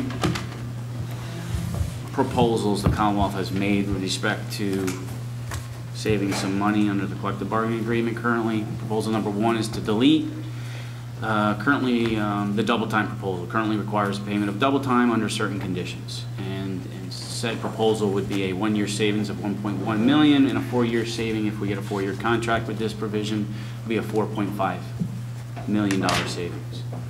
The second one is to delete paid leaves for the purposes of computing overtime pay, such as holidays, pre-scheduled combined leave, non-pre-scheduled combined leave, compensatory leave, administrative leave, stress day, and sick leave. The savings achieved through this proposal in a 1 year would be $2.1 million, over a 4-year contract, $8.4 million. Lastly, the elimination of shift differential for hours which begin at or after 8 p.m. and before 6 a.m., a 1-year savings of $4.2 million, and a 4-year saving of $16.8 million. Okay, thank you. We understand those proposals. We'll consider. Okay, let me just switch now. We have another cost savings proposal specific to the Department of Correction. And we have Ty Stanton and Mr. Tim Ringler, who will address the walk time. Good afternoon. My name is Ty Stanton. I'm the Director of the Bureau of Human Resources for the Pennsylvania Department of Corrections. I've been with the department for just shy of 15 years. Prior to my current assignment, I was the Chief of the Labor Relations Division for the Department of Corrections. How do we do this? We're going to talk to you about walk time. In 2004, arbitrators determined that all the time spent after their shift, after an employee's shift, waiting for relief, and the time the employee spent walking out of the institution was to be considered work and was compensable. Similarly, around that same time of 2004, maybe 2005, arbitrators found that the time spent prior to shift processing into the institutions would also be compensable. These arbitration awards, or series arbitration awards, are now referred to as the walk time awards and the pre-shift awards.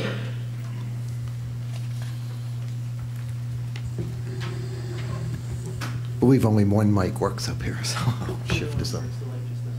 Oh, is that the case? Okay, for the walk time issues, as Ty said, he brought us to where we're at today. There's a real cost associated with this walking time and late relief. There's an average of 5 minutes of walking time per day, and that's over all the corrections officers. Some officers will get more than that. Some may not get any walking time, depending on how, if they can get out on time on their shifts, etc. These 5 minutes on average cost the Commonwealth over $256,000 per pay period, which is $6.7 million per year. And over the life of the contract for 3 years would be over $20 million.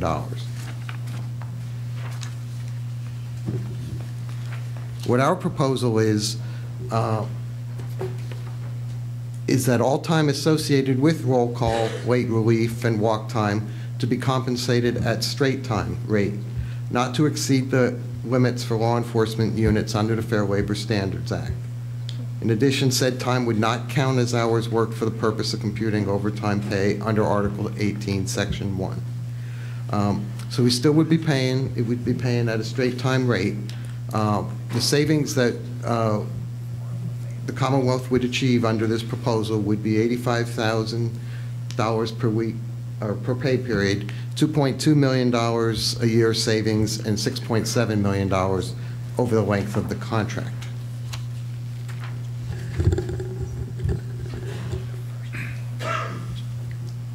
So as Deputy Regular indicated, the proposal is so that we would pay the walk time at the straight time rate. So we have a few examples here of how this would work.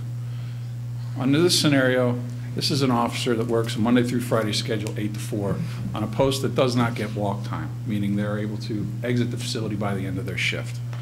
So under this scenario, the officer would work Monday through Friday and 8 to 4, and on the right-hand column it shows that they would receive 8 hours of straight time pay. This officer works an overtime shift on Saturday, same hours, 6 to 2, but this post does receive walk time. An officer would, in this scenario, receive 11 minutes of walk time. So on the right, the officer would receive 8 hours of time and a half for the overtime shift, but the 0.18 hours would be, which is the 11 minutes of walk time, would be paid at the straight time rate. Okay, yep. Under the next scenario, this officer works the 6 to 2 shift in a post that does receive walk time. So you would see on this one, on just using Monday of the first week as an example, they work 6 to 2, and from 2 to 2:06, that's their walk time. So they would receive 8 hours 8.10 hours of straight time pay. And the walk time for this week would fluctuate anywhere from 6 to 8 minutes. This officer again works an overtime shift on Saturday, which would receive 12 minutes of walk time. So again, the overtime would be 8 hours of time and a half on Saturday and 0.2 hours of straight time for walk time on that overtime shift.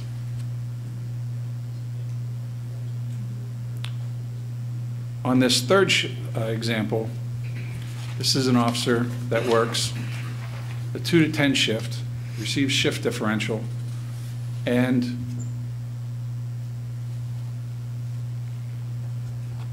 does receive walk time, as opposed to does receive walk time. So this officer works on that Monday, works 2 to 10:03, so 8 hours, and 8.05 hours will be paid at straight time with shift differential. And you can see it goes through. Now, on Saturday, this officer would work overtime and receive 2 minutes of walk time, so the officer would receive 8 hours of time and a half and shift differential, and 0.03 hours of straight time and shift differential for the walk time. This officer then works the following week a double shift, 6 to 2 on Thursday, and then 2 to 10:02 on the second shift. So the 8 hours of work on the 6 to 2 shift would be paid at the time and a half rate, and then there would be no walk time since the officer would run right into their second shift.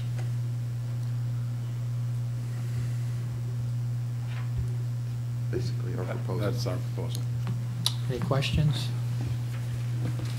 Briefly, your proposal is to amend the contract that states all hours worked over 8 in a day or 80 in a pay period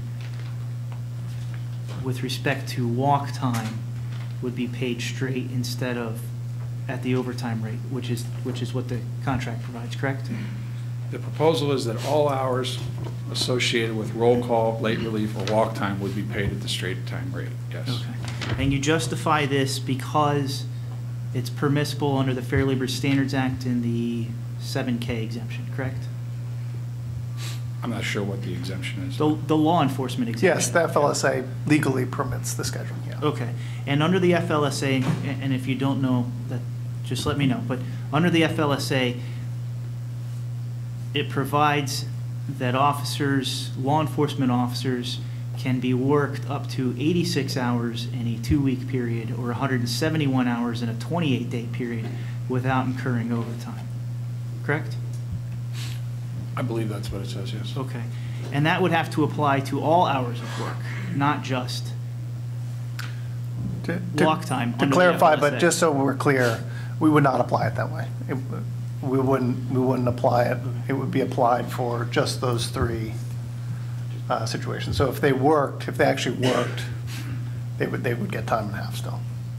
And quite honestly, I don't believe that you can treat the FLSA like a Chinese menu. Sure, we can voluntarily pay overtime. We absolutely do voluntarily pay overtime now. So you acknowledge, though, in your proposal, the issue of walk time, the late relief time, has been granted by arbitrators, correct? Yes. And the justification by the arbitrators is that these minutes that it takes to clear the institution, waiting to be relieved, are all minutes in which my members are under your direct control, correct? Yes. So they don't get to put blinders on, they don't get to walk out the back gate of the jail. They still have to deal with inmates, they still have to go through all the security measures, and they can still be directed to perform duties, up to and including potentially even being mandated as they're taking their last step out the door. Yes. Okay. I have nothing additional. Anything further? No, but to clarify, so that you do understand the breadth, if in fact they were required to work, then they would get overtime. It would just be if they walked out and left the jail. Okay, thanks. Any questions? I think there could be a dispute as to whether or not they performed work. and how work would be defined. But No, I understand your I don't proposal. disagree, yeah. This is purely to address the time walking in and walking out. Thank you, gentlemen.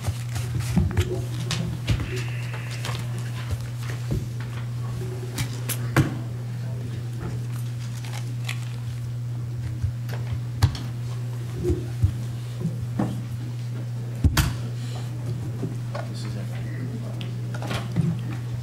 This is it, right? Yeah.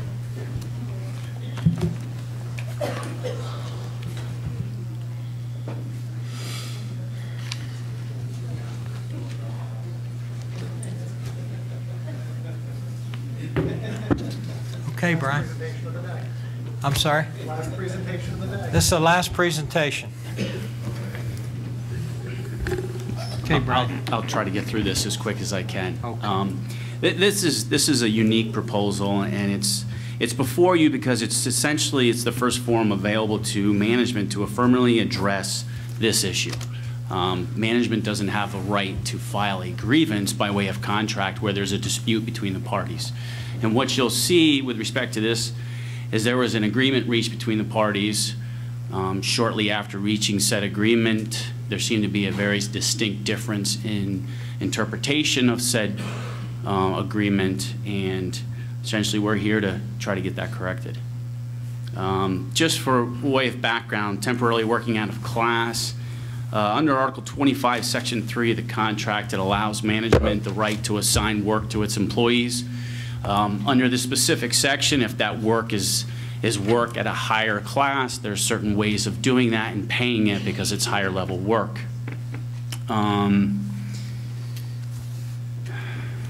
The history of this issue,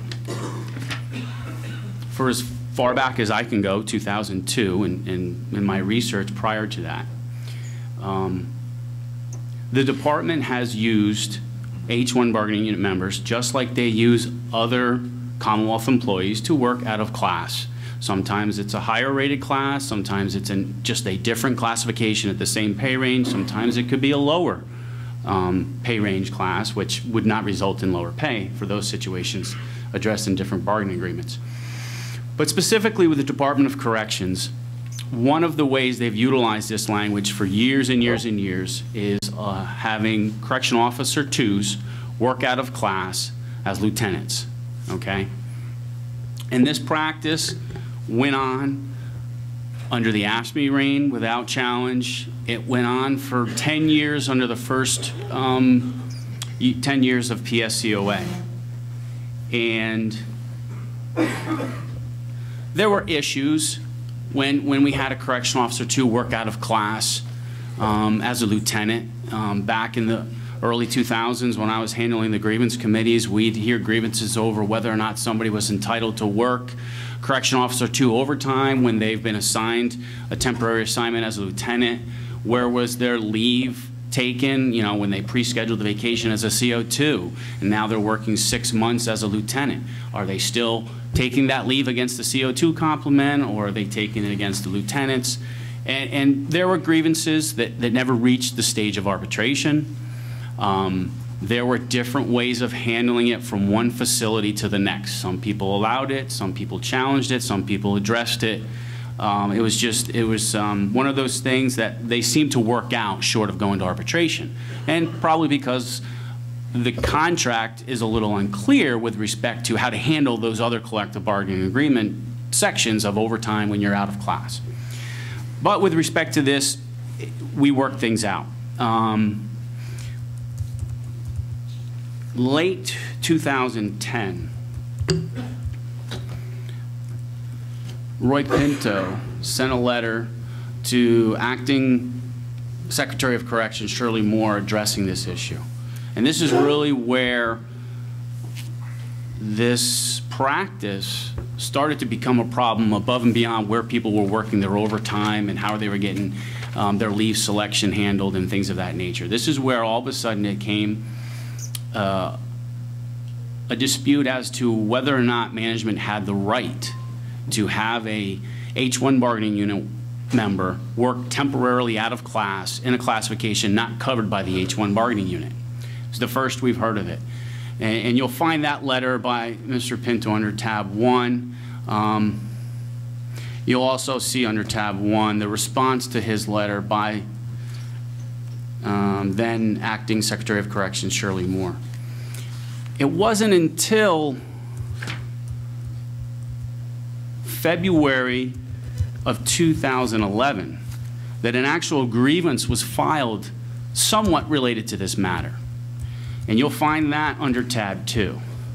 And what's interesting with the way this grievance was filed is that it was filed not necessarily under the seniority provision of the contract or the classification provision of the contract, but it was filed under Article 1, Sections 1 and 2. And essentially, I'll read to you what the grievance says. The Commonwealth is in direct violation of the collective bargaining agreement by negotiating wages, hours, and other terms and conditions of employment directly with employees covered under this agreement without negotiating an agreement of the PSCOA.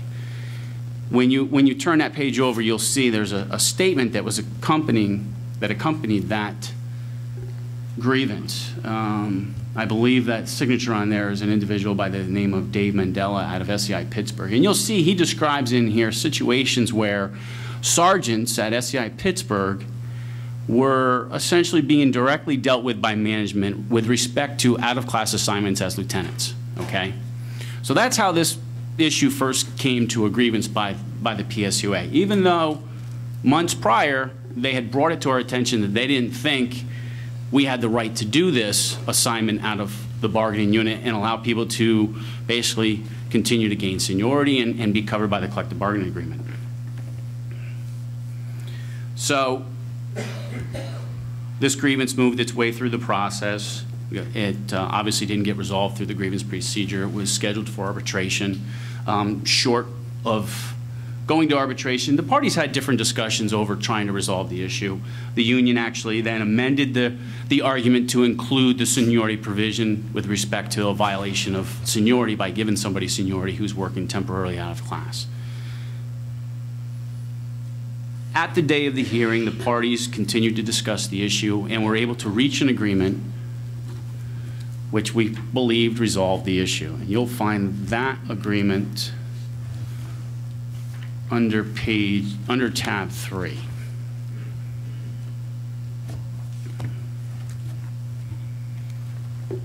And this agreement addresses a lot of the concerns that I told you historically I had seen through the grievance process. It talks about, well, one, it addresses the initial grievance filed back in February of 2011 with respect to direct dealing, okay? It also talks about voluntary and mandatory overtime while they're in their temporary assignment. It talks about their vacation. And it talks about seniority. It talks about a process on which we will actually select people for this, which prior to this, we didn't have a certain process, okay?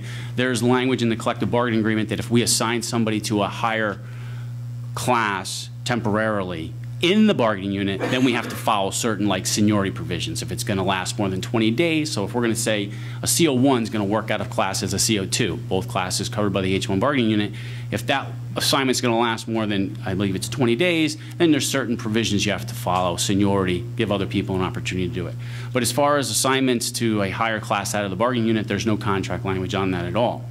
So we went through and we set some parameters that the people that will consider for these assignments will people who are on the civil service list for lieutenant, okay? Therefore, they've expressed a willingness that they want to potentially promote up to the rank of lieutenant.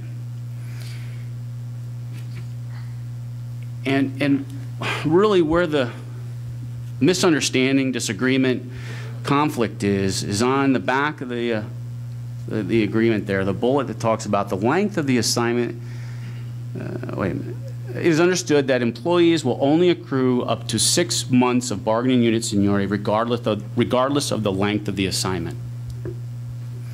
Again, one of the issues that the union had at the time is they didn't want people to gain any seniority. If you are going to assign them work outside of the bargaining unit temporarily as a lieutenant, as a counselor, as a unit manager, it doesn't matter, they should gain bargaining unit seniority, okay? We were a little shocked with that position, being that it had been done that way for years and years and years, and here we are 10 years into PSUA's existence, and we're just now hearing that they shouldn't be gaining seniority for these types of assignments. It's always been an argument about where do they work their overtime, where does their leave selection, count against, things of that nature.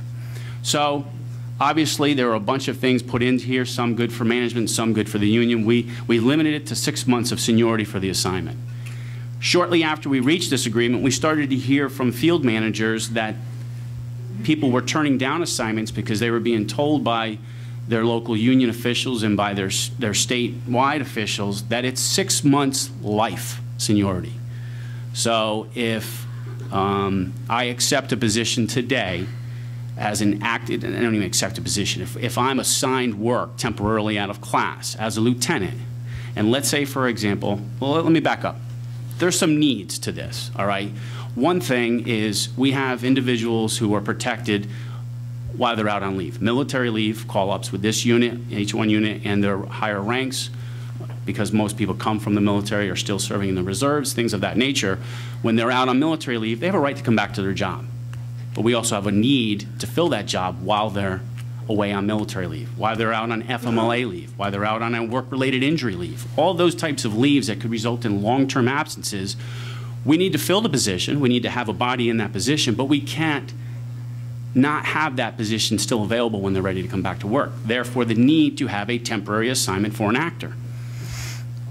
So what has happened now is that when we go to some of these individuals, they're not so inclined to accept these positions because of the threat that they won't gain seniority after 6 months. Now, the intent of this language from our side of it, you'll see my name's on this, was 6 months assignment. Therefore, if Lieutenant Casal went on military leave for a year, he's a captain. If he was on military leave for a year and we wanted to backfill that position with actors, we could go to Dave here and say, Dave, do you want to take the position for a year? Under this language, Dave could say yes, but it's very clear that the first 6 months of that assignment, that's where he would gain seniority. As soon as he went beyond 6 months, the seniority for that assignment would not occur anymore, okay? If that's what Dave accepted under this agreement, fine. If he didn't, if he wanted to end it at 6 months, then fine, he got out of it, we'd fill it with someone else. If a year later, another officer goes out on work-related injury and is going to be out long-term, and we realize, you know what, we need to fill that with an actor, okay? And we go back to the civil service list that's outlined as the way we go and fill an actor with a CO2 from the H-1 unit. Let's say Dave's still on that list, and we come back to Dave, and we say, Dave, you're still on the list, we got another assignment for you, you want to take it? Dave would be like, yeah, I'll take it, and then all of a sudden, the interpretation comes in. Well, Dave, from the union, if you take this, you're not gaining any more seniority. You already ate up your 6 months of seniority. So really, this is an interpretation over that provision. I'm not asking the panel to wipe this agreement out, okay? I think there's a lot of things in here that the parties reached, but there's a real negative impact with the interpretation that it's a 6-month, one-and-done length of seniority. And it really hinders management's ability to find actors for the need of long-term assignments. And therefore, we're asking that you clarify, by way of this proposal, that the 6-month is per assignment, not lifetime. Okay. Any questions?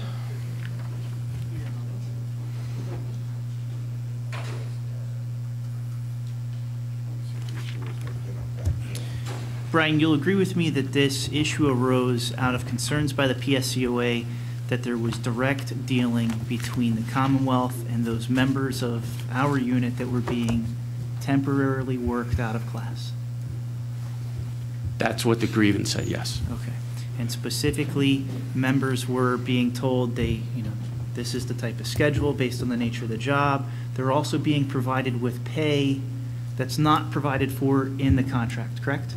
No, I will not agree with that. We never got into the direct dealing issues. The issue was we were direct dealing. I'm talking about when these people right now, either now under this agreement or in the past, if any H-1 member is temporarily worked out of class as a lieutenant, they're given an additional amount of pay, correct? And I would say by way of contract language. But it's not provided for in the contract. It's provided for if a CO1 works as a CO2, but not if a CO1 or CO2 works as a CO3, correct? No, that's not correct. I can cite the language if you want, but that's not correct. If that was the case, then we would have been violating this language 40 years ago. We'll wait for you to find that contract provision.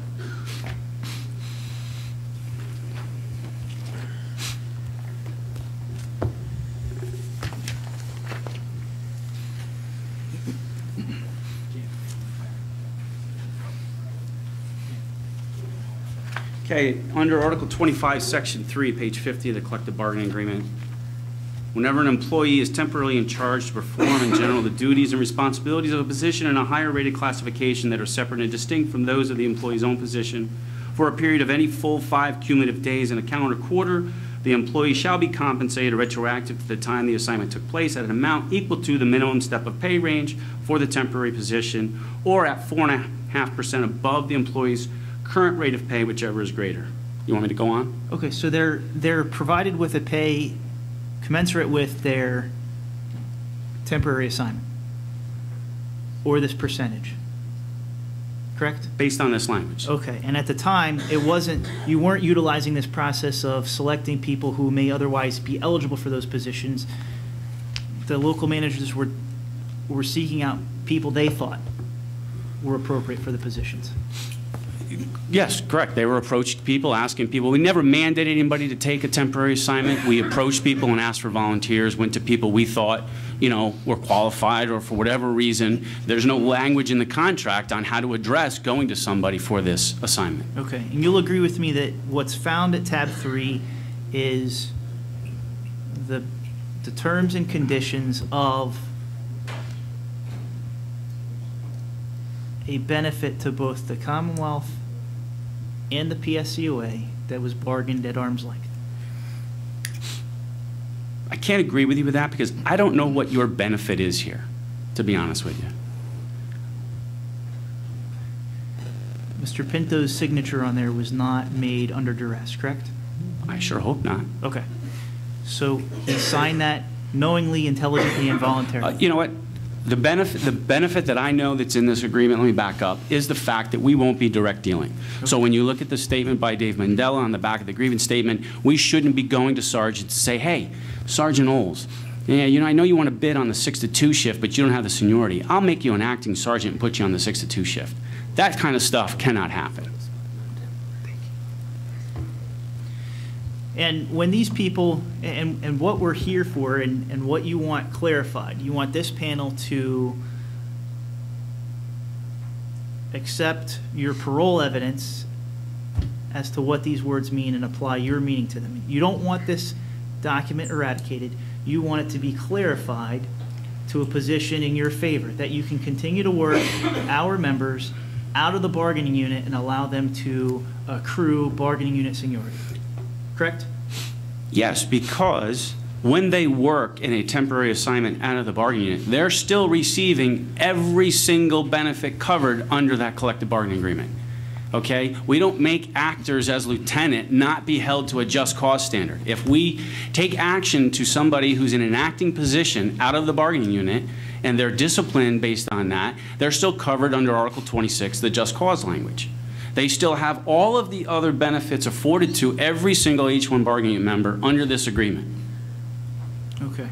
And specifically the bullet point that you want them to expand on is it's understood that employees will only accrue up to 6 months of bargaining unit seniority regardless of the length of the assignment. Correct? Correct. I have nothing additional. Anything further? Nothing further on the issue. So to the extent there's a separate assignment 6 months or a year later, it would be a new 6-month period? Correct. Okay. And these are, you're basically filling them because of long-term absences? That's the true need, yes. And on how many occasions have you backfilled the positions? Have we backfilled them? Well, we wouldn't be able to backfill a position where someone's out on a long-term absence for military leave, work-related injury, or FMLA. that position has to be held for that person to come back. Now, if the person tells us they're never coming back to work, then we would backfill it. Okay, but in that temporary reassignment, there's at least one less CO or CO2. Okay. Yeah, so if it's a CO2 who's working up as a lieutenant, that allows for a CO1 to work up as a CO2 temporarily. And then there would be one less CO, correct? I mean, at that given moment, yeah, but we're constantly hiring trainees. Just to clarify, there would not be one less CO on shift. The shift would still be covered. Yeah, it doesn't leave necessarily a shift vacancy. Because then we get into issues. But then Sherry will be angry with you because there'll be more overtime. Because this leads to a whole other gamut of issues regarding bid posts and backfill. I mean, it's never ending. Yeah. Really, over a pure managerial operation. It's also a challenge to this panel, as I think you'll acknowledge. I think this panel can address this very simply. Thank you. And from a legal perspective, because I think that you made the Sherry comment in jest, but I think you meant it too.